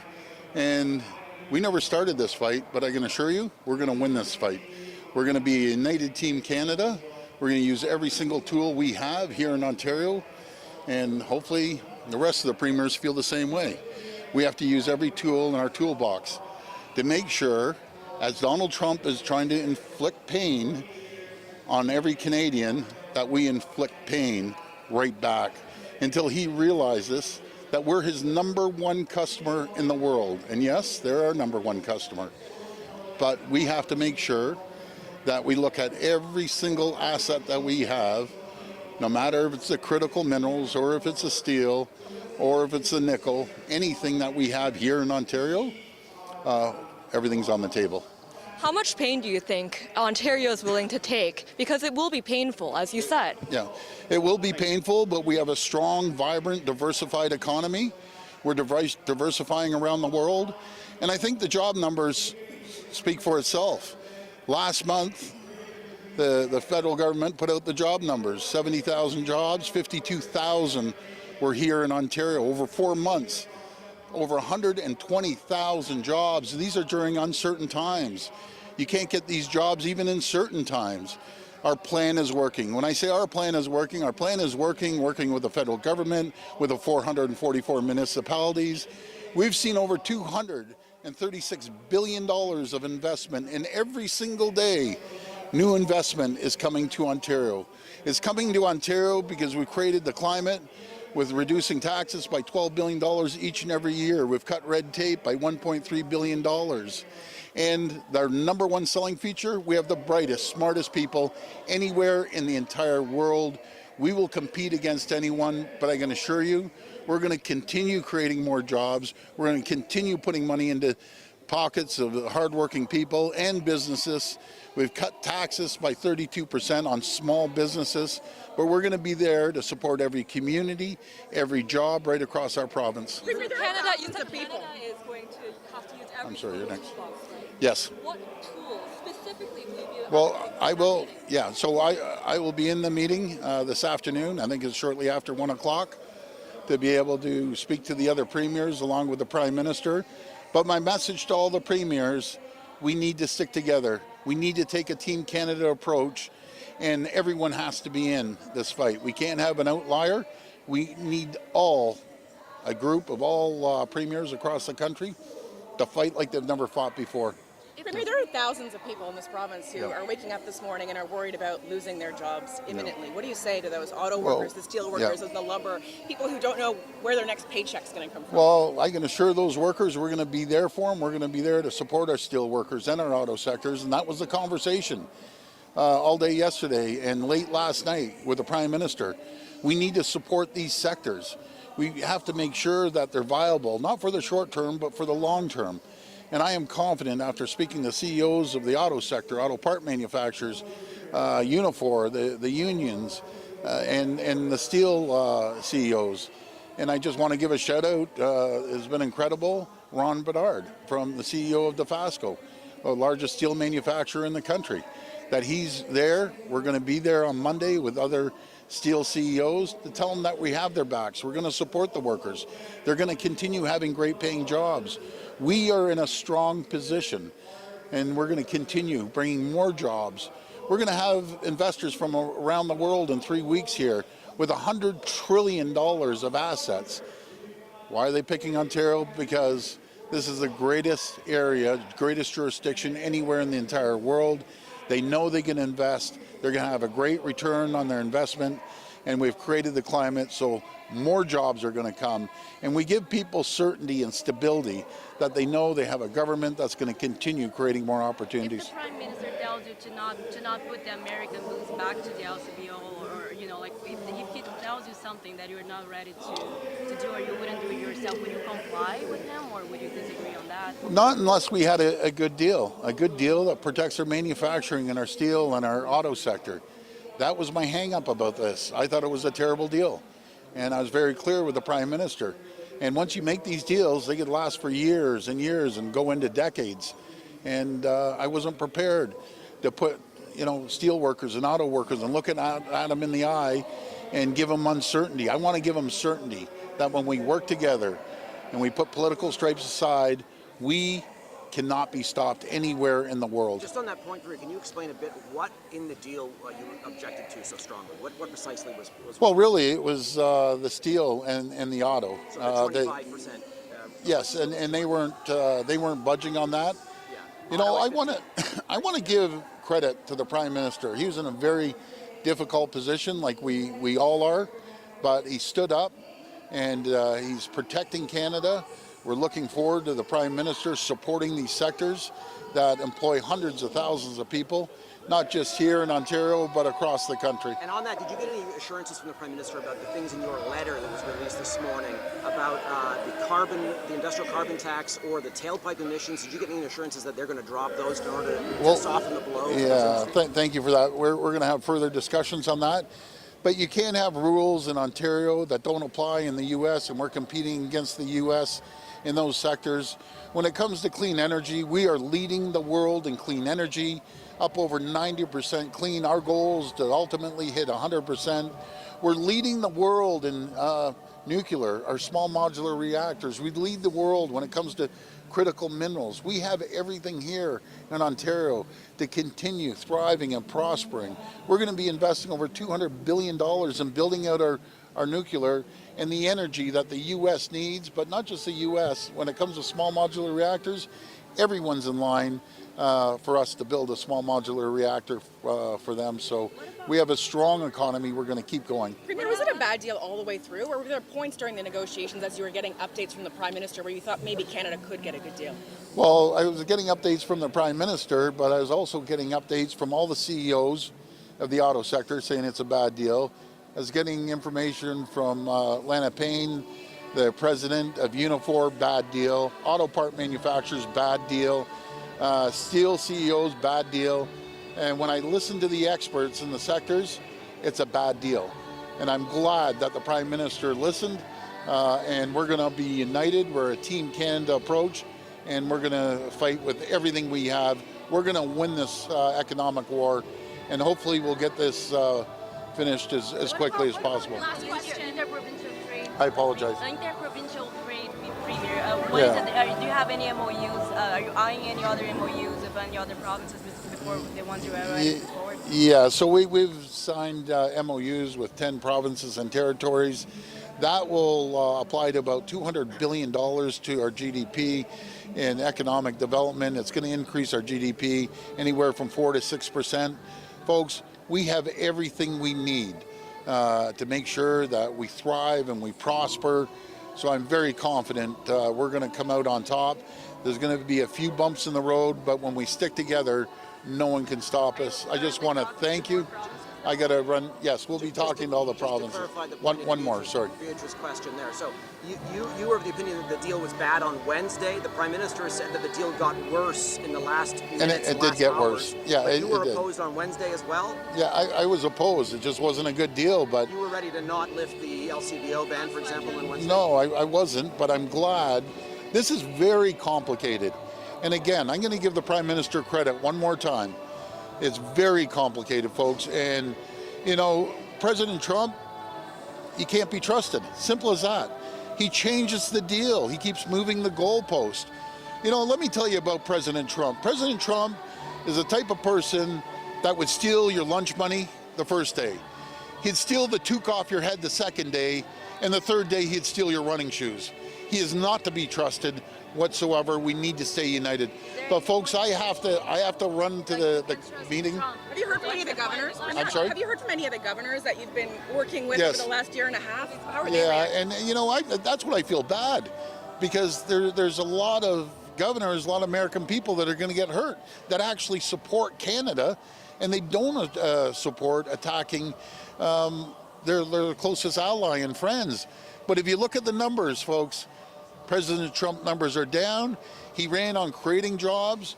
We created more jobs than all 350 million people in the U.S. combined last month, just Ontario alone. Inflation's going up, cost of goods are going up. And I'll tell you the reason they're going up. Because he's attacking his closest ally, his number one customer. You notice cost of housing is going up because 1/3 of the lumber they use to build homes comes from Canada.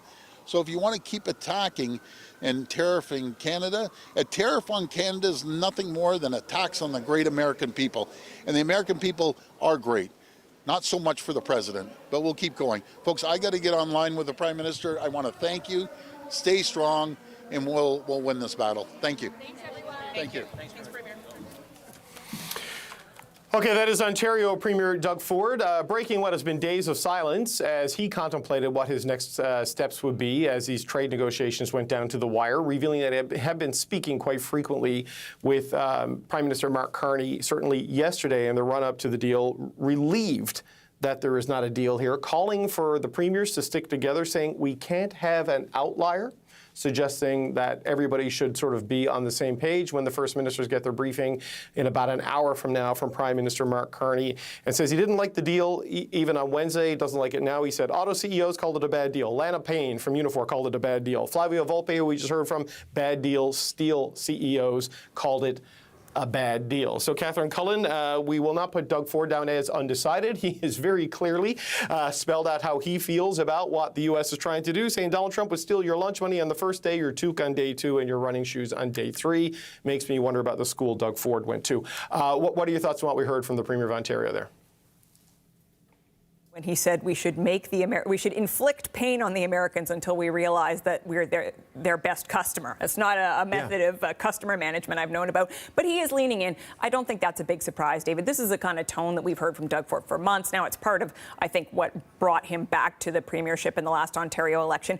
I did think, though, that bit about understanding what was happening behind the scenes over the last few days was absolutely fascinating. You see an alternate timeline here where Doug Ford has to make a decision decision about what he's going to do about that deal. I was glad that the reporter asked him, what would you have done about the booze? You weren't prepared to put it back on LCBO shelves, but he basically said, no, and you were in a bit of a double negative there. I got the sense, I understood from his tone that he's saying he would have gone along with it, but I'll be honest, that wasn't entirely clear. But here you see how we could have been in a situation of a bit of discomfort. Right now, though, it seems that what we're hearing from the premiers thus far is that they understand the position that the Prime Minister has taken. They're supportive of it.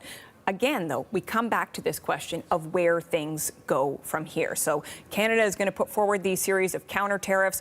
We're going to see how the Americans respond. We heard from that U.S. official that there are going to be options offered to President Trump in terms of how he might further turn up the temperature in this whole thing. There's also this element we're hearing, this optimism about Canada's future, which I think is an important message for Canadians right now during a difficult time. But, you know, Doug Ford was saying, hey, we've got this investor conference coming up in this city. And it's true, this is something that the federal government's very involved in, and Mark Carney's very enthusiastic about it. It's his doing. We have to admit that what is happening right now is certainly not good news for people who might be thinking about investing in Canada. A lot of them are interested in access to the American market. That has gotten more complicated. And that word that we have been hearing over and over, that this is all about certainty versus uncertainty, the only added certainty we have at this point, it does not point us in the right direction. So it does make the road forward more difficult, even as the federal government, the provincial governments try to take steps to make things better. Right. Perversely, there could be certainty on things like energy projects and projects going to Asia or Europe, which could help because of the diversification. But yes, I take your point. A continental trade war is usually bad for business. Okay, we're standing by to hear from the Quebec Premier, Christine Frechette, who's going to speak in a little bit on the eve of the beginning of her election campaign. We want to squeeze in, if we can, Lisa Raitt, someone I speak to on Tuesdays. I'm not going to talk to on a Saturday. She's in her home in Milton, Ontario, a regular commentator on my show, and of course, a former Conservative cabinet minister and a member of the advisory committee for Mark Carney on this. Lisa, this does not sound like a temporary blip in things. How do you view the way the Prime Minister laid everything out? I think the Prime Minister is telegraphing to Canadians and to Canadian businesses that this is going to be the status quo going forward, that we're going to have retaliatory tariffs and that we need to be prepared for whatever else may come. I noted the Prime Minister answered a question regarding the markets in the United States. And I think that's something to watch for as well, because up to this point, the larger stock market, which of course Donald Trump follows closely, really has priced in all of this kind of trade discussions, and it hasn't fluctuated a heck of a lot, nor has the Canadian dollar. It's going to be interesting to see what ends up happening on Monday now that we have seen the fact that these trade deals have collapsed. And finally, I would just say that Mr. Greer is now moving on to Brazil. They've already announced that he is going to be negotiating with Brazil next, and that starts next week. Well, good luck to Brazil, because as we've seen, Lisa, it tends not to go sideways for just about anybody who gets dragged into a trade negotiation with this administration.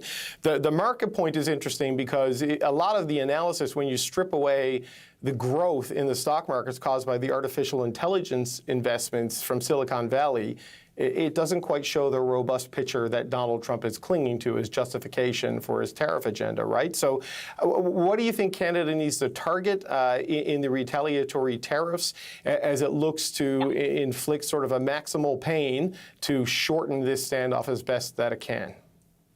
So I think one of the overarching goals should be to make sure that we're not hurting businesses that are already being hurt by the 50% tariff being levied, because I think that's counterintuitive. The second thing I would say is do what the Americans did and figure out what it is exactly that is going to be harmful and hurtful, maybe specifically to some states that could be on the bubble in the next midterm elections, bringing the politics into it. And then there's the final question, David. What is going to happen? Will there be an export tax levied on oil and gas and resources? And that is a fight for the premiers to have, no question about it. Well, it was interesting when we just heard from Doug Ford. He said all options need to be on the table. He listed a series of sectors, but he was quick to put the Ontario border around his suggestions because, you know, this was a bit of a sore spot in Prince Edward Island when the premiers met back in June, I think it was. On that, it seems to me the Prime Minister would be reluctant to do things on oil and on fertilizer. He did say oil in particular, he said, they don't want us to stop sending that in his prepared remarks about the U.S., not necessarily as a threat, but it seemed to me as a proof point that your trade deficit complaints are nonsensical. It's because you get all this oil. Yeah, I agree with you on that. I think that's a very large political landmine for us here in Canada and may accomplish some attention seeking in the United States, but at what price here domestically? I think as well, David, we're talking about, you know, our retaliation. Mr. Greer's made it clear that Donald Trump will seek to balance the field again should we retaliate to the retaliation of the tariffs. And I would also look at some non-tariff matters that Mr. Trump may seek to impose upon Canada. That Gordie Howe Bridge, you know, are we going to see another case where the Gordie Howe Bridge is closed because he just pulls all the customs officers from that bridge on one day? Who knows what they'll end up doing? They have a lot of cards they can play, as do Canadians, but it looks like we're going to be in this for the long run. And Canadians who are impacted, I really just hope and pray that we are going to be as clear as possible in the programs available to them to get through this. This is not their fault whatsoever.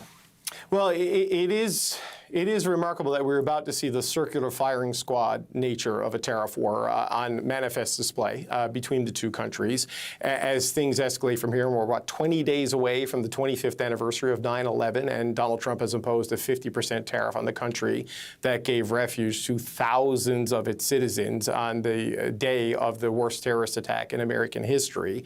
And we have the Prime Minister saying in his prepared remarks, Lisa, that the American signature was written in pencil, talking about the inability to look at the reliability of any deal and saying this is a bad development in terms of moving ahead with CUSMA talks. I mean, what does all of that say to us about where this is going? Never mind the specifics of tariff rates and tariff rate exemptions, just the ability of Canada and the United States to have any kind of a reliable, trusting working relationship. That's why I think we're in this for a long period of time, David, to be honest, because them's fighting words when it comes to Mr. Trump. And I don't know whether or not we've seen anything on Truth Social in the past 12 hours. I certainly haven't seen anything, but I also don't look at Truth Social. I rely upon folks like you to tell me what Mr. Trump is saying on his own media channel. I think we have to wait to see what he says and gauge what kind of reaction he's going to have. But all in all, the reality is that it is, well, you wrote to me this morning, Rupture 2.0. I think you're exactly correct. And how we move forward as a country is going to be extremely important. It's not just about Team Canada. It really is about supporting all the folks who are making a decision of investment, not just about whether or not they're going to close down their companies. Yeah, there's been no statement yet from the from the president. We've definitely heard from the Prime Minister. Lisa, the most recent thing we've seen is something about his ballroom.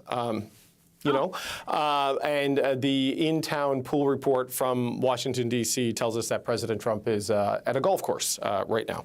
So that's the latest from the United States. Lisa Raitt, thank you for giving us time from home on a weekend. We appreciate your time. That's Lisa Raitt, a member of the Prime Minister's Canada-U.S. Advisory Committee on Economic Relations. You've got a meeting in a couple of hours, so we'll let you go get ready for that. Yeah. Thanks so much. Looking forward to it. All right, thank you, Lisa. All right, this is a live look we're going to show you now of Quebec City, where we are waiting to hear from Quebec Premier Christine Fréchette. We're going to bring that to you live. Obviously, core parts of her economy hit by U.S. tariffs, the threat to the French language and French culture, key reasons why Mark Carney ended these talks. And on top of all of that, she's got an election coming up in the next couple of weeks. The CBC's Alexander Silberman joins us now with more on all of this. Premier Fréchette, she's been pretty vocal on behalf of her province while Canada was negotiating with the United States. What do we expect to hear from her now? Where do you think it is? Because I know she's had some follow-up talks about supply management in particular with the Prime Minister in recent days. She has, David. We've heard a little bit of reaction so far from Christine Frechette this morning. She's saying this will have a direct, significant impact on the Quebec economy, on Quebec workers, calling this another confrontation by the U.S. And we've heard all along that she's been very vocal about protecting the Quebec economy in certain sectors. Supply management for her has been a no-go, something that she's been very strong behind in defending. We've also heard as well protection of the French language. That was mentioned in the Prime Minister's speech. And that alludes to Bill 96, which we know the U.S. pointed out as a trade irritant. Under Bill 96, there are some stricter rules for product labeling, trademarks, and product packaging in French. And that's something that the U.S. has raised as an issue that they say adds cost and makes business more challenging. But that's an area where Quebec and the Premier has not been willing to budge. We also heard the Prime Minister as well saying that that was a hard line as well for the federal negotiators here. So we know Frechette held a cabinet meeting this morning. She says that was to prepare support measures for impacted sectors here in Quebec.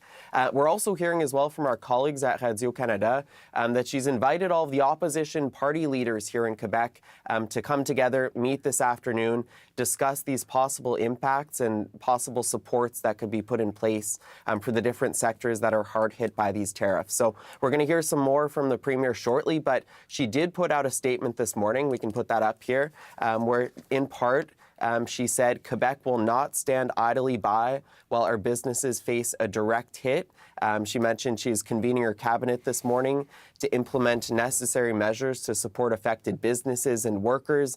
And she also goes on to say that she'll speak with the federal government to call for the implementation of support measures. So we're expected to hear from her in just a few moments here alongside some of her cabinet ministers. And we'll hear more about how the province plans to respond and support businesses. Now, I'll say these 50% tariffs are really expected to be a major hit when it comes to the manufacturing sector here in Quebec. You have so many small, medium-sized manufacturers in a variety of sectors. And in the lead up to this tariff deadline, I mean, I spoke with some textile and clothing manufacturers, and they were saying they were already feeling the impact just in the lead up to this. Layoff notices were going out, production was being scaled back. So a lot of people here in this province are really going to be hurting in the coming days and in the coming weeks from these tariffs.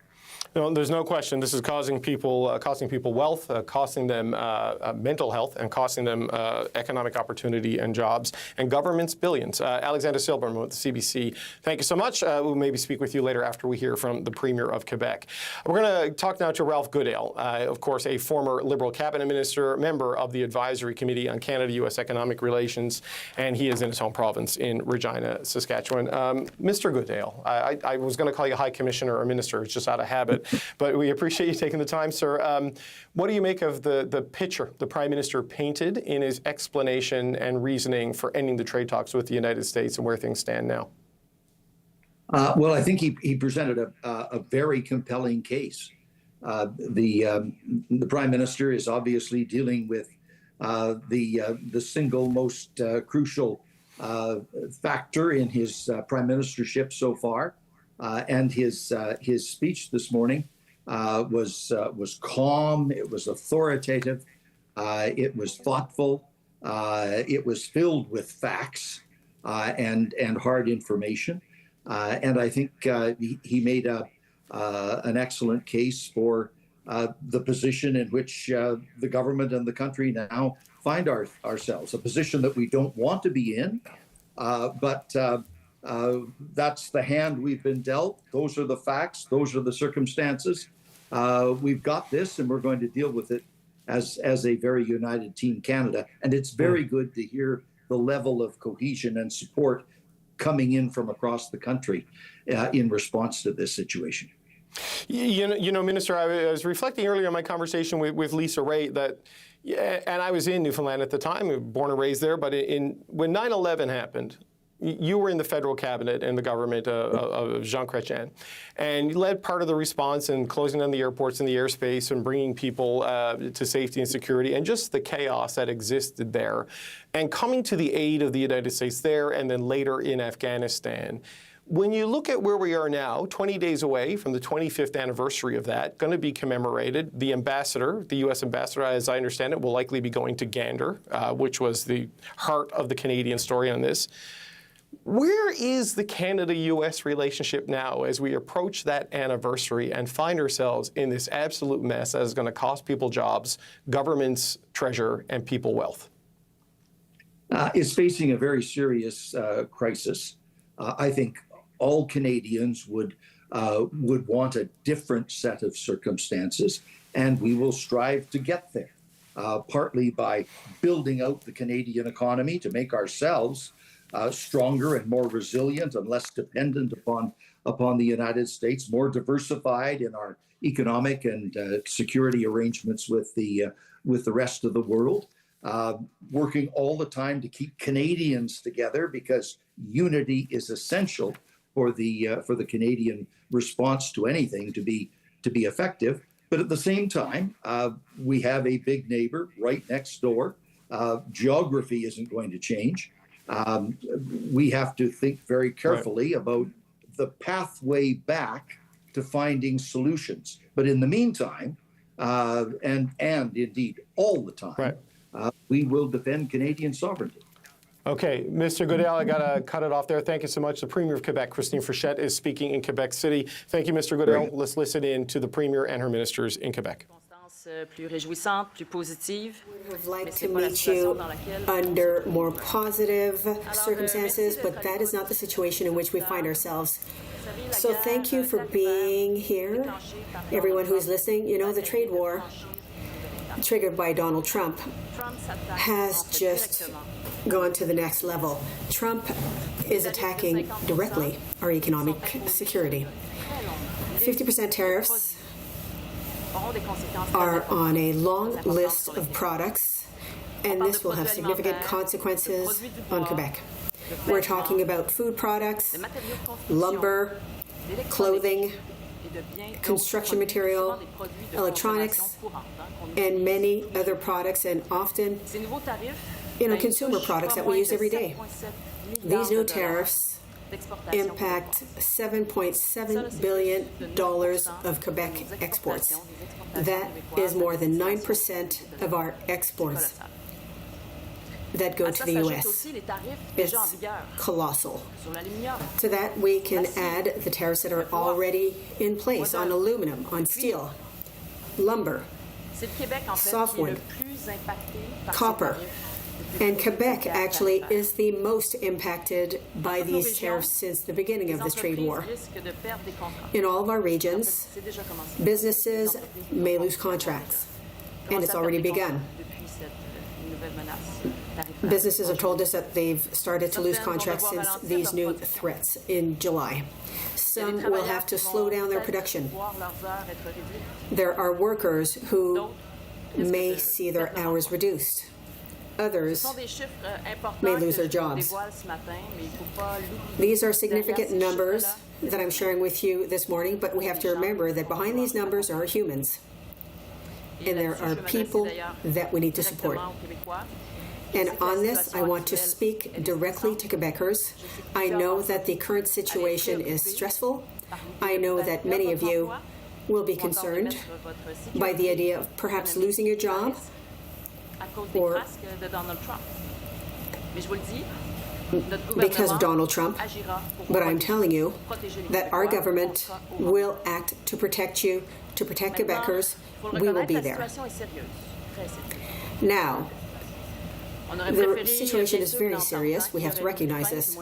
We would have preferred, of course, an agreement which would have put an end to this instability that we are facing. The U.S. have chosen confrontation, and Quebec will have to defend itself and defend its interests.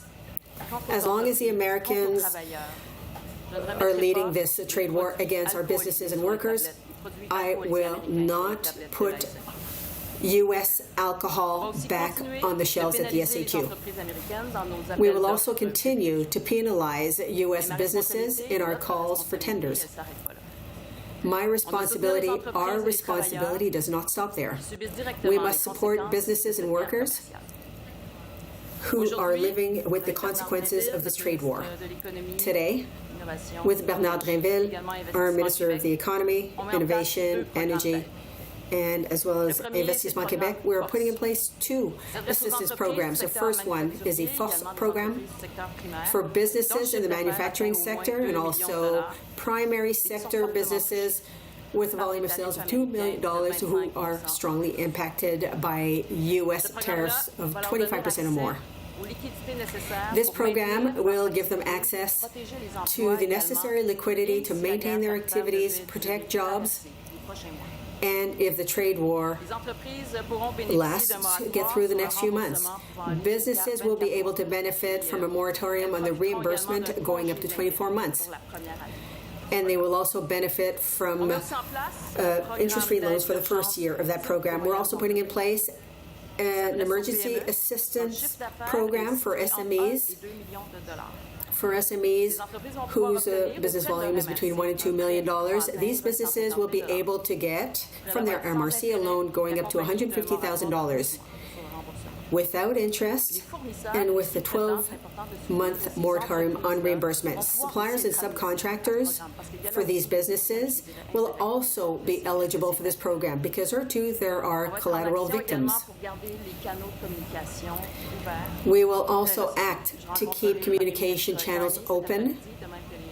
I will meet Prime Minister Carney this afternoon, as well as the premiers of the other provinces. And of course, I will ask the federal government to support workers, support businesses that are affected.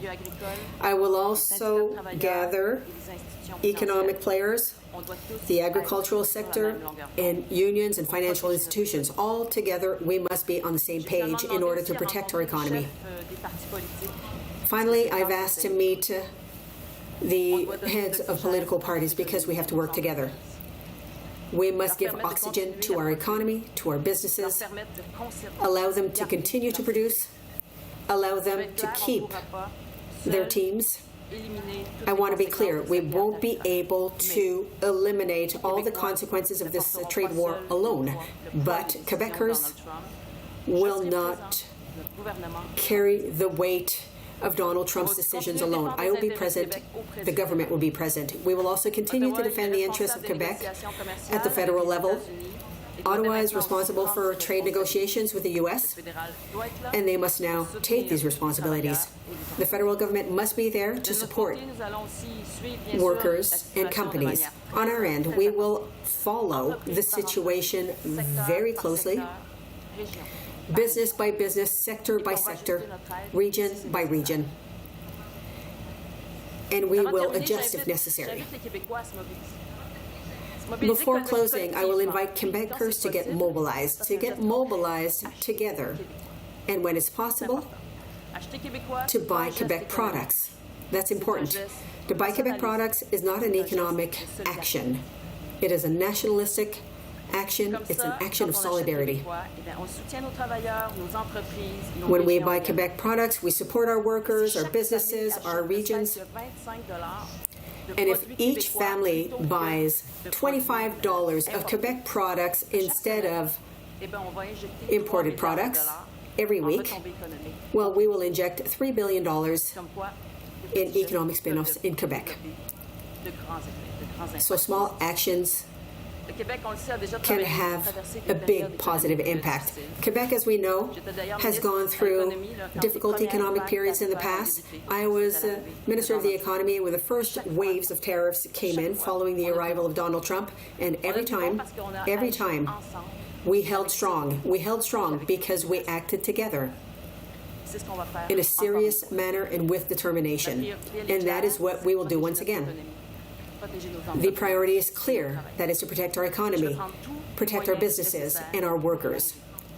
And I will do all that is necessary to do so, along with my colleagues. We have not chosen this trade war, but we will choose the way that Quebec will react to it. And we will act to come out of this crisis stronger. On this, I want to thank my colleagues who are with me today. Bernard, Girard, Christopher. They have all worked with us And huge thanks to my head of cabinet, Sophia Benedin, who was in discussions, in constant discussions with the federal government overnight. And we had a very close dialogue with the federal government, and we will continue to do so with all of the economic stakeholders who will be impacted. And we will also be in contact with municipalities that will be impacted the most. These are communities that may be impacted in a very direct manner, and it's important that we stay in contact with everything that's happening in the field. I hope that this crisis will be short-lived, and I will invite the federal government to deploy all the programs that must be deployed in order to limit as much as possible the impacts on Quebec. On this, I will hand it over to Bernard, who will talk about the programs. Thank you, Madam Premier. Listen, the Premier summarized the conditions of the two programs quite well. A program for SMEs, exporting SMEs, but SMEs that have contracts with businesses that export. So even if you're not the one exporting, if you supply wood, let's say, or metal, regardless, to a business that manufactures a product that is then exported, well, you are impacted as much as the exporting business. So with the first program, the one that will be managed by the MRCs, we will help our SMEs. So we'll have loans with a moratorium with, very advantageous interest rates or no interest rates to pay in the beginning. And I must tell you that we'll be able to start taking requests, accepting requests from businesses as of next week. So as of next week, the program will be activated. The MRCs will be able to take these demands from our SMEs who have sales of between 1 and 2 million, and businesses that export or that do business with a company that exports. The other program with sales of more than 2 million, the program, the requests can be sent to Investissement Québec as of Monday. We want to be ready to help our businesses as quickly as possible. So there too, we will act quickly, and as the Premier said, this will be complementary to the assistance measures that the federal government will announce, and we hope that they will be very solid, because we want to save as many businesses and as many jobs as possible. And often these are businesses that play very important roles in the different communities. Sometimes you've got a community with one business that provides a lot of the jobs, and these businesses could be impacted, so we have to help them. Thank you, Bernard. We'll now move on to the question period. As you can see, there's a microphone in the room. One question, one follow-up question, and please introduce yourself in your media. Question. Madam Premier, as you know, the Prime Minister decided to leave the negotiating table yesterday. That's why we're here today. Did Mr. Carney make the right decision, in your opinion, by leaving the negotiating table, and why?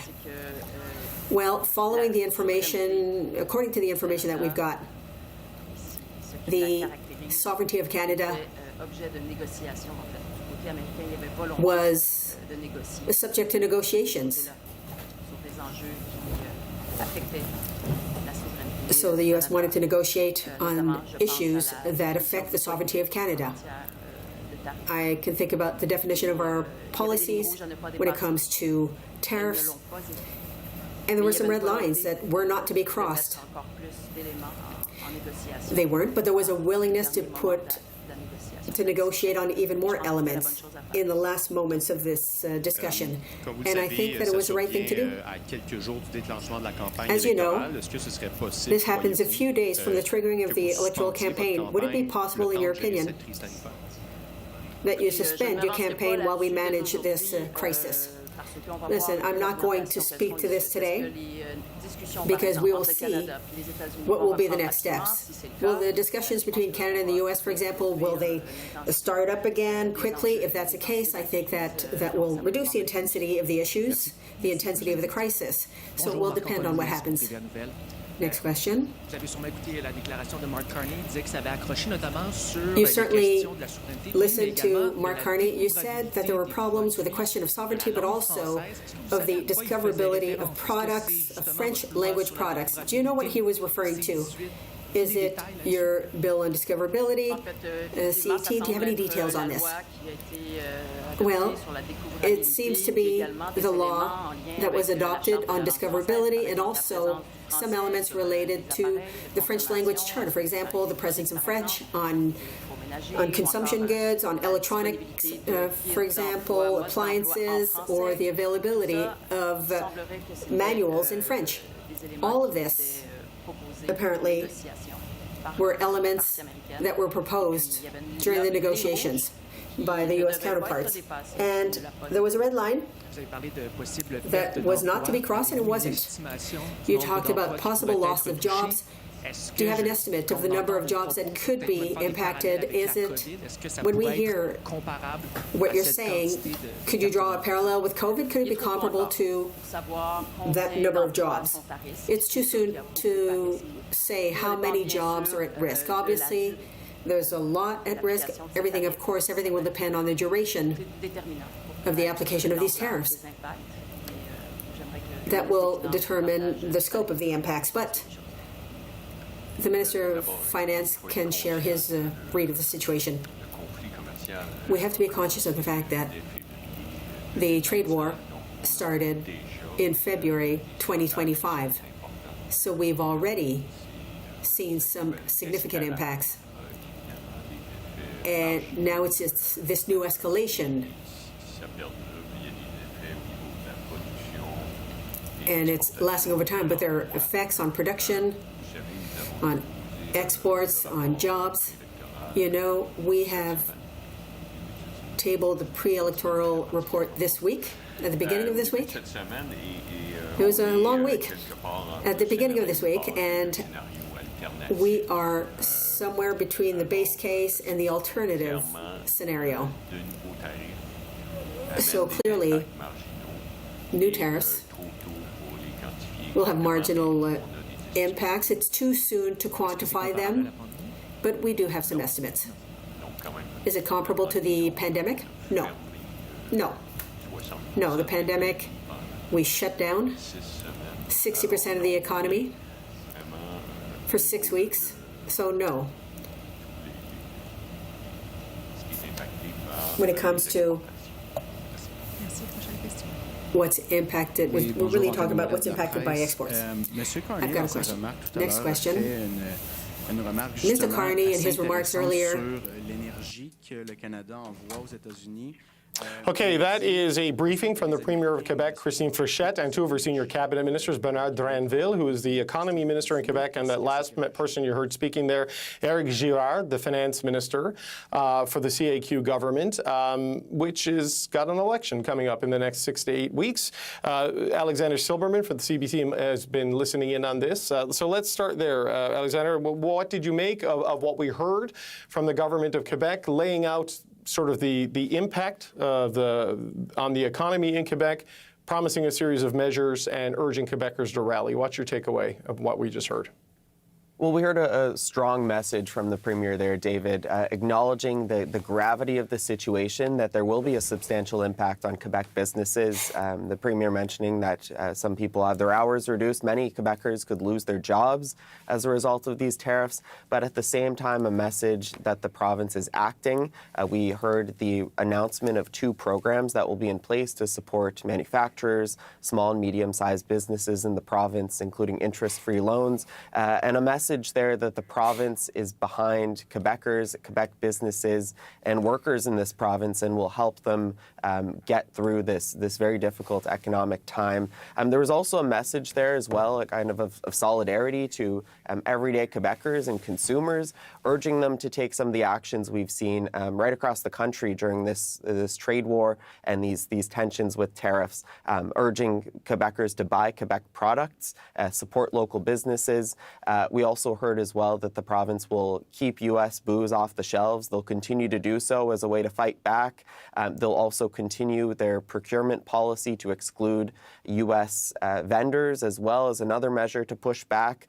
We also heard that the Premier hopes this crisis will be short-lived. There was a little bit of optimism there that there is perhaps a path out of this. But she did go on to say as well that if this does drag on, the Quebec government is stepping up, offering these programs, but they will inevitably need further support from the federal government. And the Premier, Christine Frechette, said that's something she's going to take up with the Prime Minister and continue to advocate for Quebecers and businesses and the economy here to try and get support from the Fed. So on one hand, what we heard, a message to Quebecers around the government's response in this moment, but also as well, you could see that the Premier is kind of framing herself, trying to position herself as a strong leader, conscientious of the fact that she is leading her party into an election in the next few months here, and that this will certainly be looming over that election and top of mind for Quebecers as they head to the polls.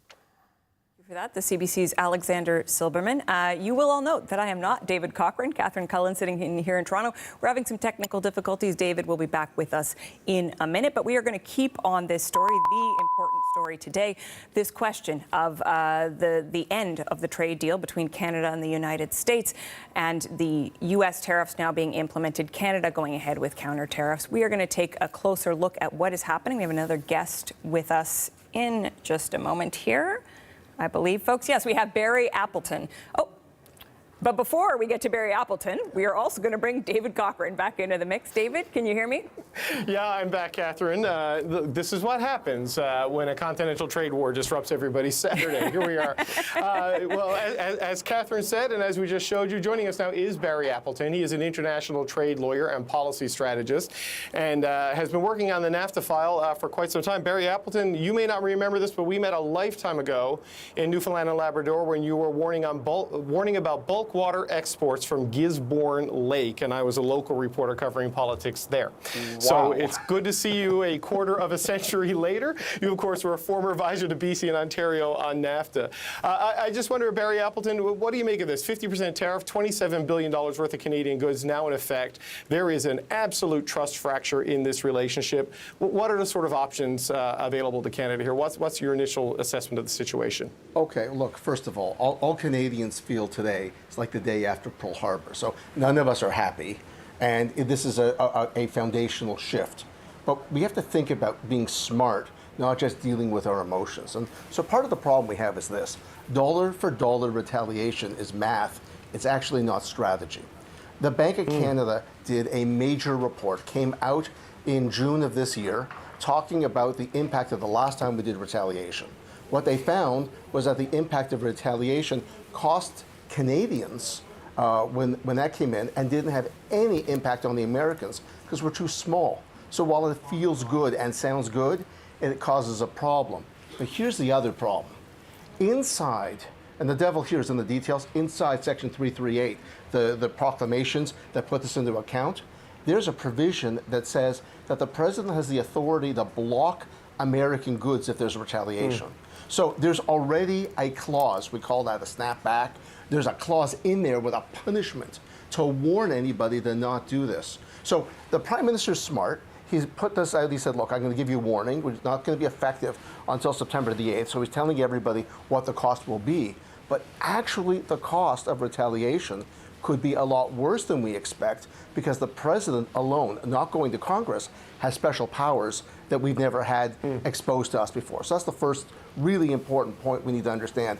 Even though it makes us feel good, and we can vote in lots of ways because we cannot buy American. We can use consumer power. But if you engage in this, the president has special powers, and I don't see any reason why he wouldn't use them. Plus, he can also put in another 338 on us. Well, that seems almost likely, if not inevitable, does it not? Because, like, I know he has these powers outside of Congress, but with this particular Congress, I'm not sure it matters too much, Barry Appleton, because they kind of just go along with his overriding of their constitutional authority. So I take your point that tariffs hurt everybody, right? It's a circular firing squad. There's no real gain from it, but there is this tension between the cathartic and the strategic, and the mood of the country is certainly, you've got to hit them somehow. And if they're smart with how they do it, can they structure it in a way that would incentivize Canadians to look for Canadian-made alternatives to these American products, or European or Asian alternatives, to permanently alter some of these purchasing habits and supply chains as a lesson to the U.S.? Well, our goal here, David, is to be super smart and be unbelievably strategic. And actually, retaliatory tariffs don't do either. So what does work, they've identified for us the choke points, the things they feel the most vulnerable about. Those are the exclusions. And I would start with the first exclusion. One of the things that is deeply problematic for them right now, and nobody's been talking about, they excluded fish. So I went back to understand, why would the Americans, so they excluded potash, they excluded energy, I understand that. Why would they exclude fish? They have a lot of fish. And it's because lobster processing is done in Nova Scotia and New Brunswick. It's not done in Maine, and Maine is in a big fight in this election. They have 250 processors on the Canadian side and 15 in Maine. So in fact, the lobster industry would go under if they put the tariffs there. So you can see from the choke point, and that is an absolutely incredibly important vote in terms of Congress, because the 4 Republican senators move, and that one of them could be the governor of Maine, Susan Collins. Right. That would make a huge difference. So that's actually leverage. That's the type of area. So that's where I would be looking. The areas that they've exposed to us, in essence, the economic Strait of Hormuz, that's what we want. So I would be looking there. And it doesn't have to be retaliation in the same way with a tariff. It can be other tools. So I think we need to really get super smart, super strategic, but be careful of the power of the president if you retaliate. Because he's not a nice guy. That's what Premier Ford said, and I think that's right. So expect the leverage. This was designed for leverage, and boy, they're trying to extract from us, right? That's the game. Yeah, you know, it's an interesting point you make there. Just quickly, Barry Appleton, I know Susan Collins' Senate seat, this is a key target for the Democrats. It's a vulnerability for the Republicans. But this goes back to the self-harm risk in all of this. If you do things to obstruct a seasonal fishery, where there's a limited harvesting season, a limited consumption season, you may inflict the pain on them, but you may feel it worse in the Nova Scotia economy, down around Yarmouth and all through New Brunswick, right? For sure. Look, here's our thing. We're all paying. We're all suffering. This is not a good situation. We got to think about, though, what gets their attention. Obviously, the booze ban got their attention. What are the pain points? And then you need to be able to focus on those. But retaliation often here hurts us. That's what the Bank of Canada showed. It hurt us more than it hurt them. So while it sounds like it's good, it may not be. And that's what we got to think about.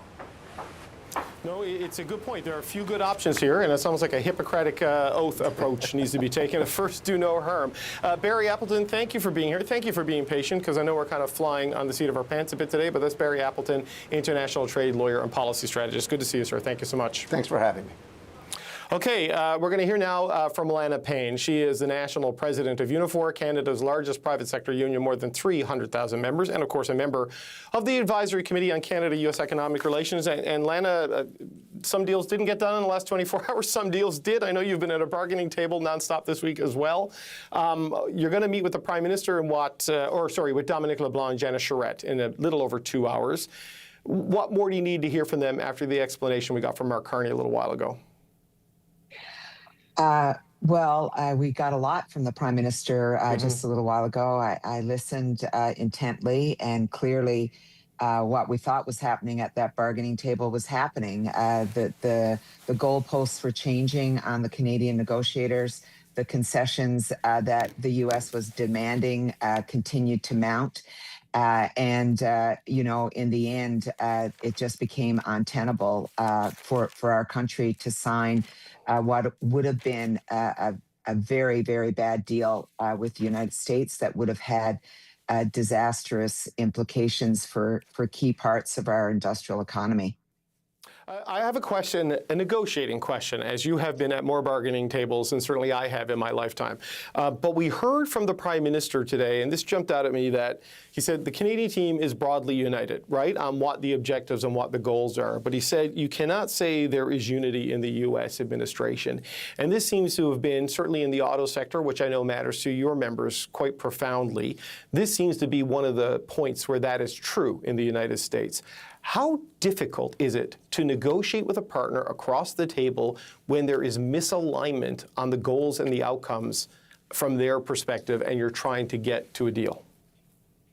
Well, and also if the players are changing at that table, David, which seemed to be the case in the last hours and particularly the last day and a half, where you have other folks from the White House interfering with the trade talks and really trying to, I think, undermine what Jameson Greer was trying to achieve here, which was to get an agreement that then would have led into the Kuzma talks, and solidarity at a bargaining table on each side is incredibly important for us. I mean, this week and the last week before that, we were bargaining with General Motors in Canada, and it's sometimes you bring committees together from all walks of life. And there is a way to get to a common goal, but you have to work at it and you have to want it. It sounded like to me that the U.S. didn't really want a deal unless we were capitulating pretty much everywhere here. Well, it's interesting. We got a further glimpse, I guess, into sort of the predatory ambitions when it comes to the auto sector. I misunderstood it when the Prime Minister said it. He referred to the exemptions on heavy trucks, F-350, F-450, Silverado. And Flavio Volpe, as he has done on many things with the auto sector, educated me that this is an exemption from the reduced tariff, that essentially these are going to be prohibitively hammered by tariffs, which suggests they want that production moved to the U.S. side of the border. Is that what you take from that? What message does that send to you and your members? It tells me that the auto sector is incredibly important to our country, and we have to keep fighting for it. And that's what we saw in these talks, a commitment to fight for this industry and the industries that work around it, whether it's the aluminum industry or the steel industry. All of these are incredibly important and interconnected to our advanced economy here in Canada, and particularly our manufacturing side of things. And I just want to be clear. We build heavy duties in Canada because we also buy a lot of them, David. Sure. We We have a $100 billion vehicle market in Canada, and we are, the U.S.'s biggest customer. 80% of their exports, obviously, we buy here. So this is incredibly frustrating that they try to make this a one-sided thing. I would say it's not also, obviously, heavy duties in the car side of things here. It's also big trucks. And we have a plant in Quebec, PACCAR, that builds those. So this would have made it, impossible virtually for these plants to continue in a medium, probably, or long-term basis economically in our country. And that's been the point all along here, is to destroy, the manufacturing base of Canada. We've seen this over and over for the last 18 months. Yes, well, Lana, when I first met you, you were working in the fisheries union in Newfoundland and Labrador, so we've both been around Silverados and Ford F-Series trucks quite a bit in our time, so you know how important it is and how much Canadians drive them. But, you talked about the Prime Minister's comments being confirmation that what you were hearing was happening at the bargaining table was happening at the bargaining table. Doug Ford talked about that even when he was briefed, boy, he wasn't comfortable. He wasn't ready to put the booze back. He didn't like where this was going. And he mentioned you as one of the people telling him this was a bad deal. So I know there was a lot of unease amongst people like you, people like Doug Ford. Where are you now? Because I know there's going to be a lot of anxiety over this uncertainty, but they've said no to some pretty big demands from the U.S. What's your comfort level, if that's the right word, as we move to this next phase?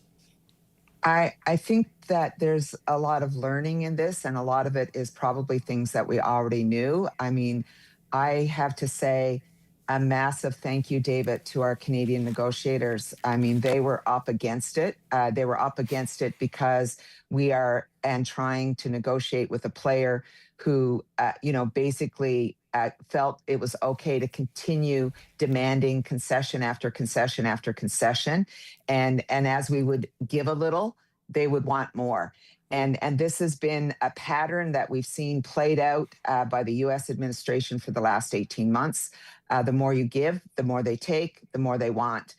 So at some point, I think we were always going to be in this place where a line was going to be drawn in the sand, and Canadians would be where we are right now, saying we've got to stand firm here. It is going to be very difficult in the days and weeks ahead. We have quite a number of members, and there are quite a lot of workers who are going to be impacted by this new set of tariffs, the 338s. It's going to be a very difficult time. But I would say, what choice do we have right now? You either push back here or you roll over. And I think Canada has said we're not rolling over. Yeah, look, I know as a union side negotiator, concessions are never anything anybody wants to give. Sometimes you can live with it in a negotiation if that's the end of it. And you know that just doesn't become the launching point for more. And when I look at what the Prime Minister said today about the signature written in pencil, his statement from last night questioning the reliability of any deal, there's a trust problem here. That even if you're having a hard bargaining session, if you trust the other player, you can get to a deal because they may be aggressive, but they're honest. There seems like there's aggression with a lack of honesty and a lack of alignment based on what the Canadian government has put out today. How do you move forward in that? I think that is exactly where we have been, David. I mean, we've tried any number of things for the last 18 months to get on a path where we could, get to the Kuzma review and hopefully be able to negotiate something that made sense for Canada and the United States. And, I was wary of this interim deal because I was slightly concerned we give up a lot of leverage in the first round of bargaining. We get to the next round of bargaining and there's more demands. And they didn't even wait for the second round of bargaining. They basically did it all here, kept demanding concession after concession. I don't think our negotiators had a choice but to do what they did. And now Canada has a choice in terms of how we move forward. Obviously, the Prime Minister has talked about retaliatory tariffs. No one wants to be in this place, David. We had a decent trade agreement with the United States. They blew that up. They have been violating it 6 ways to Sunday since last February. And, there's only so much you can take. And I think the resolve of Canadians, it has been firm. They are tired of this, and they are clear that they would like to have a line drawn in the sand. We can't continue to be walloped with tariffs while at the same time giving the U.S. concessions that are damaging to the future of workers, to their jobs, and to the industries that we all depend on in our country. Yeah, I certainly got the sense the Prime Minister's maybe tired of this too, Lanny. There was a point in the last 10 minutes of the news conference, he was kind of like, we have a deal. We have a deal. And it was sort of his WTF moment, I think, like what is happening here? Lana Payne, I know you've got union business to do, and you've got your meeting with the Dominic LeBlanc and Janice Charette later today. Thank you for giving us some time on a busy Saturday. This is Lana Payne, National President of Unifor. Always good to see you. Thank you, David.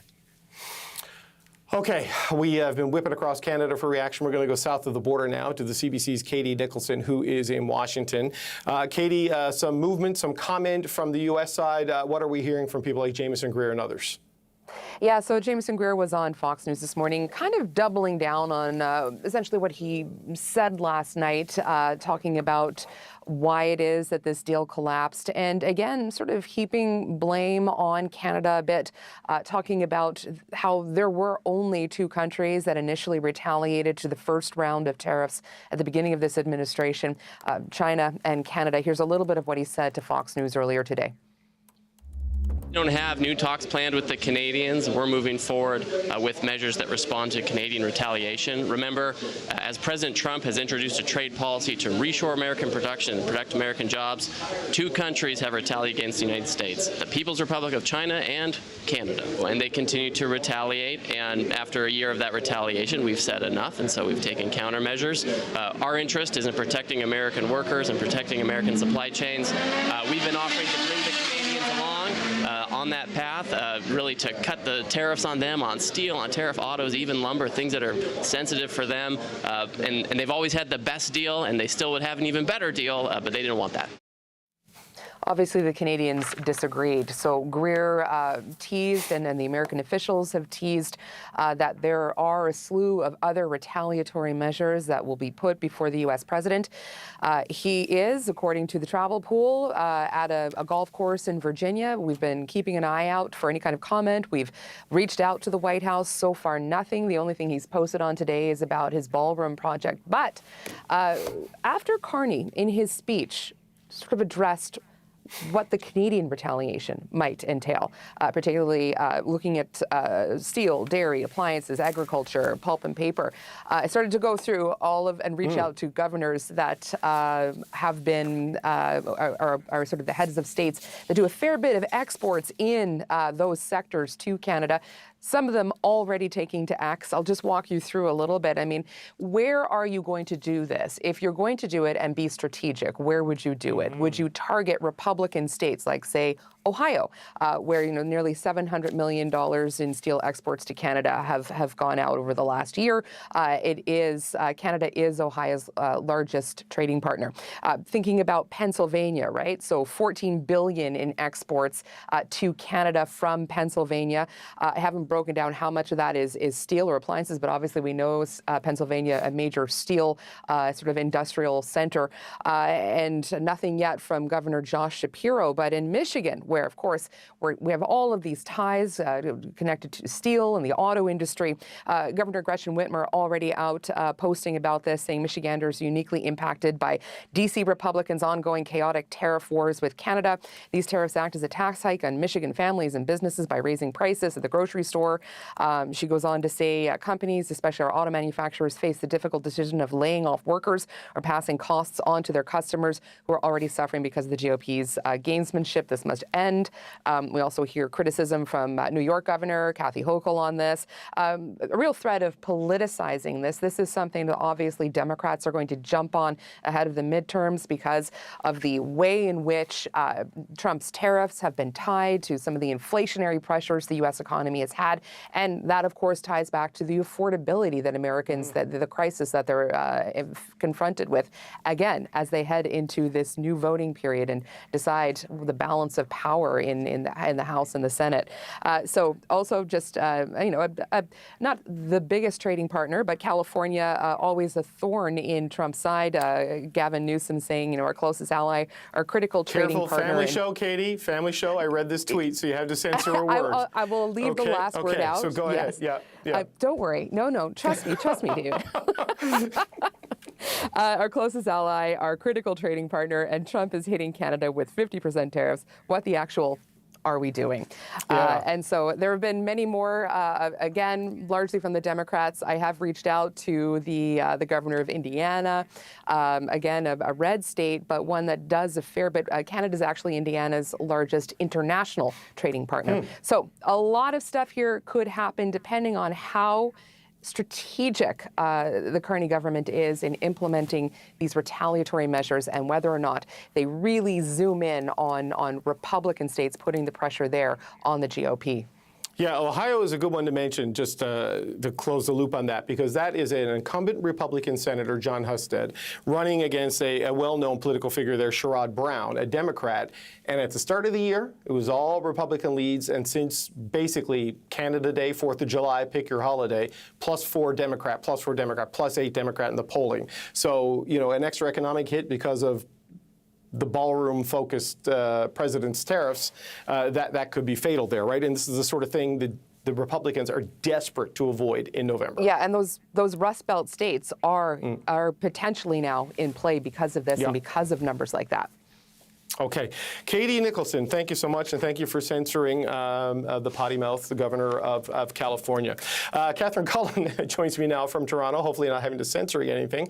Catherine, energy, a notable part of what the Prime Minister talked about earlier. There have been calls from inside the country to use that as a weapon against the U.S., but also pushback from Saskatchewan, Newfoundland and Labrador, Alberta. Well, what are your thoughts on what we're hearing there on the energy side? There are so many moving pieces to what's happening right now, but I do want to zero in on one thing he said that really, I thought a particular line that just kind of hung there. He was talking about the American argument that essentially Canada is, quote, ripping them off because of the trade imbalance. And he says the U.S.'s narrow merchandise trade deficit only exists because the U.S. buys so much of its energy from us. The Prime Minister went on to offer up some statistics. 99% of the U.S. natural gas imports from Canada, 85% of electricity imports, 60% of crude oil imports. This is the line. I don't think they want us to stop sending it. Now, I didn't interpret that as an overt threat, David, but I do think in the context of all of this, it was certainly like quite a fine point on that line. And then you zoom forward to the end of the Q&A with the Prime Minister towards the end. He was being asked a question about critical minerals, and he talked about the West Coast pipeline. And again, when we think about this energy picture, I think it's another interesting part of the discussion. This week, there had been attention to the prospect of the revival of Keystone XL. And that would have created a really interesting situation in Canada where you have the Prime Minister who has really been an advocate for a new pipeline to the West Coast. I mean, he stood next to Danielle Smith. It's clear he's in favor of this pipeline. If Keystone XL was revived, there is a question of where the oil companies would want to send their oil. Could Canada really sustain two new pipelines, essentially, right? So would there be something of a battle that would develop? That's not a neutral thing. This Keystone XL revived, let's call it, because the plans changed a bit, would go to the United States, and it would further enmesh our trade relationship with the United States versus the decision to go ahead with a West Coast pipeline. And I know there are Canadians who would say do neither. But if the decision is to invest in a West Coast pipeline, that is oil that would be sent to Asia, and that would reduce Canada's overall economic dependency on the United States. And the Prime Minister said, when he was asked by a reporter sort of that broader question about critical minerals, he said, it's clear to Canadians that a pipeline exports to Asia is more than the dollar value, right? This idea that not being dependent is an important piece of this. So I'm just interested overall to see, it's clear that some of the premiers think that energy is a bargaining chip in all of this. How does that play out and the various pieces? I mean, it does seem to be perhaps the highest order of bargaining chips that Canada has at this moment. And it's not clear to what extent the government is ready to employ it, but there are a lot of fascinating threads. Yeah, I mean, the West Coast pipeline would be a resilience play, essentially, and a diversification play. The conversation about the exports to the U.S. I took as more of a rebuttal than a threat, as in you complain about a trade deficit, but it's because of all this energy. Do you not want that anymore? Is kind of the way I took it, right? I agree, but I still thought it kind of hung there. You know, like I don't know that it was intended as an overt or even a covert threat, but there was sort of a point there about how much the Americans need us on this issue, and it's clear that everyone is aware of that sensitivity. It's just the question of whether, to any extent, Canada would be prepared to go there, because you know some of the language today, David, has been so heated. Even the Prime Minister at the end of that news conference, like, yeah, we're in a war. They're the ones attacking us, right? Doug Ford had some heated language about inflicting pain. But of course, writ large, it's not in Canadians' economic best interest that this thing continue to be inflamed. And of course, the man who is sometimes the inflamer in chief still hasn't weighed in here from what we understand. I know earlier today he was on the golf course, from what I understand, while Mark Carney was giving this address to Canadians, which I do think speaks to the fact that this is an all-consuming priority in this country and just one on a long list of issues for Donald Trump. But you poke him enough and you do have to wonder what it means for Canada. Yeah, and the numbers you pointed out, Catherine, Donald Trump says we don't need anything from Canada, and Mark Carney says, well, you need 99% of your gas imports, 85% of your... Indeed. You do need some things, right? Canada buys more from the U.S. than a whole bunch of other big countries combined. All right, Catherine, thanks so much to CBC's Catherine Cullen joining us all morning in Toronto. Our extensive coverage of the collapsed trade talks has not collapsed. We will continue throughout the day. We are going to take a break, though, because you got to pay some bills in a trade war more like this. After the break, Ralph Goodale will rejoin us to finish our conversation from earlier. So much more coverage still ahead right here on CBC News Network. We're back right after this.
The new U.S. tariffs are designed to hurt us and divide us. They're a miscalculation. They're a miscalculation because Canadians will always take care of each other. Prime Minister Mark Carney standing firm in the face of a new and worsening economic reality between Canada and the United States. 50% tariffs are in effect on a range of Canadian goods after marathon negotiations failed to secure a trade agreement by midnight last night. Ralph Goodale joins me again now. Mr. Goodale, of course, is a former Liberal cabinet minister, former High Commissioner to the UK, and member of the advisory committee that meets in about 2 hours on Canada-U.S. economic relations. We've reached him again in Regina. Sorry we were so rudely interrupted by a bunch of first ministers, Mr. Goodale. I wanted to go back, if I could, just on moving forward on this relationship, right? Because we were talking about your time in the Chrétien government during 9/11 versus where we are right now and this fracture point. And the comments we heard from the Prime Minister on signature written in pencil and the lack of that reliability and trust that any deal would endure, that seems a very fundamental obstacle to move forward to anything worth having that you can count on enduring with the United States. How do you overcome those challenges when the stakes are this high? Well, it will take some time, and it will take some changes on the U.S. side, and a real demonstration of good faith that has been certainly missing up to this point. It's not going to be easy when that long-standing affection between the two countries is largely gone and the trust has been so dramatically reduced. So it's a fraught period that we're going into, and it's going to take a lot of hard work on both sides. Hopefully there will be some some voices on the American side that say, hey, this is run off the rails, and it's not the Canadians' fault. That'll take some political work, but we'll see if there's a willingness on the American side, at least amongst some in Congress and in their chambers of commerce and their labor organizations and their mayors and state governors and so forth. It will be important to communicate with that body of potential Canadian friends in the United States, because there are many. They have indicated that they're there and they're trying to be supportive, but they have to be more motivated and mobilized than they have been lately. None of that's quick, though, right, Mr. Goodale? And with the tariffs going on and this escalation, it's going to get a whole lot worse for a whole lot of people on both sides of the border. So you can get to a level of trust, I suppose, at the bargaining table where you think you can move forward. But, you know, as an ex-politician, the public trust, right? Like, the country is mad and they don't trust these guys. I mean, can progress happen before the midterms? You know, or does it need a change in what's happening? Like, what needs to happen for it to get to a point where you can believe these guys? Well, the midterms are coming on very quickly. That's November, so it's not that far away, and hopefully the importance of Canada in the North American context will cut through to a certain extent within that very complicated and sometimes bewildering American political milieu. In the meantime, governments in Canada are going to have to work on the support measures that will be necessary for those businesses and workers and communities that are put now in a precarious position. We heard some of that from the Premier of Quebec in her statement.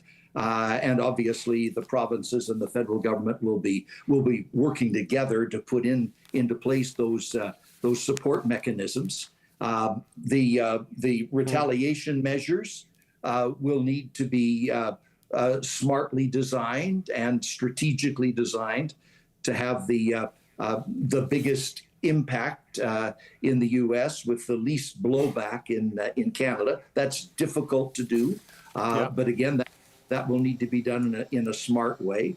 And that message from the Prime Minister about continuing to build out the Canadian economy to be bigger and stronger and less vulnerable in the future.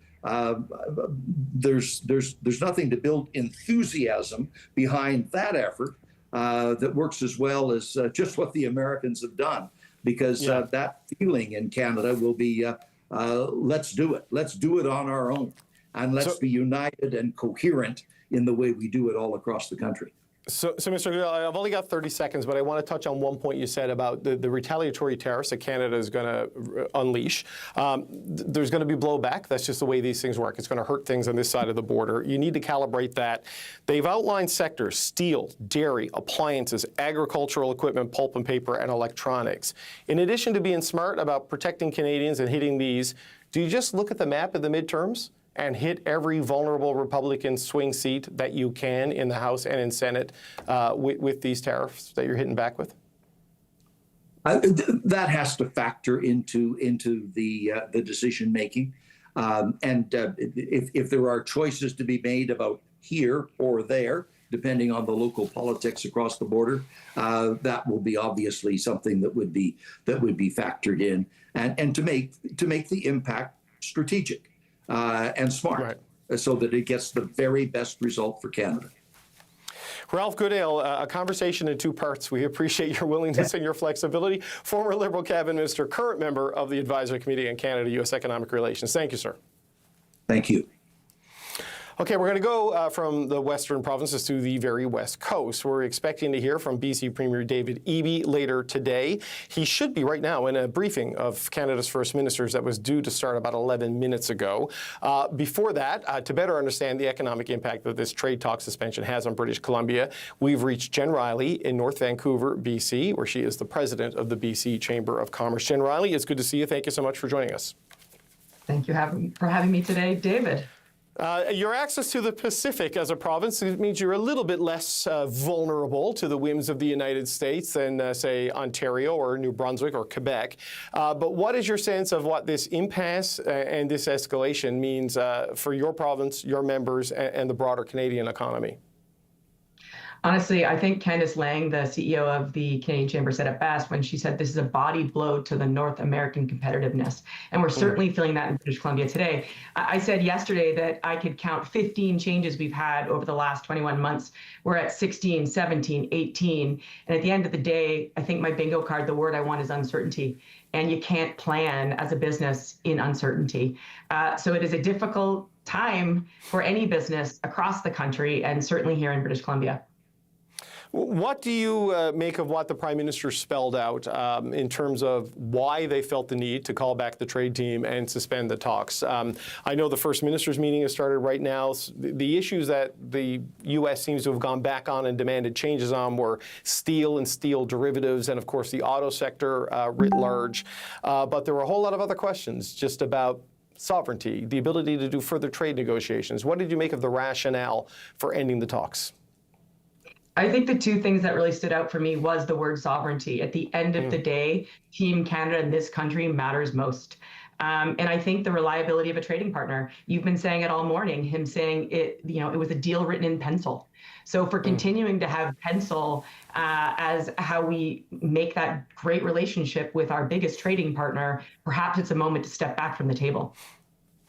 What do you think you're going to need to see, your members are going to need to see in terms of supports? Because these tariffs that will come in, the retaliatory tariffs that will come in, I think September 8th, if I'm doing my math correctly, on the Tuesday after Labor Day.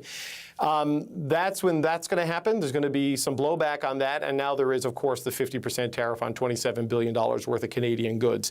So we are promised a series of measures coming next week, mostly through the regional development agencies, it seems. What are you going to be looking for there?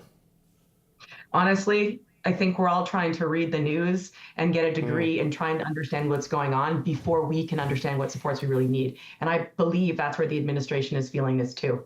There's a lot of change on this merry-go-round. And at this point, we just need to step back, see where we are, understand what's stuck and what hasn't.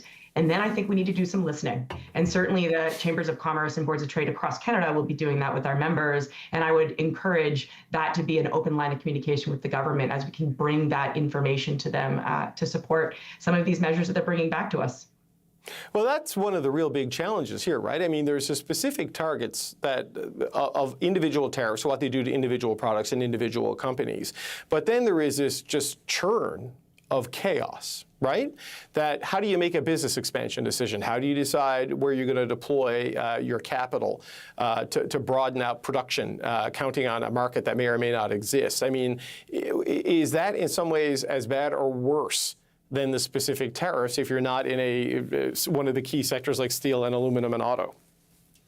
I would say that at the end of the day, you can't price a coin flip. And I would use another analogy.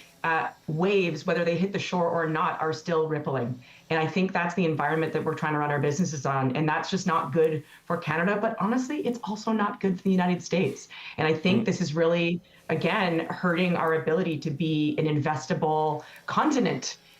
So we have to be thinking broader about how getting some certainty back to the table is where we probably need to be. I just wonder, this could get to a resolution, but will there still be a reluctance and an unwillingness to seek market expansion into the United States, to invest on things that will be targeting a U.S. market when we've had this snip, snap, snip, snap, snip, snap relationship with President Trump over the past year or so? I think we're always going to have that border. It is our biggest trading partner and should be. I think the hope always has to be that our relationship moves from what is souring to one that becomes sweet again. We can't change our geography. So ultimately, I think we are tied together, and continuing to get to the table and find a place, hopefully, that we can get this administration to hold fast on something would be something we'd like to see. I think that's the way you're going to support all businesses in Canada and certainly British Columbia. And, at the end of the day, that's what we're here for. Okay, so we're all drinking from the same fire hose of tariff and trade information these days. So, Jen Riley, what is the number one thing I think you hope will be clarified over the next 24, 48, 72 hours or throughout the week as the retaliatory tariffs and the aid programs are rolled out? Like, what is the big question on the minds of chambers of commerce and business in BC? I think we'd be pointing more to the supports and how we're thinking about moving forward. 21 months of this merry-go-round has been long enough. How can we figure out how we're supporting businesses at this point? Great to hear how we're retaliating, an opportunity for us perhaps to get better at interprovincial trade, and certainly the chambers of commerce from across Canada are doing that. We're doing our very best to come together to help that. And perhaps we're looking outside of the United States. But at the end of the day, little more certainty, support, because we're in this environment, is what we're looking for. Certainty and support can get you through anything, and it's going to be a lot of that required, I think, in the next little while. Jen Riley, President of the BC Chamber of Commerce in North Vancouver, BC, thank you so much for your time today. Thanks for having me. Okay, we're going to get more industry reaction now from Derek Nibor in Gracefield, Quebec. He is the President and CEO of the Forest Products Association of Canada and the Canadian Wood Council. Derek Nibor, there was some buzz of progress being made on softwood lumber tariffs, getting the 10% 232 off by September 1. Now we don't know where we are. What's your sense of the situation as it stands just before 2 o'clock on Saturday? Yeah, I think this is a lesson. Like, it's been a roller coaster of a week for us. We went from Monday hearing all the rumors that lumber and wood products were not even on the table anymore to last night, the rumor that we were going to have our existing, what I would call stroke of the pen risk tariffs, 338 and 232 removed. So I think it's a lesson for all of us, and we don't know till we know. And I think the PM was really clear today about why things fell apart last night. Well, you were set to gain if this deal went ahead, even though other sectors were uncomfortable with it. Now you're not going to make those gains. At least it doesn't seem like it. Are you comfortable with the choice the Prime Minister made, given the knock-on effect it's going to have on the people you represent? It's been interesting chatting with a number of our affected companies the last 12 hours or so here about what's gone on. I think, I'm looking at it through two lenses as somebody representing the Canadian forest sector. And during this process, we're staying close to our colleagues at the Chamber of Commerce and Steel and Auto, and, I'll be chatting with Lana Payne in the next day or two. I don't think, there are those divide and conquer moments. I think that the PM talked about today and the importance of us staying united.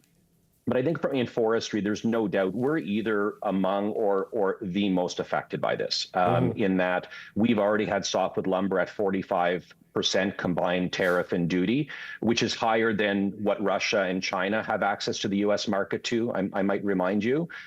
We've had about $1 billion worth of our kitchen cabinets and wood upholstered furniture captured by the Section 232s. That's a 25% hit. And now on another $4 to $5 billion of our products, a 50%. And we have a couple of moldings categories in the tariff codes that are hit with all of them. They're hit with a 95% tariff right now. So our industry is real collateral damage in this situation. But we also understand the sovereignty and the national interest matter. Going to be a lot of pain here, especially for us, and we're keen to get working with the government on what those supports look like. But we as proud Canadians in forestry also can't overlook the whole sovereignty risk, which is a big reason why we saw things break away last night. Yeah, that is an enormous challenge. And we did just speak to Lana Payne as president of Unifor, and of course she represents a lot of the workers in the forestry sector. We mostly associate her with auto, but that is, I think, maybe even the largest component of the Unifor membership, if I remember correctly. Now, the conversation, we don't know where it's going to go between Canada and the United States on this. We know there's going to be a tariff hitback of some sort. In the meantime, the Prime Minister and others talk about the need to focus on what you can control and find new markets or new uses for Canadian products that would typically go to the U.S. market. And with the house building agenda and the other building agenda, there's going to be maybe increased demand, if that gets going, for your products in particular. I mean, is there enough, maybe it's a foolish question, but is there close to enough demand domestically to offset in a meaningful way what you would get with good access to the U.S. market? Is there an opportunity in Asia, in Europe, to find new homes for products like aluminum has been able to do, at least in the short term? Yeah, it's tougher for us for a couple of reasons. It's a commodity product that different regions of the world really tend to satisfy their own regions with. So, and it's also the volume. Like, we'd be very similar to auto, David, in the decades of integrated supply chains. And I think around hurricane season and whatnot, my gosh, we can move lumber really quickly to help rebuilding of U.S. communities hit by tragedy. And now all that's been thrown away. Our all-in around $30 billion worth of product sales, and it took us 50 years to build $1 billion worth of business with Japan. Now, that's not reason to lean in on those market diversification opportunities, which we are. We've got about $4 billion in military housing in Canada being built. We sure as heck want to make sure that a good chunk of that is going to be made with Canadian wood. We've got Build Canada Homes. There is a lot of stuff we can lean into. The challenge for us is it's not at that scale, right, that's going to offset any potential losses to the U.S. market. Yeah, that's the particular challenge, right? Because a lot of countries do not have aluminum industries, for example, so they have to look to a place like Canada. They all have trees, and as you say, they want to satisfy their local market with their forest products. But I guess a final question, Derek Nybor, when you look at what the Prime Minister said about signature written in pencil and real doubts about the reliability of a deal and the trustworthiness of the U.S. to seek a proper economic partnership and the gap between being a competitor and being a partner, despite the obvious value of this economic relationship, how worried are you that this is not just another interruption? This could be trench warfare on the trade front for quite some time. Yeah, I think heading into the anticipation of last night, one of the things we were worried about is even if we did get relief on Section 232, on Section 338, and got to a path to talk about softwood, that was our ultimate, that was our triple word score. That's really what we were hoping to see. But even if tariffs were gone, could they come back? And I think we are seeing some suggestion that was a big concern that led to where Canada netted out there. So, I was encouraged earlier this week. We actually heard Trade Rep Jamieson Greer talk about North American economy and strengthening the North American economy, North American manufacturing and energy powerhouse. I for a moment had some faith there, right? That we were hearing language that's typical Canada-U.S. language before 2024. And we saw that not materialize. And also one of the things for us, David, is the treatment of other countries. Like I mentioned, softwood lumber in the U.S. is tariffed higher than Russian and Chinese wood. We also have the Americans. We've lost about a 12% share over the last year in the U.S. The majority's been made up by Austria, Sweden, and Germany, because they're at a 15% rate when we're at 45. So a lot of unfairness here for sure. We understand why we got to where we got to last night.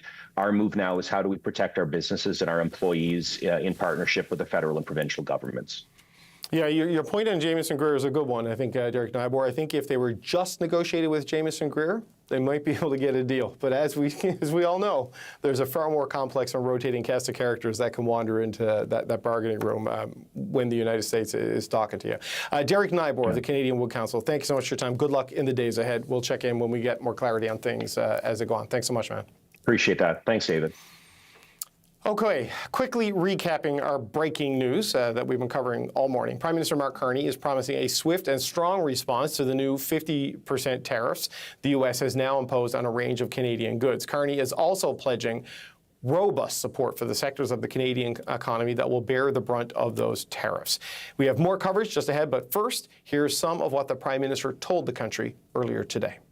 A couple of things. First, the people in these industries, particularly the industries that are being hit today by these 50% tariffs, many of them are small, medium-sized businesses. They're in a wide range of industries spread across the country, concentrated Ontario, Quebec, British Columbia, by and large. That's not exclusive, but it's that. And they have very much been top of mind. Top of mind, it's one of the reasons why we work so hard and stretch so far to try to get a deal. Now, but not a deal at any price, not a deal on any timetable. So a couple messages for those people. The first is we're going to hit back. Okay, we're going to hit back and we are going to provide tariff protection where we can, where it's relevant for some of those industries. Steel steel products and others is in some cases an example of that.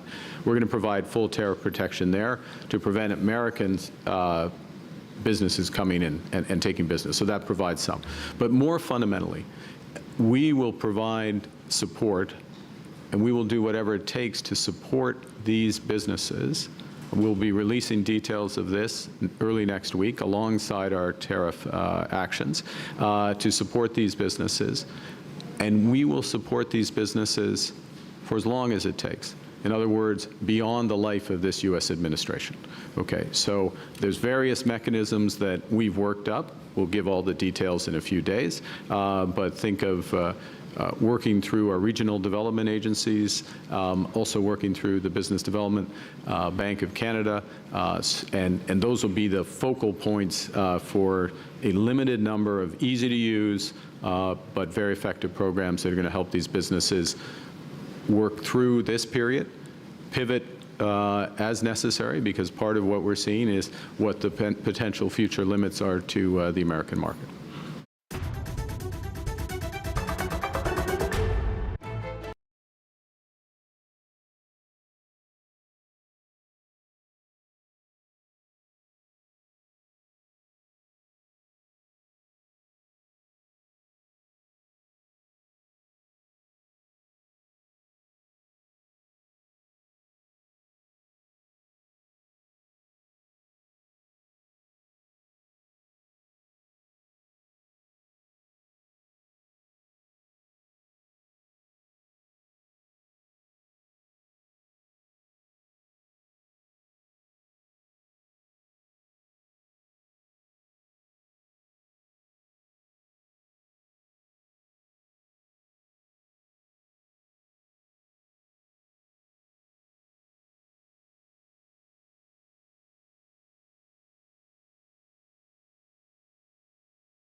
Hello, I'm David Cochran. You are watching CBC News Network, and you are watching special coverage of the fallout from the collapsed trade talks between Canada and the United States.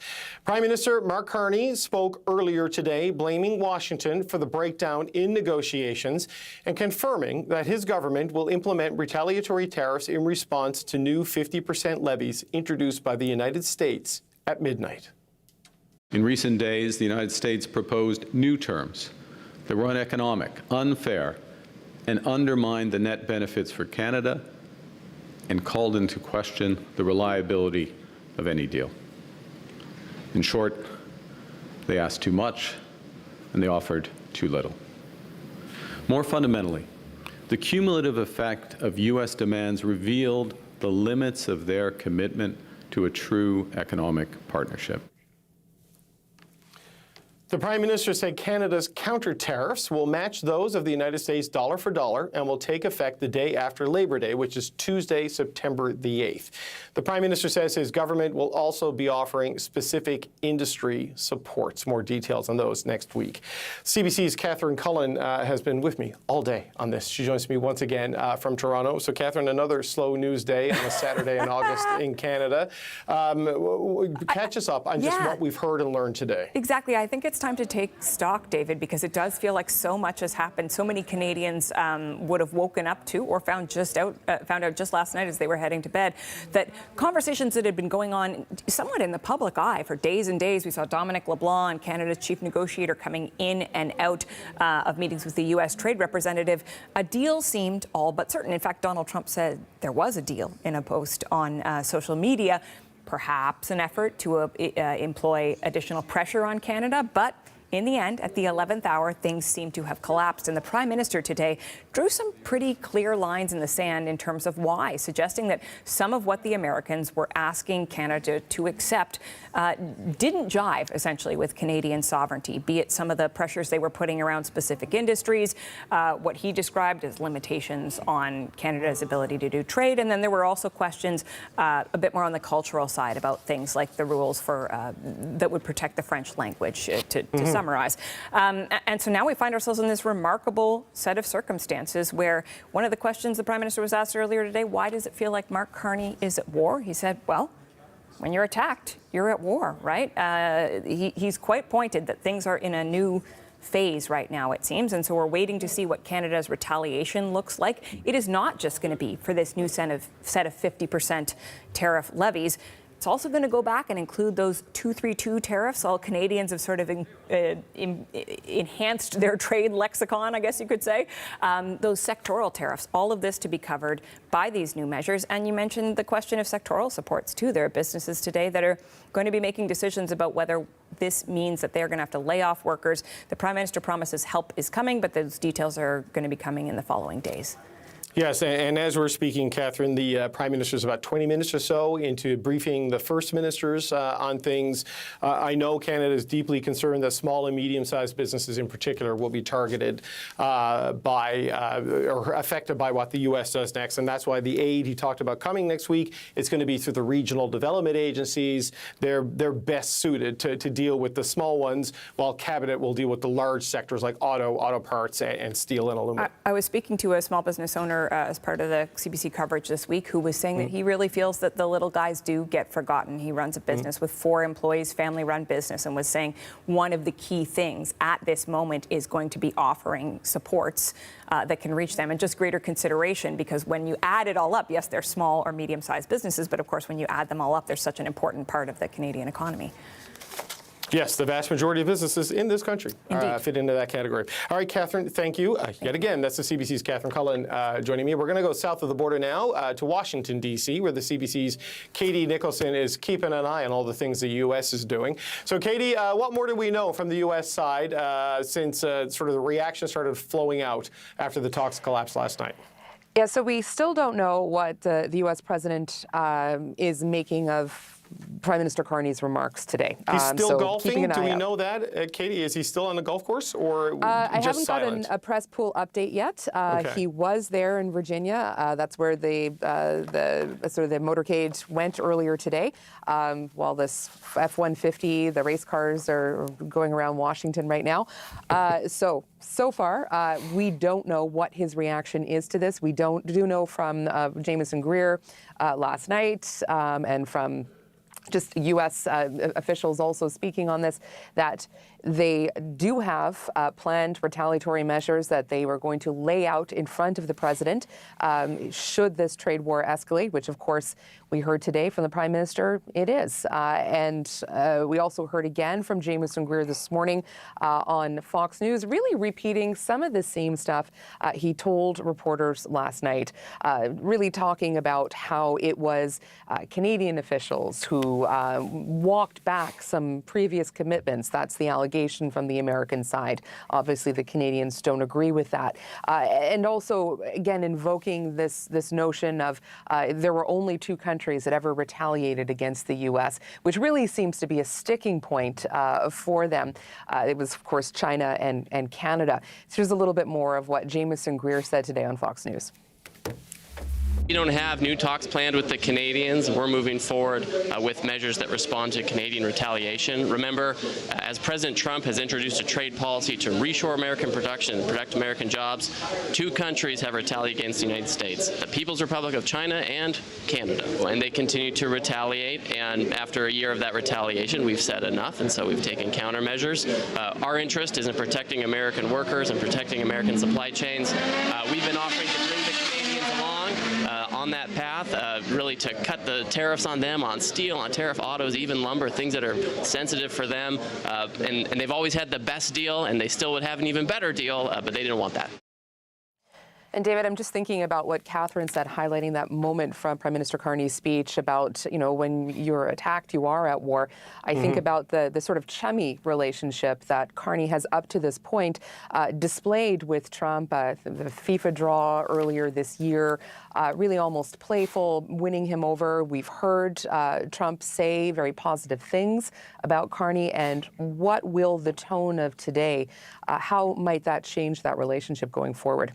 The other thing that we're hearing from today are governors of states that may be impacted by the Canadian retaliatory measures. So we don't yet know what they are, but we got a hint that they are going to be going after a lot of the same sectors that were targeted by the U.S. and Canada, kind of a tit for tat. And so if you just sort of do the math and look at where those sort of strategic, and I heard you speak with Ralph Goodale earlier as well, just talking about how strategic you could be in sort of trying to implement these tariffs. Are you going to go after those GOP districts that are in peril? So, for example, Ohio, right? So Ohio has nearly $700 million in steel exports to the U.S. I just did a bunch of quick research. $700 million in steel exports to Canada. It is the largest trading partner for Ohio. And as you pointed out, it is swingy right now. There is a seat that sort of J.D. Vance's handpicked guy could lose to a Democrat. These Rust Belt industrial states, which have in the past been Democrat, are looking like they could swing to back to the Democrats, away from the Republicans. And part of that is sort of baked into these sort of the economic pain that a lot of Americans are feeling, right? The tariffs, they have been tied to the inflation expansion within the U.S., something that's been really hard to constrain, and to the cost of living that is impacting Americans. So there are a couple of states that could really feel the pain of Canadian tariffs if implemented. Pennsylvania is another one, swingy kind of state. It has a Democratic governor. No response yet from Josh Shapiro on this, but Canada is its largest trading partner, about $14 billion in exports to Canada. And then we did hear from Michigan as well. Really important to highlight, obviously, because of the auto sector, $1.17 billion just in iron and steel to Canada going across the border. So Governor Gretchen Whitmer calling out this sort of the ongoing tariff war, saying Michiganders are uniquely impacted by the D.C. Republicans' ongoing chaotic tariff wars with Canada, and goes on to say that the Tariffs Act as a tax hike on Michigan families and businesses by raising prices at the grocery store and the gas pump. There's sort of a growing number of Democratic governors, senators, and representatives now taking to Twitter and really politicizing this issue. Obviously, ahead of the midterms, this is something they can tie to affordability and really try to tie to Republicans as well. Yeah, that roster of states really matters. Hillary Clinton lost them, Donald Trump won, Joe Biden won them, Joe Biden won, Kamala Harris lost them, Donald Trump won. So it shows how volatile they are and how valuable they are. So you can bet they're going to be targeting those. Katie Nicholson in Washington, keeping an eye on all the U.S. first. Thanks so much. Okay, we're going to take you now to Unifor National President Lana Payne. We spoke with her earlier. She's speaking to reporters now. Let's listen in. First, I will say on behalf of our 320,000 members, who work in pretty much every sector of the economy, some of them that have been punished by these crushing tariffs that we've been under from the United States for the past 18 months, that we really appreciate the efforts made by our Canadian negotiators to try and get a fair deal with the Trump administration that protected workers, that protected the industries that we have here in Canada. And I believe they had an incredibly difficult job. What we have seen over and over again from the Trump administration is demands for concession after concession after concession. And we saw that occurring at this negotiating table in Washington as well, to a point where the concessions were so great that our Canadian negotiators had to walk away. And I believe that that was the right decision. It was absolutely the right decision. That doesn't mean we're in an easy time right now. It's going to be a difficult time for our country and for working people, which is why, as Canadians, we're going to have to pull together like never before, come together, be united in the response that's going to be required.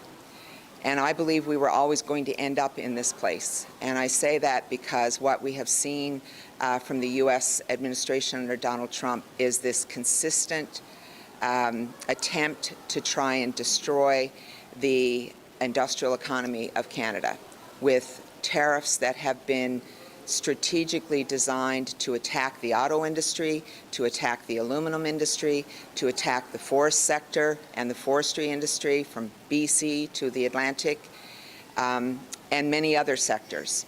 So we are now at a place where we have to draw this line in the sand. We're going to have to push back as hard as we can, as strategically as we can. And hopefully in the weeks and months ahead, we can get to a place where we can put some of this back together. We do have a CUSMA table and a CUSMA review that Canada will have to be part of. And all along, we had concern that if we started and had an interim deal that then led to another negotiating table, would we be in a place where we had to give up too much leverage at the first table and then be demanding, the U.S. be demanding more concessions from us at another bargaining table. I heard our Prime Minister today. I think he was very clear about why our Canadian negotiators had to do what they did.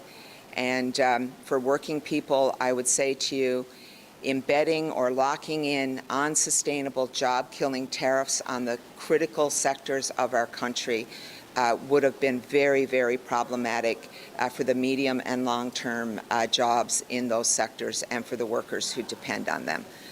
So we're in this place now, and my advice and my what I would say, it's been a long night, by the way. We negotiated a deal with General Motors just after midnight, so we've been doing many things in this union. What I would say is I would call on Canadians, as I'm sure all leaders will be doing, to stick together, to stand firm, and to do what we have to do to protect our country, to protect the workers of Canada and the industries that we all depend on to feed our families and support our communities. I'm happy to take any questions. Does this mean you don't think a deal with Donald Trump is possible? And what exactly do you think the path forward is for the auto industry? Do you want the Canadian government to continue to try to seek a deal? Yeah, I mean, if you look at the behavior of President Trump over the last 18 months, we have given things and he continues to demand more. Eventually, we were going to end up in a place where the demands were just going to be too great for Canada. And that's where we are right now. We need our governments, and we need the Canadian government to stand up and defend the auto industry, the aluminum industry, the steel industry, the forestry sector. We have hundreds and hundreds and hundreds of thousands of Canadian workers in these sectors, and they are the ones that were first under attack.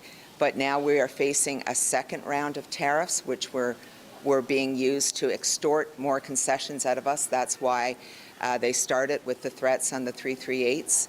And we have a whole group of other workers who are going to be caught up, businesses too, in terms of that and that attack. So, you know, we didn't have a choice here. We had absolutely no choice as a country. It was either roll over or draw a line in the sand. We chose to draw a line in the sand, and I think that was the absolute right thing to do. Okay, that is Unifor National President Lana Payne, who, of course, represents auto workers in her union, but also forestry workers in her union. And Lana, as she said earlier with us, saying the concessions were so great, Canada had no choice but to walk away. Time now for Canadians to come together and be united as Donald Trump seeks to kill the industrial economy of Canada. That we need as a country to get to a place to put it back together, that being talks and the CUSMA deal, but saying emphatically Canada did not have a choice here but to walk away because what America wanted, she echoes what Mark Carney said, offered too little, demanded too much. All right, one of the demands from the U.S. was to end the booze ban on U.S. liquor because alcohol has taken center stage of this entire trade negotiation. So now that the trade talk is suspended, how's the alcohol and spirits industry in the United States reacting to this news? For that, we've reached Chris Swanger in Washington. He is the president and CEO of the Distilled Spirits Council of the United States. Chris Swanger, it's good to see you again, sir. I think last time we spoke, you mentioned you weren't Democrat, you weren't Republican, you were the party, more or less. Cocktail party. Yeah. Cocktail party, that's what it was. How are you feeling today? I might have had a few cocktails, but I don't know if it would have been a party. Sure. Well, look, on behalf of the Distilled Spirits Council of the United States, and I had the privilege of representing many great Canadian spirits brands as well, down in the dumps, I have to say, really, really disappointed. We had high hopes leading up to late yesterday afternoon, and then obviously the news broke. So this is devastating. It's been devastating for the U.S. distilled spirits industry over the last year and a half, as many of the provinces have stopped the purchase of American distilled spirits. And we wake up this morning with a 50% tariff being imposed on Canadian distilled spirits, and it's going to be brutally hard for our friends and our colleagues in Canada, where the United States represents 93% of the market for Canada. So we hope that the government leaders on both sides of the border can find a resolution. Look, the economic carnage of all of this is pretty obvious to anyone who pays attention to the data that is not what is the stock market at today, right? People are losing jobs. People are losing money. Kentucky, Tennessee, a lot of the key distilling economies and states are getting absolutely hammered by this. So why is it, Chris Swanger, do you have any better insight as to why the U.S. administration just kind of doesn't see it that way? Because we keep hearing the president saying tariffs are making us richer and the economy is doing great, and that's just not what's happening. Yeah, well, again, we've lost 73% of our exports. The United States, year on year, in normal times, would export about over 220 plus million annually to Canada and American distilled spirits products.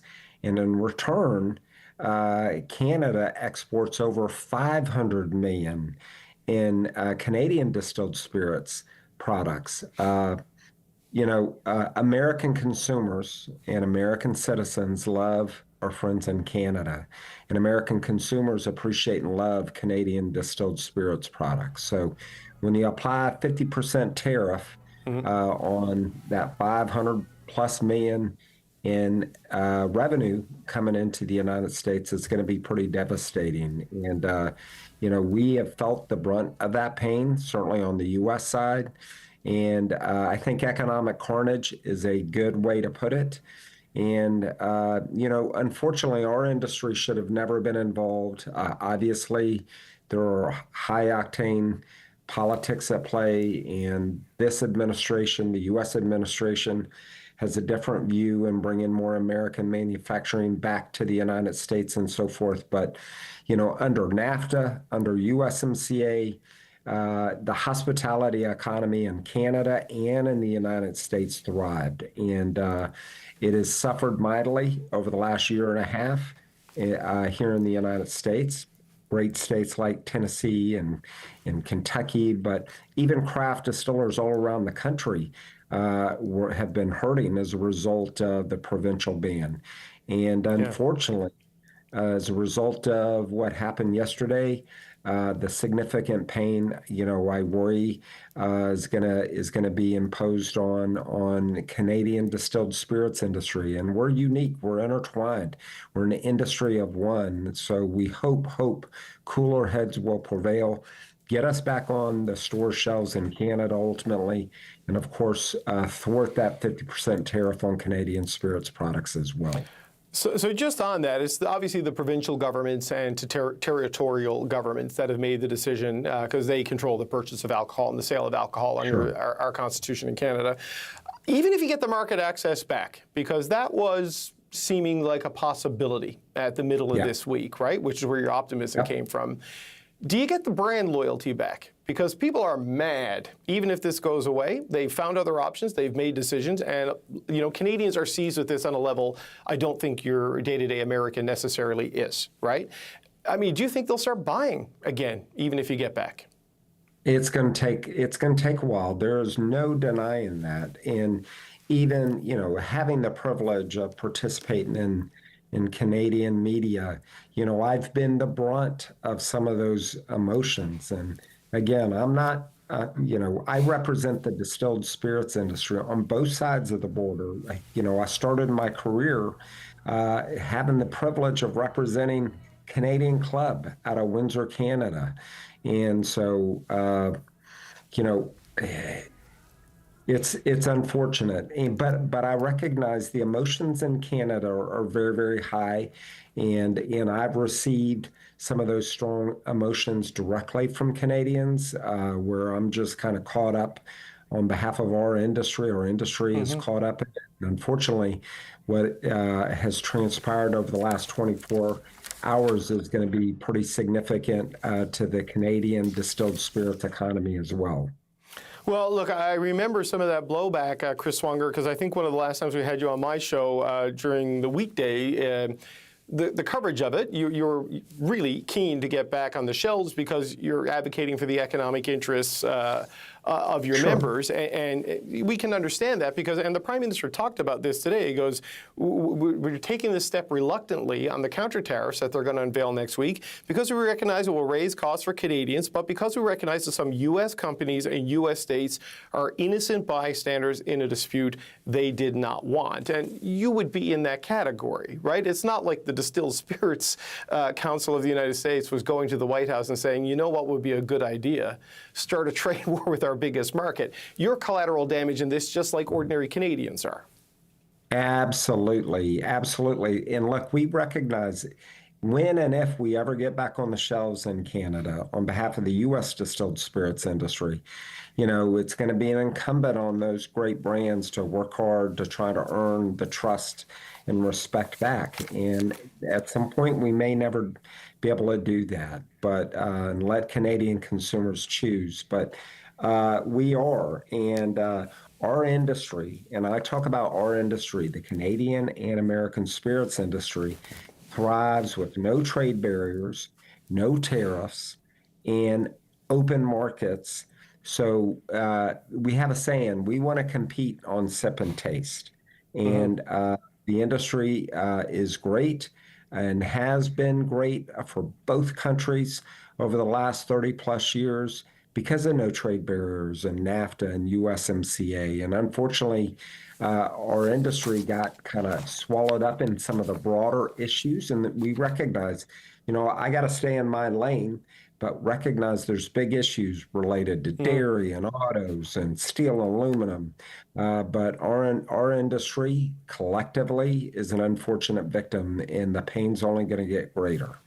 Well, that's just what I wanted to ask you as a final point, Chris Swanger, because not only are talks off, negotiators back in Canada, counter tariffs going up, and support programs rolling out to weather the storm here in Canada, the Prime Minister talked a lot today about trust just being gone, signatures written in pencil, and the reliability that any new deal would endure. There's a real lack of faith on the Canadian side that the Americans will be good to their word, because let's face it, we're in a war on a deal President Trump negotiated himself back in 2018. So when you look at being stuck in that dynamic as collateral damage, and I fully accept that it's the situation you're in, I mean, how much worse can it get for your industry in terms of job losses and maybe business closures? It's going to be significant, because that 50% tariff applied on Canadian spirits coming into the United States will ultimately impact that American consumer that enjoys a great Canadian whiskey. It's going to impact the bartender. It's going to impact farmers. You know, we have a saying, grain to glass, farmers, and certainly Canada. So it's going to be across the board pain. And please, let me just convey, our industry here in the United States will continue to aggressively make the case to this administration, and the industry will do the same, I think, in Canada, to try to get this industry out of these broader issues. Because, you know, I think at one point we were thought to be maybe a leverage point, and you know, we're caught up in that whirlwind, and the economic pain is going to be significant for both countries. Yep. One person's leverage is another person's victim, right? And this is the situation we're in as this plays out. Chris Swanger, I appreciate the time. It was Chris Swanger with the Distilled Spirits Council of the United States, Richmond, Washington. Thank you, sir. Enjoy the rest of your Saturday. Hang in there. Cheers, everyone. Thanks. Cheers, sir. All right, coming up, we're going to continue our extensive coverage on the inability of Canada and the United States to reach a deal before those new 50% tariffs on Canada took effect last night. We're going to have reports from here in Canada and the United States. That's straight ahead right here on CBC News Network.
The new U.S. tariffs are designed to hurt us and divide us.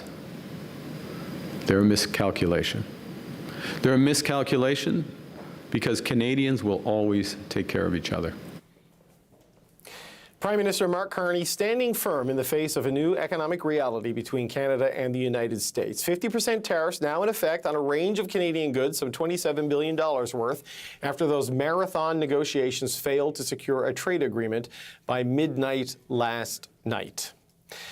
All right, we're going to turn now to the CBC's JP Tasker, who is here in Ottawa. JP, we've been talking a lot about what happens now, but we should remind people why we're here. Like, we got some more specifics today about why these talks have collapsed and what the government is going to do going forward. Yeah, let's do a bit of a recap for our audience, shall we? I mean, the Prime Minister is essentially fighting back. He wasn't frothing at the mouth during that earlier news conference, but his tone was quite measured in the face of this economic assault, this seismic development in the trading relationship. But the Prime Minister made it clear he's not playing. He says if we've been attacked and we're at war, which is what he's saying, we're at an economic war now. If the U.S. wants to play games at the last minute with a proposed trade deal, if the U.S. wants to hit some $28 billion worth of Canadian goods with hugely punitive 50% tariffs, then Canada is going to act. So there will be new retaliatory tariffs on U.S. goods coming into the country. They will be concentrated in sectors such as steel, dairy, appliances, agricultural equipment, pulp and paper, electronics, kind of the things that are matching what the Trump administration is doing to our country, dollar for dollar response to what Trump is about to inflict on this country. And those tariffs are going to take effect just after Labor Day on September 9th. And the Prime Minister also, David, kind of pulled back the curtain today and revealed how we got to this point. Have a listen. We've consistently proposed long-term partnerships, while America has often pursued short-term transactions. The gap between partnership and competitor, unfortunately, has remained too wide in recent days. So last evening, I instructed our negotiators to return to Ottawa. We cannot accept what they've offered, and we will not give what they've asked. So Carney says Canada was going to make some concessions, and so too were the Americans, but the Prime Minister says there was a hiccup essentially at the end of the negotiations. There were some last-minute changes.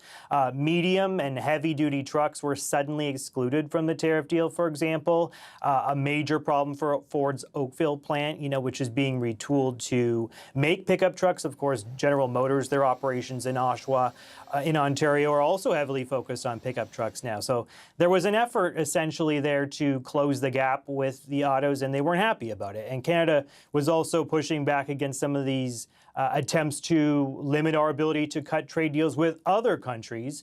And Carney said, really, this line that sticks out to me most. He says there were some things that we just wouldn't do. We were not prepared to compromise Canada's sovereignty or undermine our key industry. So the Prime Minister felt, frankly, the country's sovereignty was on the line with the deal that they had in front of them.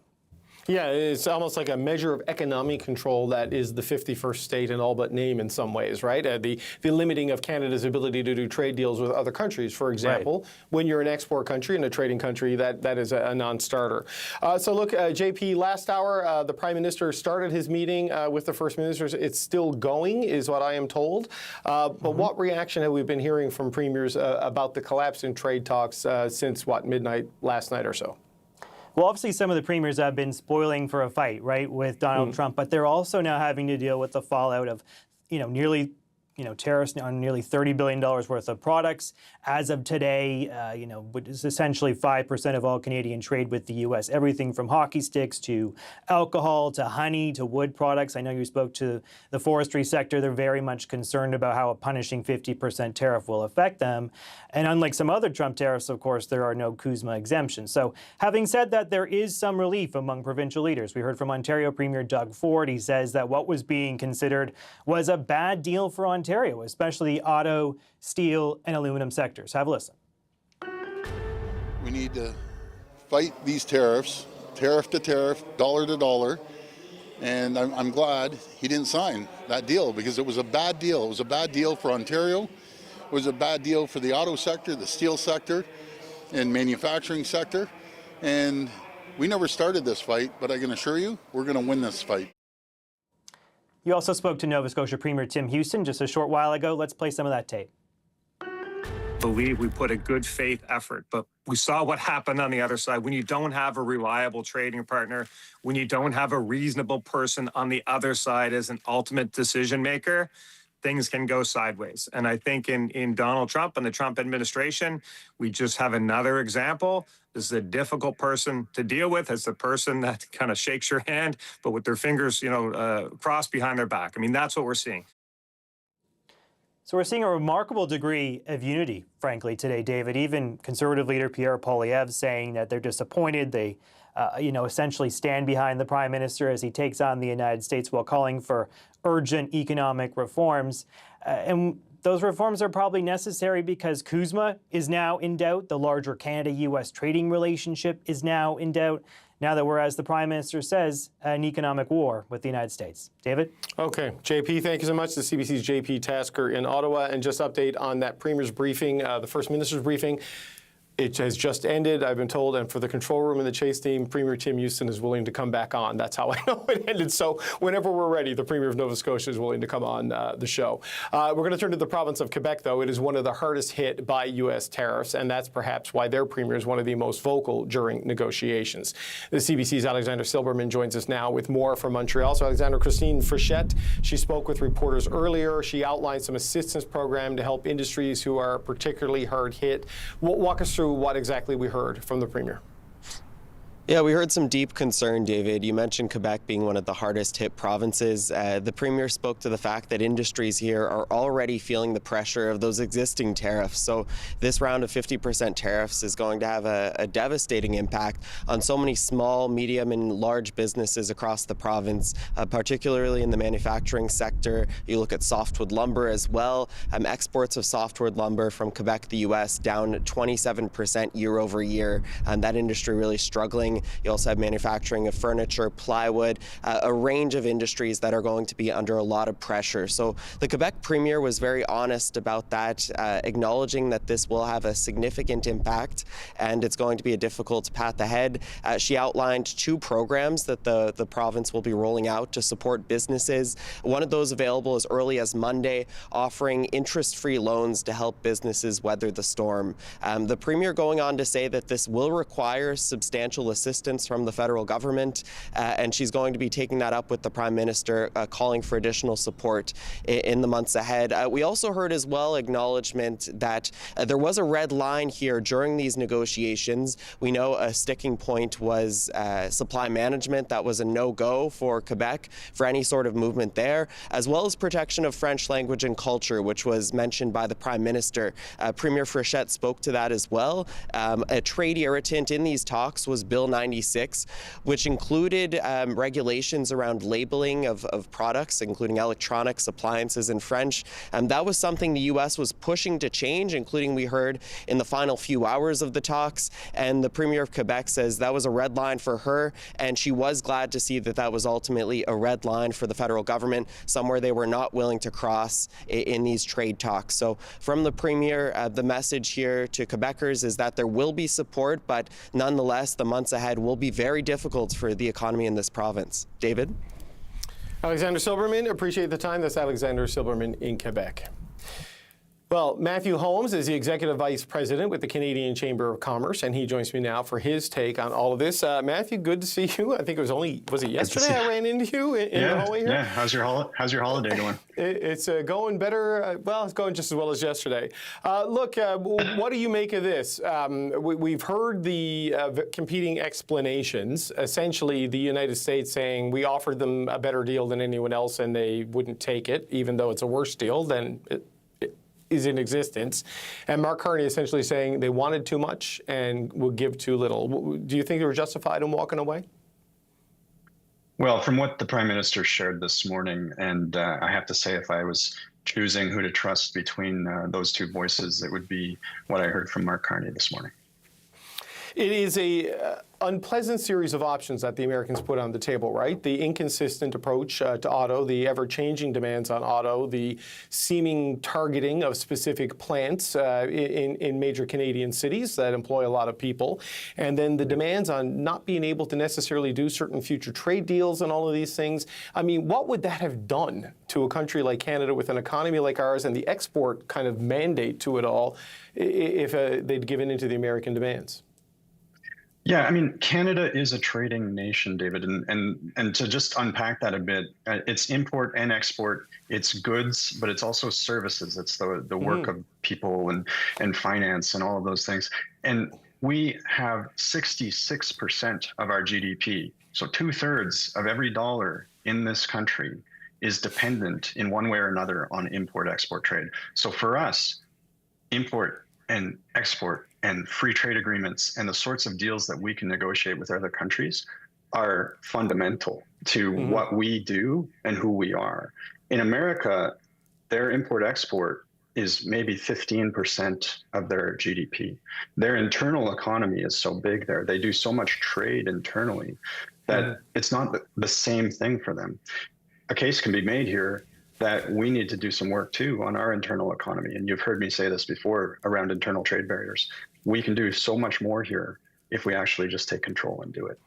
Yeah, I think there's a meeting in Iqaluit coming up at the end of the month where the Premier is going to talk more on that. But you're not wrong there, and also about trade being in the DNA of the country. I remember post-Brexit, when the UK left the European Union and they needed to build a trade department, they sought help from Canada and the expertise of Canada.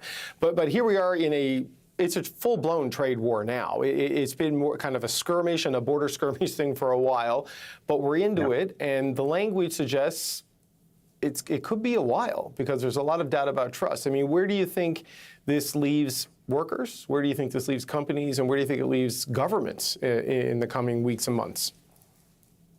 Yeah, there's a lot there to unpack. One thing I noted this morning in the Prime Minister's remarks was the imposition of his own deadline, the Tuesday after Labor Day, where our response is going to come into effect. And I thought that was a very interesting tactic, a very interesting signal. And this is something we've really observed with the Trump administration before in negotiations. So there's perhaps a very, very narrow window for the two sides to come back together and maybe get back to talking. Our hope is eventually they will.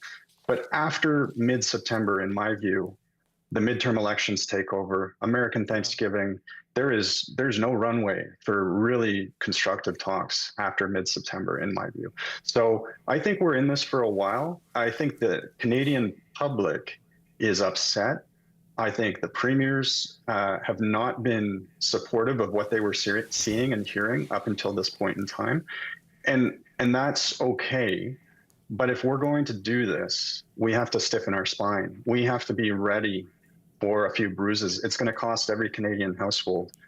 I don't know how much yet, but it's going to cost every Canadian household to enter into a trade war with the United States. And I'll just, one more thing on that, we have to stay calm. And that's what I got from the Prime Minister this morning. We're in it for the long game. That is how Canadians play. You know, we're in some overtime periods right now, but we have the next series to win. And that's the one that we're oriented towards. So if people are upset, people are hot, people are wanting to hit back, I'll just remind you of the adage that that revenge is best delivered cold. Right. And the best revenge is living well is the other thing. And that's where the diversification, self-reliance stuff comes into it. That's but right. You know, you talked about the calendar, and is an interesting point, because the Prime Minister, if you looked at his speech, he kind of gave a hit list. You know, we're going to hit back on steel, dairy, appliances, agricultural equipment, and the deadline that you mentioned on the 8th of September. That is the window, but I don't, based on what he said today and what Jamieson Greer said, the president is golfing and has only said anything about his ballroom, not about the continental trade relationship. Do you think the attention span and the traction is there for something to happen between now and the 8th of September? Because I'm kind of skeptical that it might be. No, look, I think that's a real narrow window and a bit of a Hail Mary. And I don't think the tone of the conversation or the appetite, just the vibe coming out of the two sides right now inclines them to getting back to the table, I think we're in this for a little bit of time. And so what we'll need then is clarity and dexterity from the premiers and from the federal government. The federal government's been doing great work along with the premiers to support the industries, the sectors that have been harmed by the 232 tariffs. But what we have with the new 338s, they're very diffuse. You can't circle a sector as readily with that list of products. And so although the federal government is going to be responding, they say in kind and dollar for dollar, it's really the impact of those small businesses, those SMEs that probably rely on yesterday's sale in order to make tomorrow's product for the next customer. And so the provinces are going to have to be the ones that really get behind and support and have these nimble, adaptive programs that are ready to support workers and communities. And I was really happy to see Premier Fischette come out with very specific information this morning. That's what we need to see. We're going to need to see more of it. So Matthew Holmes, just as a final point, on that point, Premier Fischette outlined what she's going to do with the powers that she has as a provincial leader. The Prime Minister suggested we'll get details next week, but he talked about regional development agencies. So ACOA, your Southern Ontario Development Agency, those are sort of purpose-built to help the small and medium-sized business to a degree. It seems like that's where we're going to see this tranche of federal support rather than the big, liquidity things that we saw with steel and aluminum and auto, for example. Correct? That's right. And again, the closer these are going to be felt at the local level, and especially with the small and medium. So the closer to local you get. So the federal government has the regional development agencies, but the provincial governments also have a big role to play. And let's remember, this whole 338 started just as you and I were arriving in Prince Edward Island for the Council of the Federation. This has always been about the provinces, and they need to step up and be part of the solution here too. Yeah, it's some difficult times ahead. I remember the plane landing, my phone coming back on, and kaboom, here we are. Matthew Holmes, always good to see you on television in Prince Edward Island. Anywhere with Matthew Holmes, Executive Vice President with the Canadian Chamber of Commerce. Okay, the Premier's meeting, as we mentioned, the First Minister's meeting has wrapped up, and the Premier of Nova Scotia, Tim Houston, good to his word from earlier in the show. He's here to join us again with the best backdrop of any guest we've had on the show today. So, Premier, I'm wondering if the picture inside the meeting was as pretty as the picture behind you. What can you tell us about what the Prime Minister told you and the other First Ministers today? Yeah, thanks for having me back. But obviously, look, this is a difficult situation. It's unanimous, the support for the Prime Minister and for the federal government on this, and unanimous that, look, when the line got moved too far, it just wasn't palatable anymore. It was time to walk away. So that's a good thing. We're all on the same page there. But the reality that what I tried to inject in the conversation is that that might feel good in the moment. The old stick it to them, let's fight. That feels great in the moment. But we have to live with tomorrow and the next day and the day after, and this will have a massive impact on a number of Canadians and Nova Scotians who probably don't realize it yet. They're just hardworking people. They just get up, they go to work, they're trying to get by, trying to raise their kids, trying to cover expenses of day to day, and now this is happening, and it will have a major impact. So how we respond for tomorrow and going forward in the future, that's the critical part, and we need to be very strategic here and very smart. And that was kind of the message I shared with premiers, but that also people were sharing with each other. Well, given my conversation just now with Matthew Holmes and the nature, at least at the high level, of the type of supports they're contemplating that the Prime Minister mentioned through the regional development agencies, these tariffs do hit the smaller players, right? The small and medium-sized businesses. I would imagine in a situation like that, Premier, there must have been a lot of questions on exactly what these supports are going to look like and how quickly they're going to see them. Was there any clarity on that? Yeah, it's all unfolding in real time. So, the message that was sent to premiers and that we received happily was that there's an understanding that something has to be done and that there will be supports and that the federal government will be there.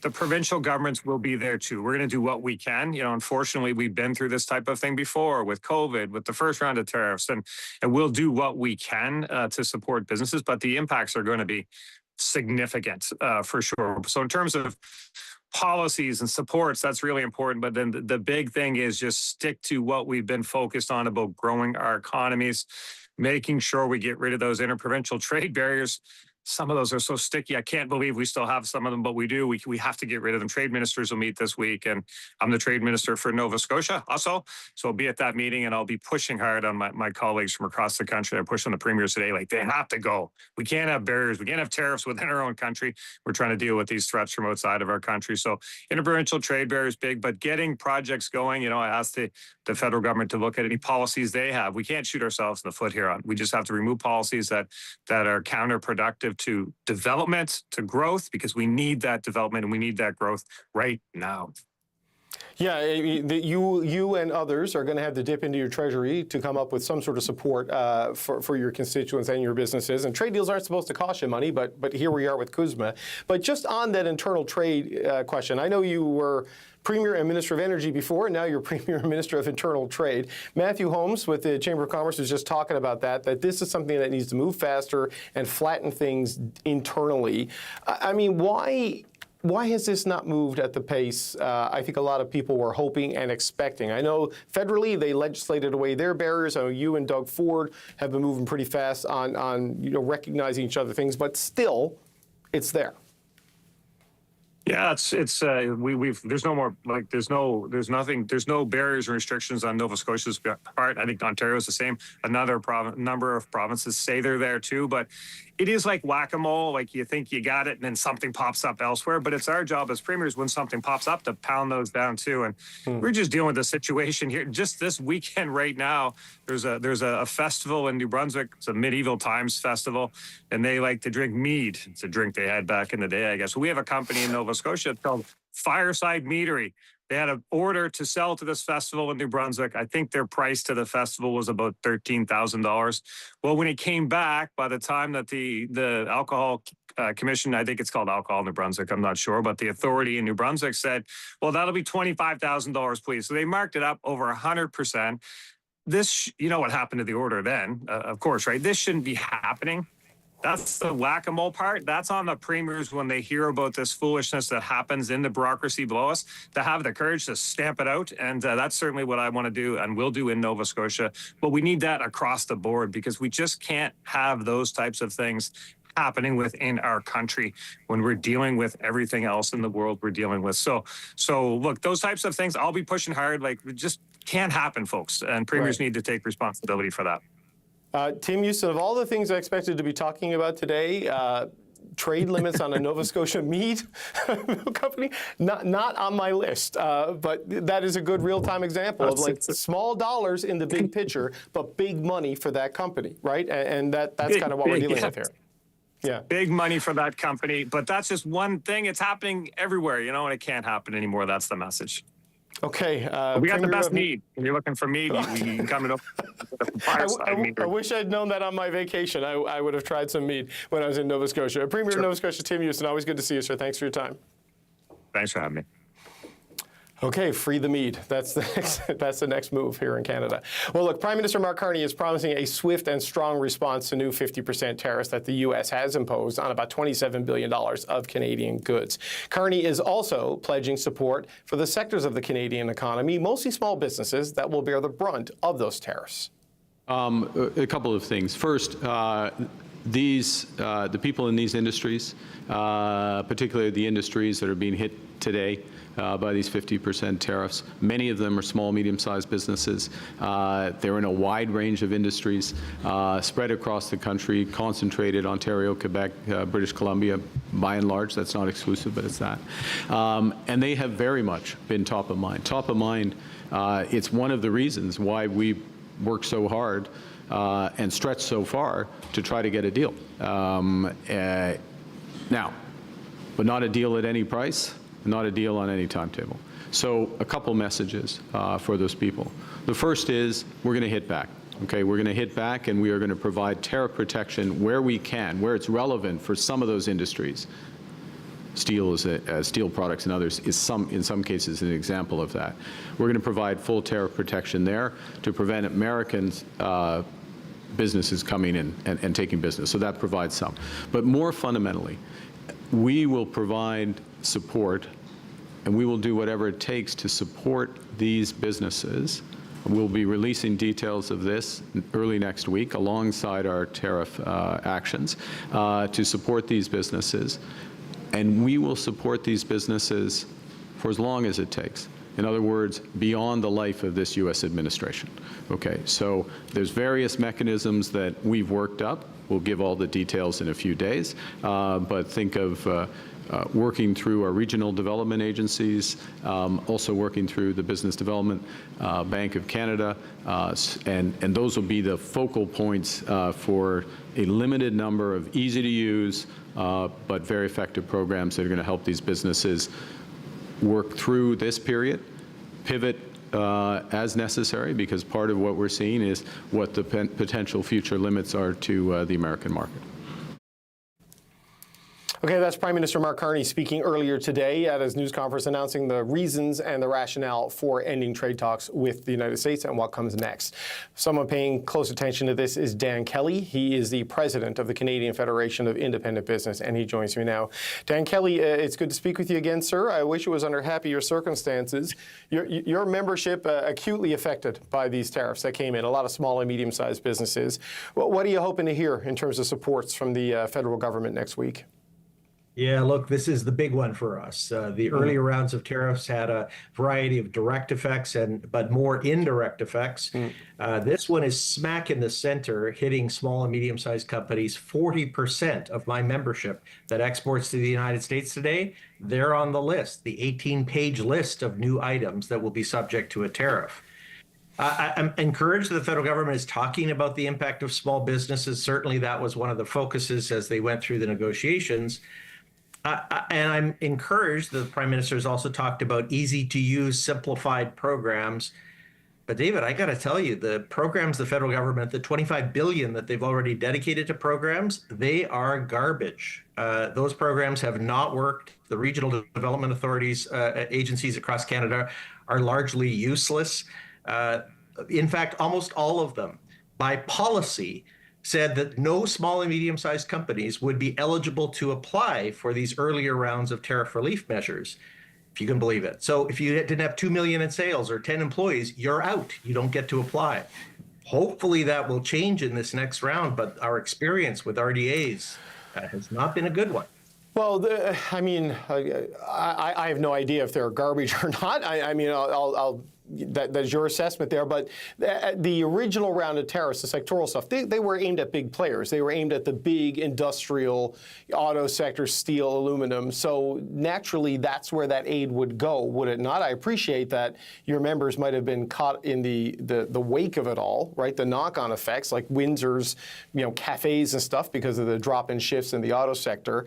But it sounds like, Dan Kelly, what's coming next is aimed right at this crowd of businesses. Is that not your understanding? I'm sure hoping so. And look, we worked with the federal government during the pandemic to make sure that the tariff relief programs were finely tuned. The first launch was also quite bad, but they got there over time, and hopefully that will happen in this dispute. I got to say, though, that I worry about this. This is 50% tariff starting now. And we had a third of our members that export to the U.S. that would be affected by these tariffs tell us their sales will drop. Their expectation is by 50%. In some cases, I've had members say that their business essentially is done if there's a 50% tariff applied. So, unless Ottawa's got something really, really good lined up right away, just the short-term effects are going to be significant. I'm not blaming the federal government for this. This was not created by Canada. I'm not second-guessing the decision of our negotiators to walk away from a bad deal. But I do want to highlight that the programs to date have not been well designed for small companies, many of whom have been caught in the direct crossfire of them. And I worry that this next round, typically Ottawa just said. Okay. All right, we had a disconnect there with Dan Kelly. I swear that is not deliberate. We always appreciate Dan Kelly coming on to talk about things. It's not an attempt to lock a door, but you heard what he said there, that a lot of these members who export to the United States say they're going to lose about 50% of their business right away, and that when you're a small business, and it might be yesterday's sales that pay for today's expenses, that is a sort of fatal blow to the bottom line of many of the companies that are kind of the backbone of local economies, the Main Street sort of mom and pop shops that are acutely vulnerable by this latest round of tariffs, designed deliberately by the United States to have just this kind of pressure by hitting this particular fault line of the Canadian economy. So clearly the voice unhappiness with the existing support programs launched to this date. Hopeful that the federal government will adapt with what it rolls out through its regional development agencies next week. And as we heard from the Premier of Quebec earlier, also provinces are going to have to step up. So Dan Kelly, apologies. Hopefully we can speak to you soon. I am David Cochran, and you are watching special coverage of the fallout from collapsed trade talks between Canada and the United States. If you are just tuning in, Prime Minister Mark Carney was speaking earlier today, quite critical of the U.S. administration, blaming Washington for the breakdown in negotiations, and confirming that his government will impose retaliatory tariffs in response to the new 50% levies introduced by the United States at midnight. In recent days, the United States proposed new terms that were uneconomic, unfair, and undermined the net benefits for Canada and called into question the reliability of any deal. In short, they asked too much and they offered too little. More fundamentally, the cumulative effect of U.S. demands revealed the limits of their commitment to a true economic partnership. The Prime Minister said Canada's counter tariffs will match those of the United States dollar for dollar and will take effect the day after Labor Day, which is Tuesday, September 8th. The Prime Minister says his government will also be offering specific industry supports. Okay, that's Vancouver, where you're waiting to hear from British Columbia Premier David Eby, who was on the First Minister's briefing that wrapped up about 20 minutes ago. We're going to bring you there as soon as that press conference with Premier Eby begins. But right now, we're going to go to Quebec. Éric Girard is Quebec's Minister of Finance and the province's minister responsible for infrastructure, and he joins me now from our Montreal studio. Minister, good to see you again, sir. Thank you for speaking with us.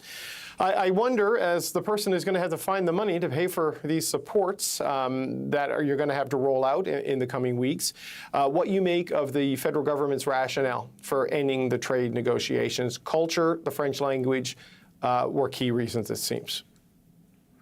Well, my understanding and the communication with the federal government has been excellent through the process. And my understanding is that the sovereignty challenges were on many fronts. Yes, I was quite happy to hear that culture and language were never on the table, that this red line was never crossed. But I think when we're talking of our trade policies, I think these are also red line where we should keep our margin for our own policy, for our capacity to sign trade deal with other jurisdiction. We're a trading nation. Right. Quebec is a small, open economy. We need to have access to world markets, not just the United States. And, Minister, I've got to jump in there just for 1 second and put this on pause because Premier David Eby has just started speaking. I just want to listen to some of what David Eby has to say. I'll come right back to you, sir. Thank you very much. Here's David Eby in Vancouver. Shrubs and bulbs for gardeners. And they provide high-quality products at an affordable price for Americans. And for doing that, they are now rightly, seriously concerned for their jobs. About 2 years ago, I shared with British Columbians my perspective that the Trump tariffs are an economic attack on our province and on our country. I think the recent developments in this negotiation well, I hesitate to even call it that, with the President's team, by our hardworking team from the federal government. I think they've really revealed the true nature of what the Americans are seeking from the White House in terms of their relationship with Canada. The suggestion that Canada would not trade with other countries or reduce our trade with other countries because the Americans tell us to would reduce us to the economic equivalent of the 51st state. It was never acceptable to Canadians. And the Prime Minister and his team rightly walked away from any suggestion that we would agree to that. In fact, as Canadians and as British Columbians, what we need to do is the complete opposite, and it's what we've been doing since this started. And even before then, we've been diversifying our markets. We've been doing trade missions to other countries, opening trade offices, finding countries that want to trade with us because British Columbia and Canada has, in the Prime Minister's words, what the world wants.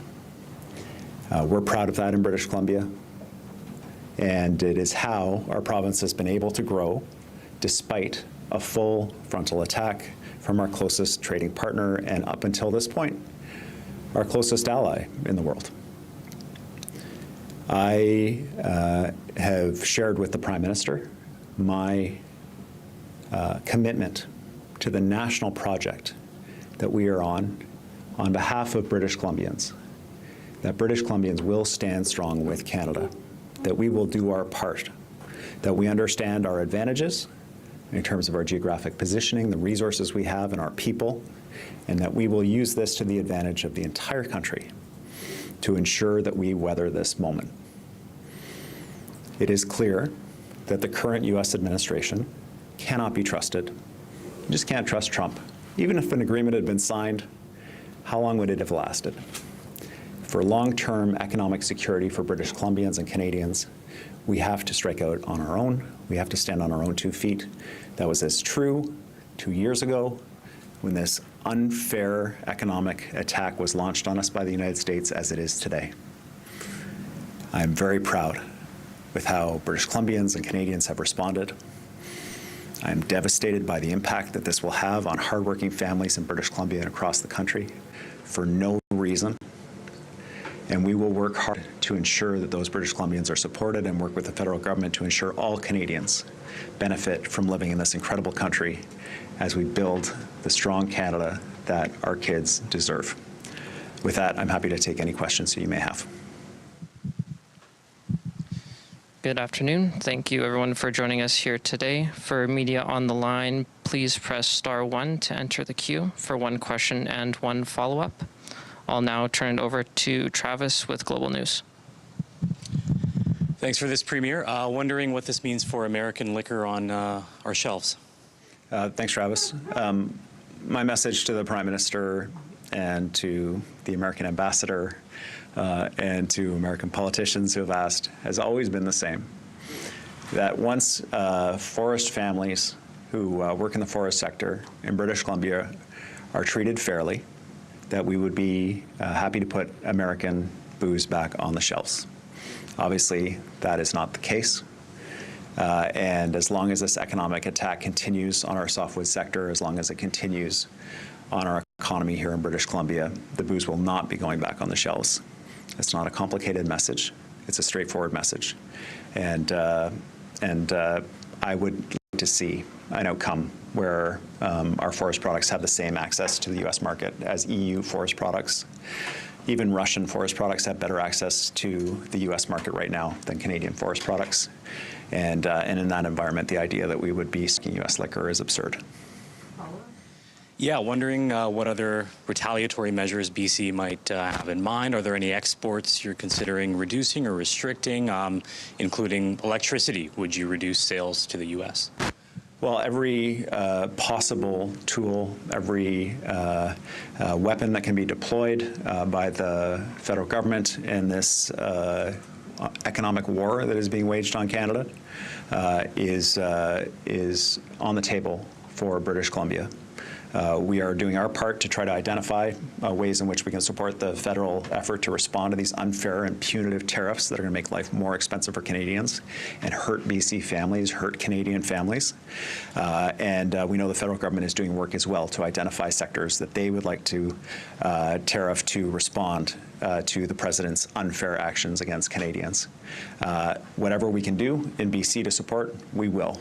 And we'll also work with the federal government to make sure that if BC has to bear a disproportionate burden, that we also see that support come back from the federal government in terms of making sure that businesses here are kept as whole as possible. There is no question that there will be economic pain associated with this. There already is. But it is necessary to stand up to a bully. And if you don't, they'll just keep coming back for more. And so I am fully supportive of the Prime Minister's approach here. We'll now go to Jack with City News. Thank you, Premier. I'm wondering, you described this as an economic war. What are we doing to help support the businesses here on the home front who might specifically be have their livelihoods put in jeopardy with these new tariffs? Yeah, thanks, Jack. One of the key topics of conversation in the First Minister's meeting with the Prime Minister and Minister LeBlanc was supporting businesses that are affected by these new tariffs, particularly given that these are small and medium-sized businesses. The businesses that are likely to be most affected by this in British Columbia might have 20 to 50 employees. They don't have huge resources to navigate complicated bureaucratic processes in order to be able to access federal supports. And so one of the messages that I was glad to hear the Prime Minister raise is that they're looking at ways to deliver federal support for affected businesses in ways that are more accessible to smaller businesses with less bureaucracy and application process. So that'll be a key part of our work with the federal government to harmonize our efforts with theirs and to make sure they're as available as possible for some of the smallest enterprises in BC that will be affected by this. Thank you. We know that this is an urgent matter. We've seen the trade talks, really be going full speed for the past while. This is their closest trading partner. You mentioned maybe not necessarily their closest ally anymore, but just with how significant this is and how important it is to reach a resolution. But your characterization of Trump as a bully, inability to trust any deal that is reached, is our best play here to punt and wait until a new administration is in office? And can we hold on for another 2 years? Yeah, these are important questions. I think the reality for workers in Canada is that they are being hurt by this, just like Americans are being hurt by higher prices, and it's also affecting American businesses and slowing the growth of their economy. So everybody's being hurt by this, which is why it was important for the Prime Minister and for Minister LeBlanc to work with Washington and try to find a path forward for an agreement to minimize the harm. The reality that manifested that there couldn't be an agreement, that we couldn't agree to the terms the Americans were put forward, was unfortunate. It's bad news for everybody in North America, without question. But the message that I've been delivering on behalf of British Columbians and that I've heard from my colleagues across the country is that no deal is better than a bad deal. A bad deal runs the risk of entrenching a set of tariffs and charges and capitulations that will be very hard to undo in the long term. And the default in the last 4 decades plus in Canada has been an open, free trading relationship with the United States. It's what brings benefits to all of us. And so ultimately, my hope is that with a change in administration, or a change in approach from this administration following the electoral impacts that they're seeing currently, that we'll be able to get to a place of stability. But I think the idea that our relationship with the United States is going to go back to what it was is folly. It has changed. It will not go back. And as a result, we have to do the uncomfortable but necessary work of reaching out and increasing our trade diversification around the world to ensure that we will not be held hostage in the way that the president is trying to right now by the fact that we've been willing to integrate with the American economy to the extent that we did. We'll go to the phone lines next, starting with Mike from the Globe and Mail. Go ahead, Mike. Thank you. You touched on the demand to have a say in Canadian trade. what were other demands that were deal breakers for you? There were a couple components that were important to me, Mike. First of all, British Columbia, our manufacturers, when they use metal products, they often use American steel or steel from other parts of the world because it's very expensive to ship steel across Canada. And so our manufacturing sector has already taken a significant hit around steel. So in terms of discussion around additional tariffs on steel internationally coming to Canada, that would have a direct effect on manufacturers, so some accommodation for that. Bit of a technical issue, but an important one for manufacturers in our province, an important one in terms of infrastructure in the province. But the key issue for me, and the dominant one, has been the completely unfair, bizarre national security threat to the United States that apparently our lumber sector presents to them. The fact that our wood products can only access the U.S. market at tariff rates that exceed the tariff rates charged to Russia is profoundly unfair, and there was not a world in which British Columbia would be putting U.S. booze back on the shelf if there wasn't constructive and meaningful progress on reducing those tariffs for our timber sector. It's completely unfair, it's bizarre, it's costing jobs in the U.S., and it's driving up costs for people who just want to do a renovation on their home, build a deck, or build a place to live in the United States. And so the message from us was pretty clear. The softwood lumber tariffs needed to be a key part of the discussion and had to be showing progress in order to be able, for British Columbia to be able to put U.S. booze back on the shelf. Do you have a follow-up, Mike? Always, thanks. Another thing is, a couple days ago, you missed the First Minister's meeting. Can you explain how and why that happened, and whether that had any impact? Yeah, these are meetings that are called on short notice. I was in an area of what I would describe as spotty internet and cell service. For example, this morning's meeting, 3 premiers attended through deputy premiers. The deputy premier was able to attend. I wasn't able to attend in the way that I wanted to for such an important meeting, and I think she did a good and capable job of it. In order to receive the update from the Prime Minister, it's not my understanding that that led to the collapse in the trade negotiations. We'll go next to Thomas with Bloomberg. Go ahead, Thomas. Hi, Premier. You said a few weeks ago that it isn't right that the US should tariff forestry, but also seek Canadian critical minerals at the same time. And listening to Premier Ford this morning, he was also talking about Canada's mineral wealth. Is there some specific idea that you are batting around with other premiers and the Prime Minister around using them as leverage, either export taxes or some other kinds of controls? Thanks for the question, Thomas. I just note the absurdity of the current U.S. position.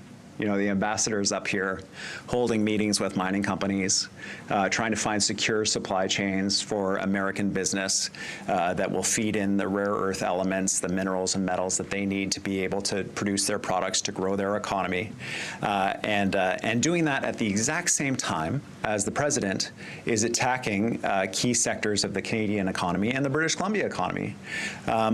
The idea that you can simultaneously attack Canadians and also benefit from what's in Canada, which the rest of the world also wants, is an absurd one. It makes no sense, and it is reflective of this administration's entire approach to their relationship with Canada.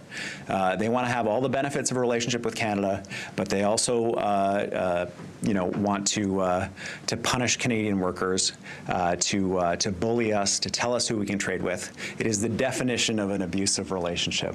They cannot have a positive relationship with Canada and benefit from what is in this country, while at the same time attacking us, running us down, and saying that they want to take us over. And so that contradiction is one that needs to be addressed in terms of the American administration, because from my perspective, in terms of Canada having what the world needs, we got lots of other dance partners out there. And we'll be doing a lot of work here in British Columbia. I know the federal government will, to be expanding our trade around the world. And the Americans can make up a decision about where they'd like to go, but that'll be without Canada, in my opinion. Do you have a follow-up, Thomas? Yeah, no, thank you for that answer, Premier. So is there any kind of control or restriction being contemplated, or is it more about more aggressively pursuing other customers for copper, nickel, iron, all these things? As I said before, every tool is on the table for British Columbia. We are fully supportive of the federal government's effort to identify sectors that will bring to the attention of the Americans the importance of our trade relationship and how it benefits all of us. Because the Americans, to put it politely, are taking us for granted.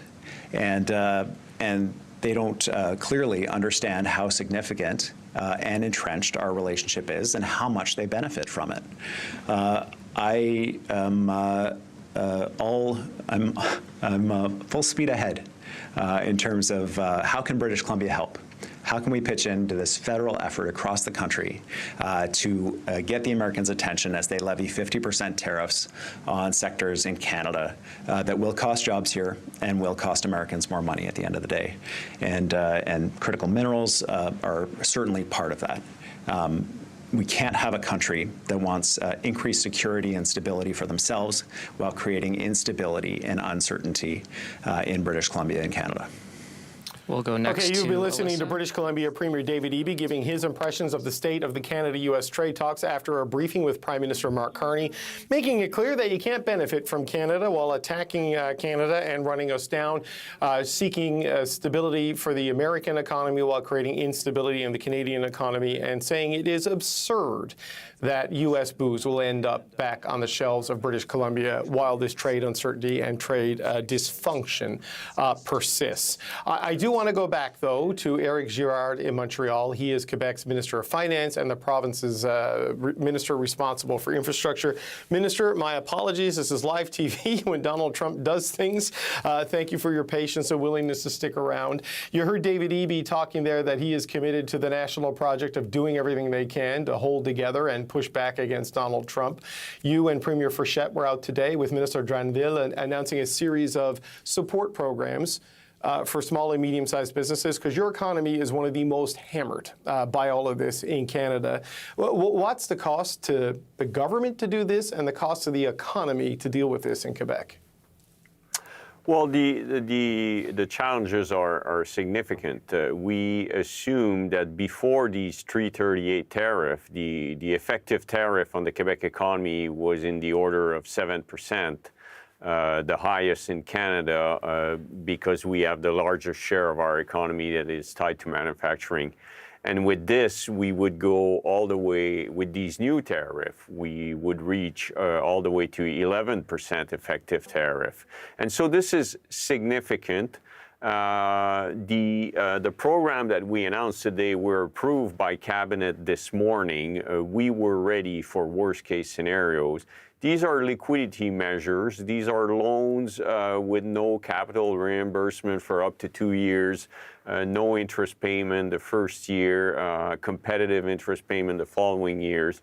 And with respect, so that's to help corporation, a small, medium enterprise with respect to liquidity, and with respect to employees, there it will have to come from the federal government with unemployment insurance and maintaining workers in employment with their businesses, just like we did during COVID.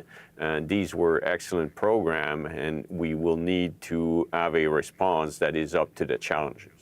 So that's my question. Is that where you think this needs to go? Not necessarily a COVID scale response, but a COVID style response for, I don't know if it's sort of the employment programs that allow a laid off employee to maintain their attachment to their employer, job sharing benefits, these sorts of things, because these small and medium-sized businesses that are hit by these latest tariffs, they don't have the capacity of the large-scale industrial players like aluminum to look for new markets.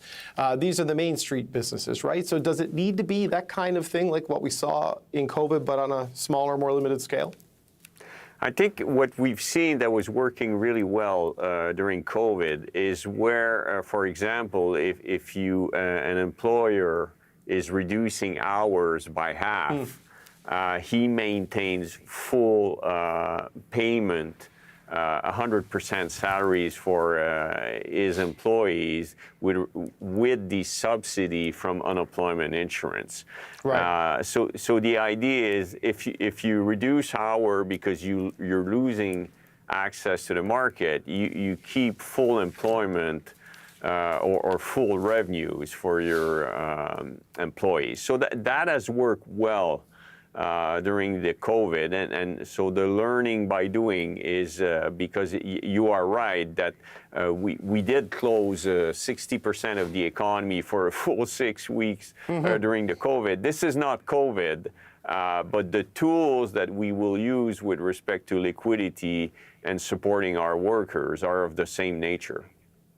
All right. Yes, COVID, the world economy went into a medically induced coma for a period of time, and it was circumstance. This is a crisis of choice, the choices of the U.S. administration, and now Canadians, Quebecers are going to be bearing the costs of this. I just wonder your thoughts, Minister, as a Minister of Finance, a conservative-leaning Minister of Finance. The limits of the fiscal capacity of provinces and the federal government to deal with this if it persists, because it's already been billions and billions and billions, and it sounds like it's going to be billions and billions and billions more unless something dramatic changes south of the border. Well, our balance sheet, certainly Quebec and Canada, and for the most part all provinces, our balance sheet are solid. We had good revenue growth in 2025, surprisingly solid performance in 2025, and additional revenue coming from all these capital gains in the stock market, both from corporate income taxes, personal income tax.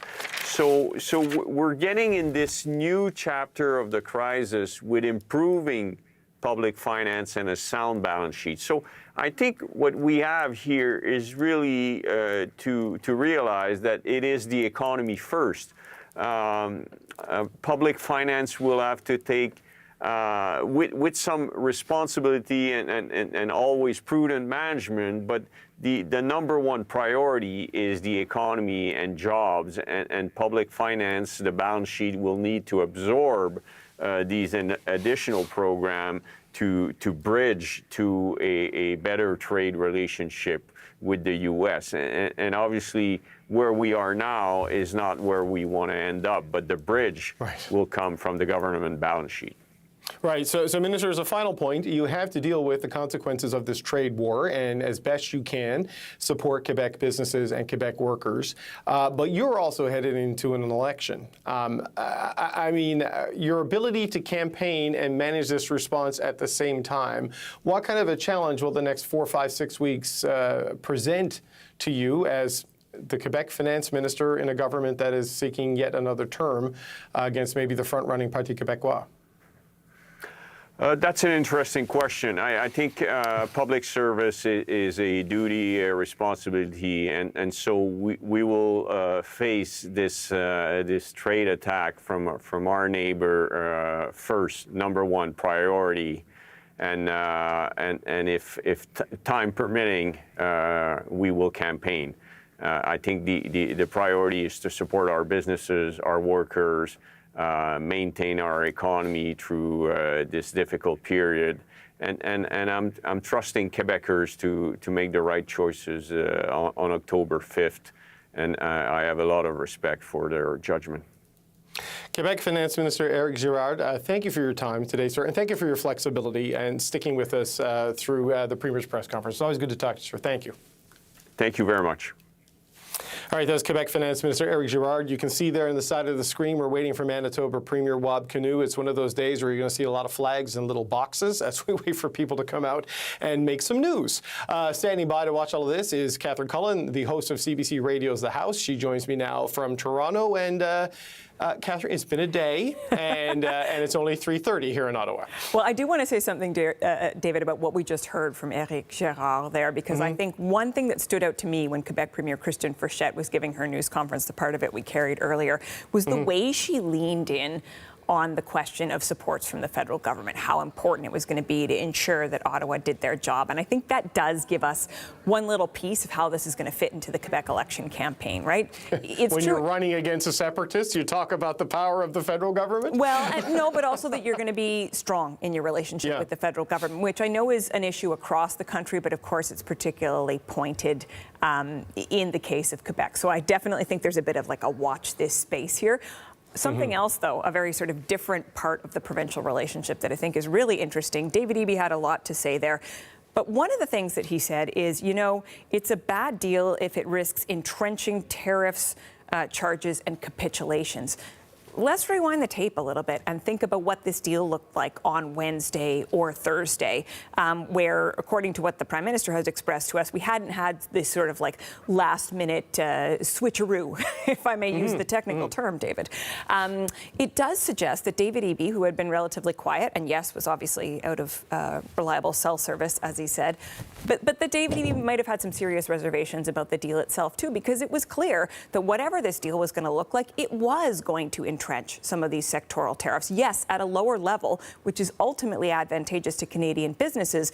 But part of the fear around this was that it was entrenched, that on some level, Canada would be saying, we accept this. So I just think it's interesting to see how the dynamics are evolving, and then where that leaves us going forward. We still haven't heard from Donald Trump. We're really nowhere near having a conversation about getting back to the negotiating table, but I think that is part of what we have to understand here. There's a ton of daylight, and it's not clear how the two sides are going to get back together. Right now, we're in the part where the tensions just seem to be growing.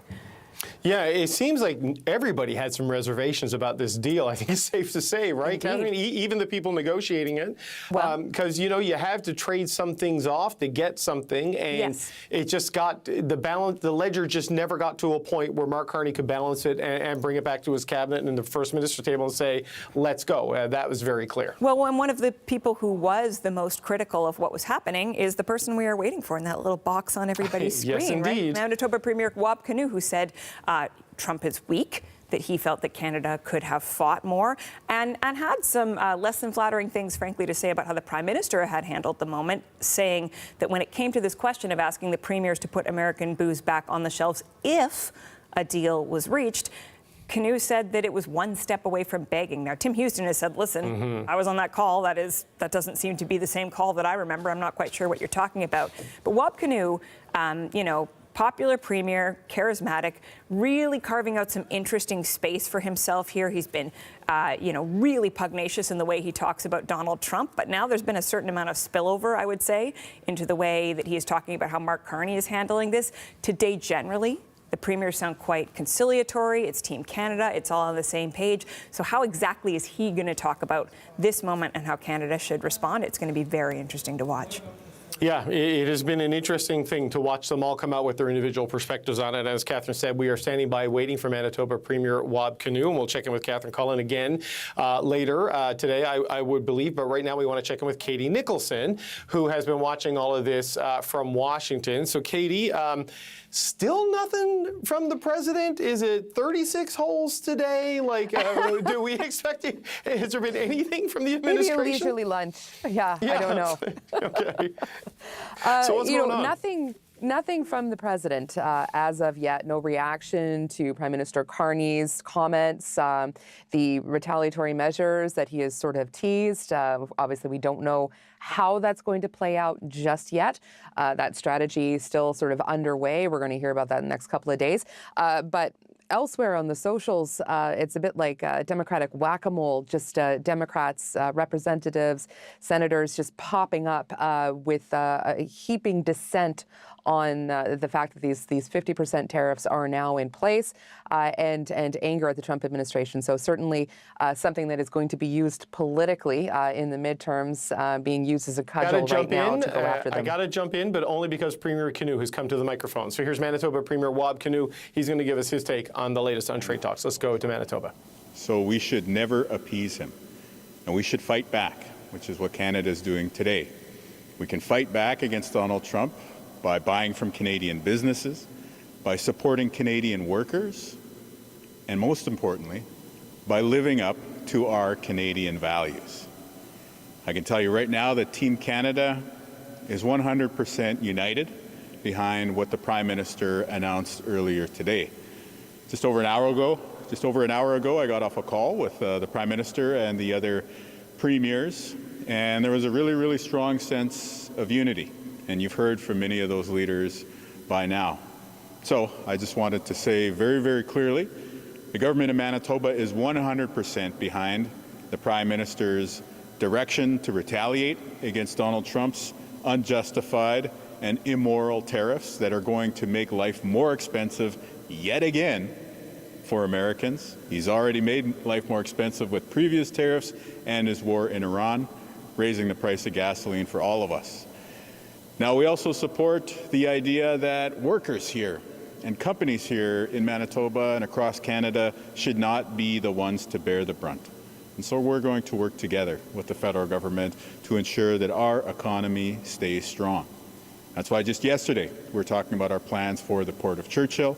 And in the coming days, you'll see us gathering our U.S. Trade Council, announcing how we'll coordinate with the federal government, and of course, continuing to send a message that buying Canadian, supporting local business, and adhering to our Canadian values is the best way for us to push back. Donald Trump has certainly changed the world, but he hasn't changed us. And we also know that Donald Trump won't be there forever. So let's continue extending that hand of friendship to the American people, and hopefully they will have Donald Trump and his folks see the door very quickly, and we could get back to better times with our neighbors to the south. Alors, je suis très content d'être ici aujourd'hui pour supporter le Premier ministre du Canada et partager le fait que le gouvernement du Manitoba est là pour appuyer la direction de M. Carney pour supporter les compagnies, les travailleurs de notre province et tout partout dans le Canada. Ce que M. Trump a fait n'est pas correct, mais en tant que les Canadiens, nous avons un choix pour continuer de supporter notre pays et puis nous autres. Merci beaucoup. So any questions? I'm happy to answer. Otherwise, we can leave it at that.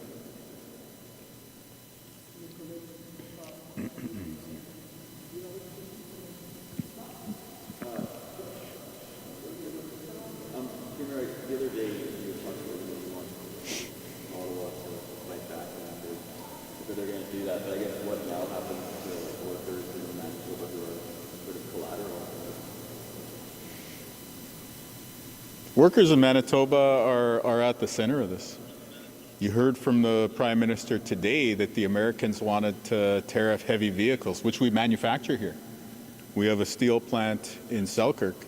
So I'm glad that the Prime Minister has walked away from what would have been a bad deal.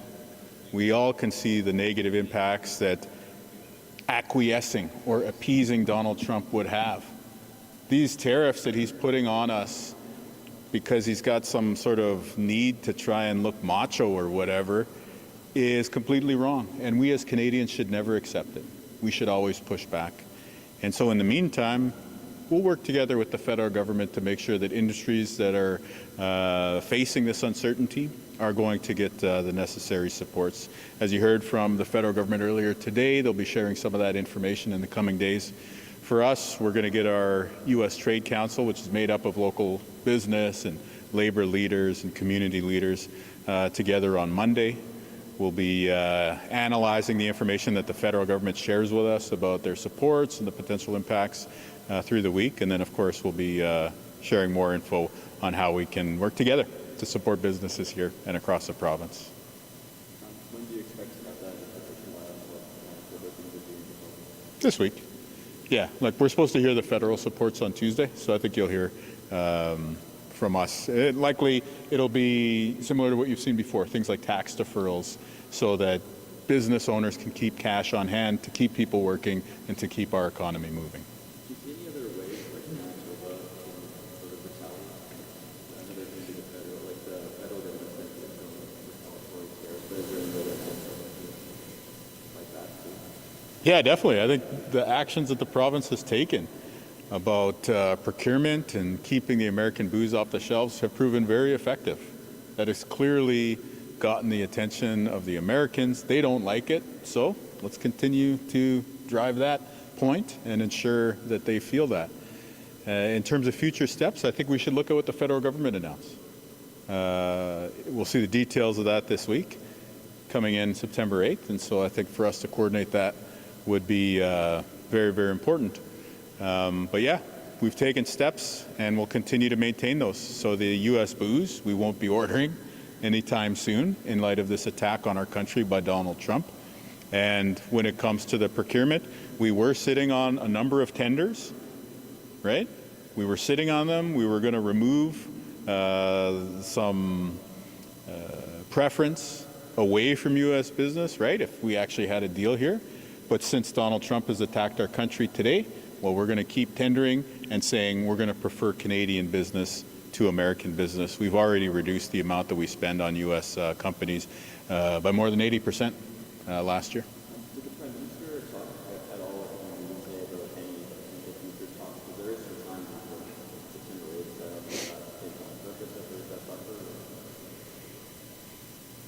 I'm sure there is a desire to get back to the table, but we should recognize that the Trump administration and the president are deeply flawed. He's got 2 more years left in office. We should be prepared to duke it out for 2 years, and then hopefully sanity will return to America.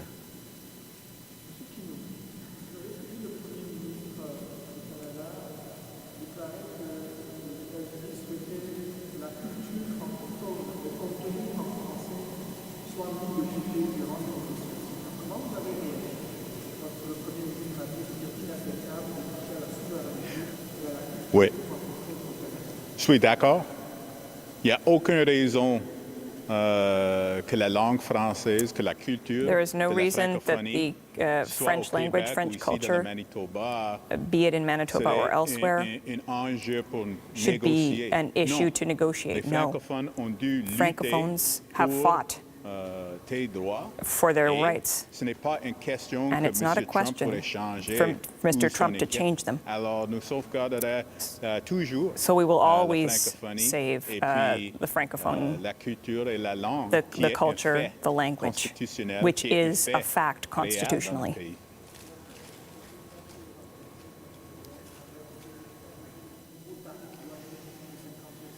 Ben, nous regarderons aux appuis que le gouvernement fédéral annoncera. We will look at the different supports that the federal government will announce this week, but I think that probably we will have to look at the different steps. We will start with the different steps that you've already seen.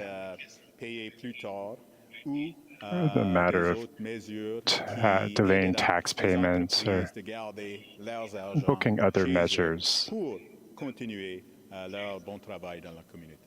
to make sure that we can continue to keep money in our pockets to be able to do the work that we need to do in our communities. Ben, je suis toujours d'accord avec Monsieur Carney et son approche aujourd'hui. Well, I always agree with Mr. Carney and his approach with regard to this matter. So I support the Prime Minister, and Manitoba is here to support the direction of this country. No.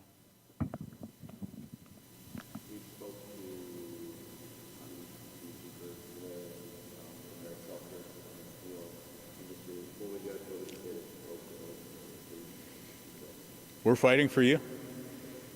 Donald Trump wants to take away steel. He wants to take away manufacturing jobs from our country, and we won't let him. And so we're going to continue to stand up for our country. We're going to stand up because we know that the red maple leaf is stronger than that guy with the red hat down south. What was your reaction to following this last narrative of this morning? Did it make it a your reaction, I guess, to the deal and the tariffs? Well, I appreciate the federal officials for the outreach and keeping our team in the loop, and I got their back 100%. I think they did the right thing by walking away.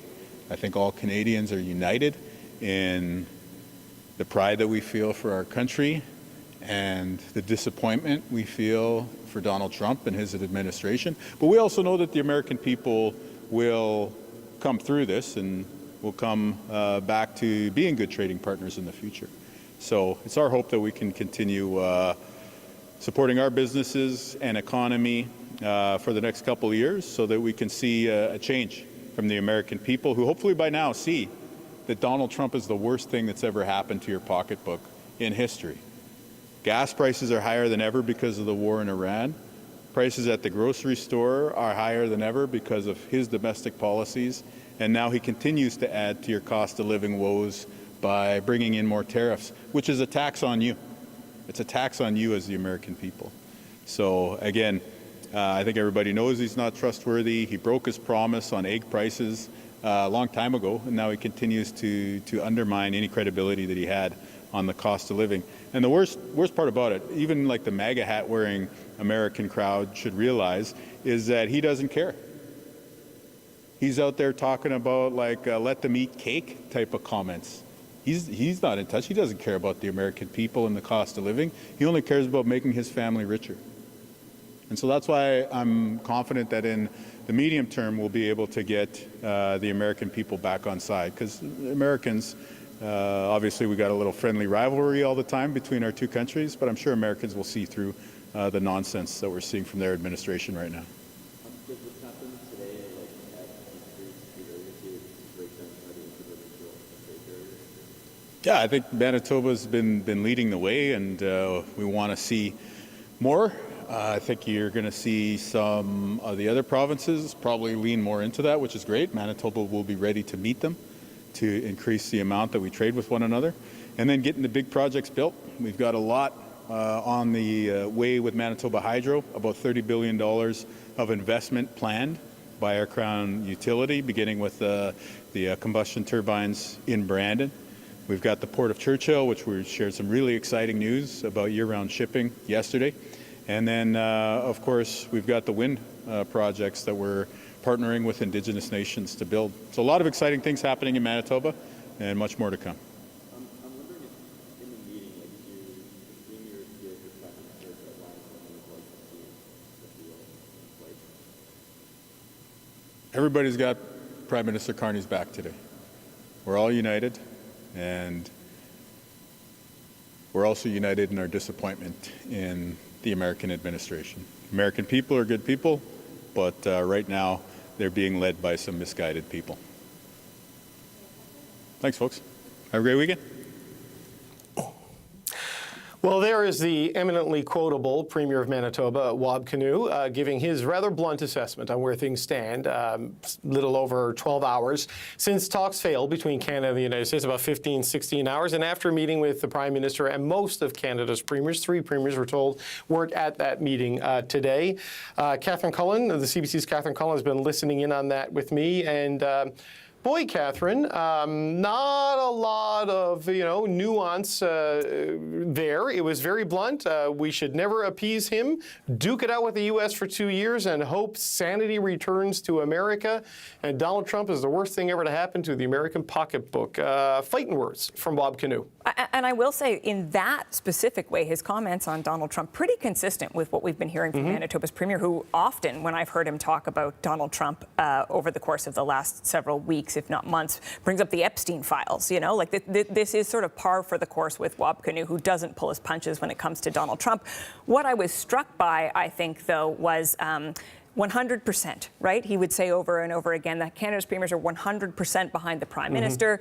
The tone here really was, above all, reassurance. I don't know that there was anything else that he said about the path forward or anything like that that particularly stood out. But I think if there was a message he was trying to deliver today, it's very much one of a unified Team Canada at this time. Now, I did find it interesting, and I don't want to read too much into this, but if you look at his precise choice of words, he was very careful to say things like, everybody's got Prime Minister Carney's back today. We are 100% behind the decision the Prime Minister has taken right now. I think he was being quite surgical in expressing where that support was, but he was not conditional about it in terms of the amount of support, right? The message today, reassurance, we're all on the same page, and a message that we've heard from many premiers. The path forward is going to be difficult. We're going to have to work together to support people across the country, but everybody's ready to roll up their sleeves and do that work. Yeah, I think the surgical language you talked about, I jumped on that too, because there was a lot of unease, right? Like you heard Doug Ford earlier. There's unease on where this was going throughout the week, that maybe you could live with it, but nobody liked it, is where it was going. And we are at the point now where we are in this thing as a country. It was the big industry sectoral players that had some capacity to endure and weather with federal support and had time to diversify markets. Now it's mom and pop Main Street businesses getting hit with the latest round, and things have broken off. So everyone's got to be in it together, because we are entering what is probably the worst phase of this trade conflict with Donald Trump. Well, hours back now in our coverage, David, it's hard to remember that far, but you were talking to Premier Houston about something he had said on Power and Politics earlier this week, when it seemed like a deal was all but certain. And he was essentially saying, well, thank goodness, because can you imagine if these 50% tariffs went into effect? It's bad for the economy. It's bad for the Canada-U.S. relationship. It's a pretty scary scenario. Unfortunately, that is the scenario that we're facing right now. And as you say, it's not just on a level that I think can seem a bit abstract to some Canadians if they do not themselves or a loved one, they're not directly affected.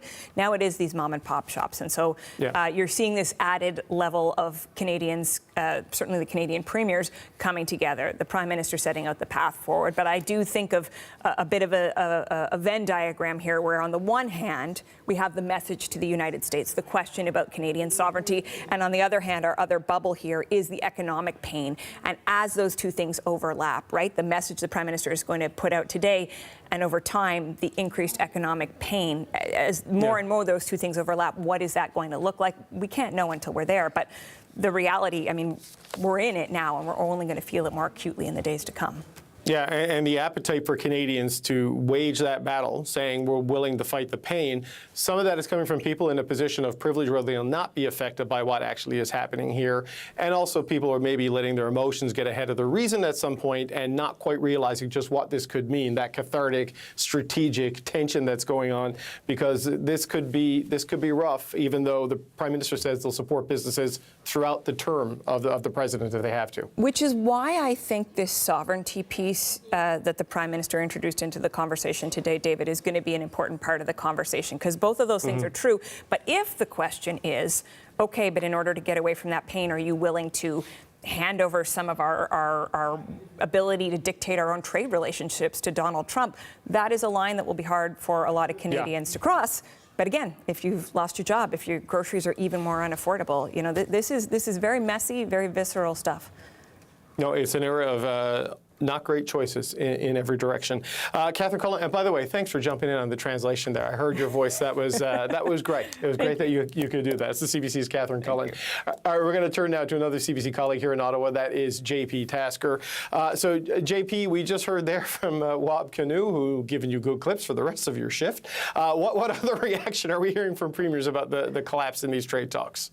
Well, yeah, the premiers have the Prime Minister's back today, right? That's the message from Manitoba Premier Wab Kinew. And frankly, he was far from the only premier to say something to that effect today. There's been really a tremendous show of unity, nary a bad word about what the Prime Minister has done today by walking away from those trade negotiations. Nobody raising any concerns about that particular decision. Everyone saying the Trump administration's sort of last-minute changes to this deal were completely unacceptable. The U.S. demand, in particular, that Canada revisit its plans to sign trade agreements with other countries. That was, a red flag for many of the premiers. Its demands on language and culture, totally unacceptable to all of them. But the truth is, nearly $30 billion worth of products are now going to be hit with tariffs, everything from hockey sticks to alcohol to honey to wood products. And some premiers are concerned about what's to come. Let's listen to BC Premier David Eby. Every possible tool, every weapon that can be deployed by the federal government in this economic war that is being waged on Canada is on the table for British Columbia. We are doing our part to try to identify ways in which we can support the federal effort to respond to these unfair and punitive tariffs that are going to make life more expensive for Canadians. You also spoke to Tim Houston. David, let's play a little bit of that tape. is a difficult situation. It's unanimous, the support for the Prime Minister and for the federal government on this, and unanimous that, look, when the line got moved too far, it just wasn't palatable anymore. It was time to walk away. So that's a good thing. We're all on the same page there. But, you know, the reality that what I tried to inject in the conversation is that that might feel good in the moment. The old stick it to them, let's fight. That feels great in the moment. But we have to live with tomorrow and the next day and the day after. And this will have a massive impact on a number of Canadians and Nova Scotians who probably don't realize it yet. We also heard from Ontario Premier Doug Ford, who says he's very relieved, David, that this deal is not going ahead. He said it was very bad for Ontario, especially the auto, steel, and aluminum sectors in particular. He felt like the terms were not in our favor, and he is spoiling for a fight as well. And while some premiers are saying, let's take on the president, of course, many Canadians behind that sentiment today. We have to remember that the developments here mean that the future of CUSMA and the larger Canada-U.S. trading relationship very much in doubt today after today's events. David? We need to fight these tariffs, tariff to tariff, dollar to dollar, and I'm glad he didn't sign that deal because it was a bad deal. It was a bad deal for Ontario. It was a bad deal for the auto sector, the steel sector, and manufacturing sector. And we never started this fight, but I can assure you, we're going to win this fight. So he's in it for the long haul there, David. All right. Thanks, JP. Appreciate it. It's the CBC's JP Tasker. We've been in it for the long haul. My long haul is over. Thank you for joining us today for special coverage of what's become a pretty historic day, something we say a lot lately. Some might say it's historic for all the wrong reasons. We've got lots more coverage coming up with Deanna Sumanak. Next, I'm David Cochran, the host of Power and Politics. I'm going back on holidays. Take care. Oh.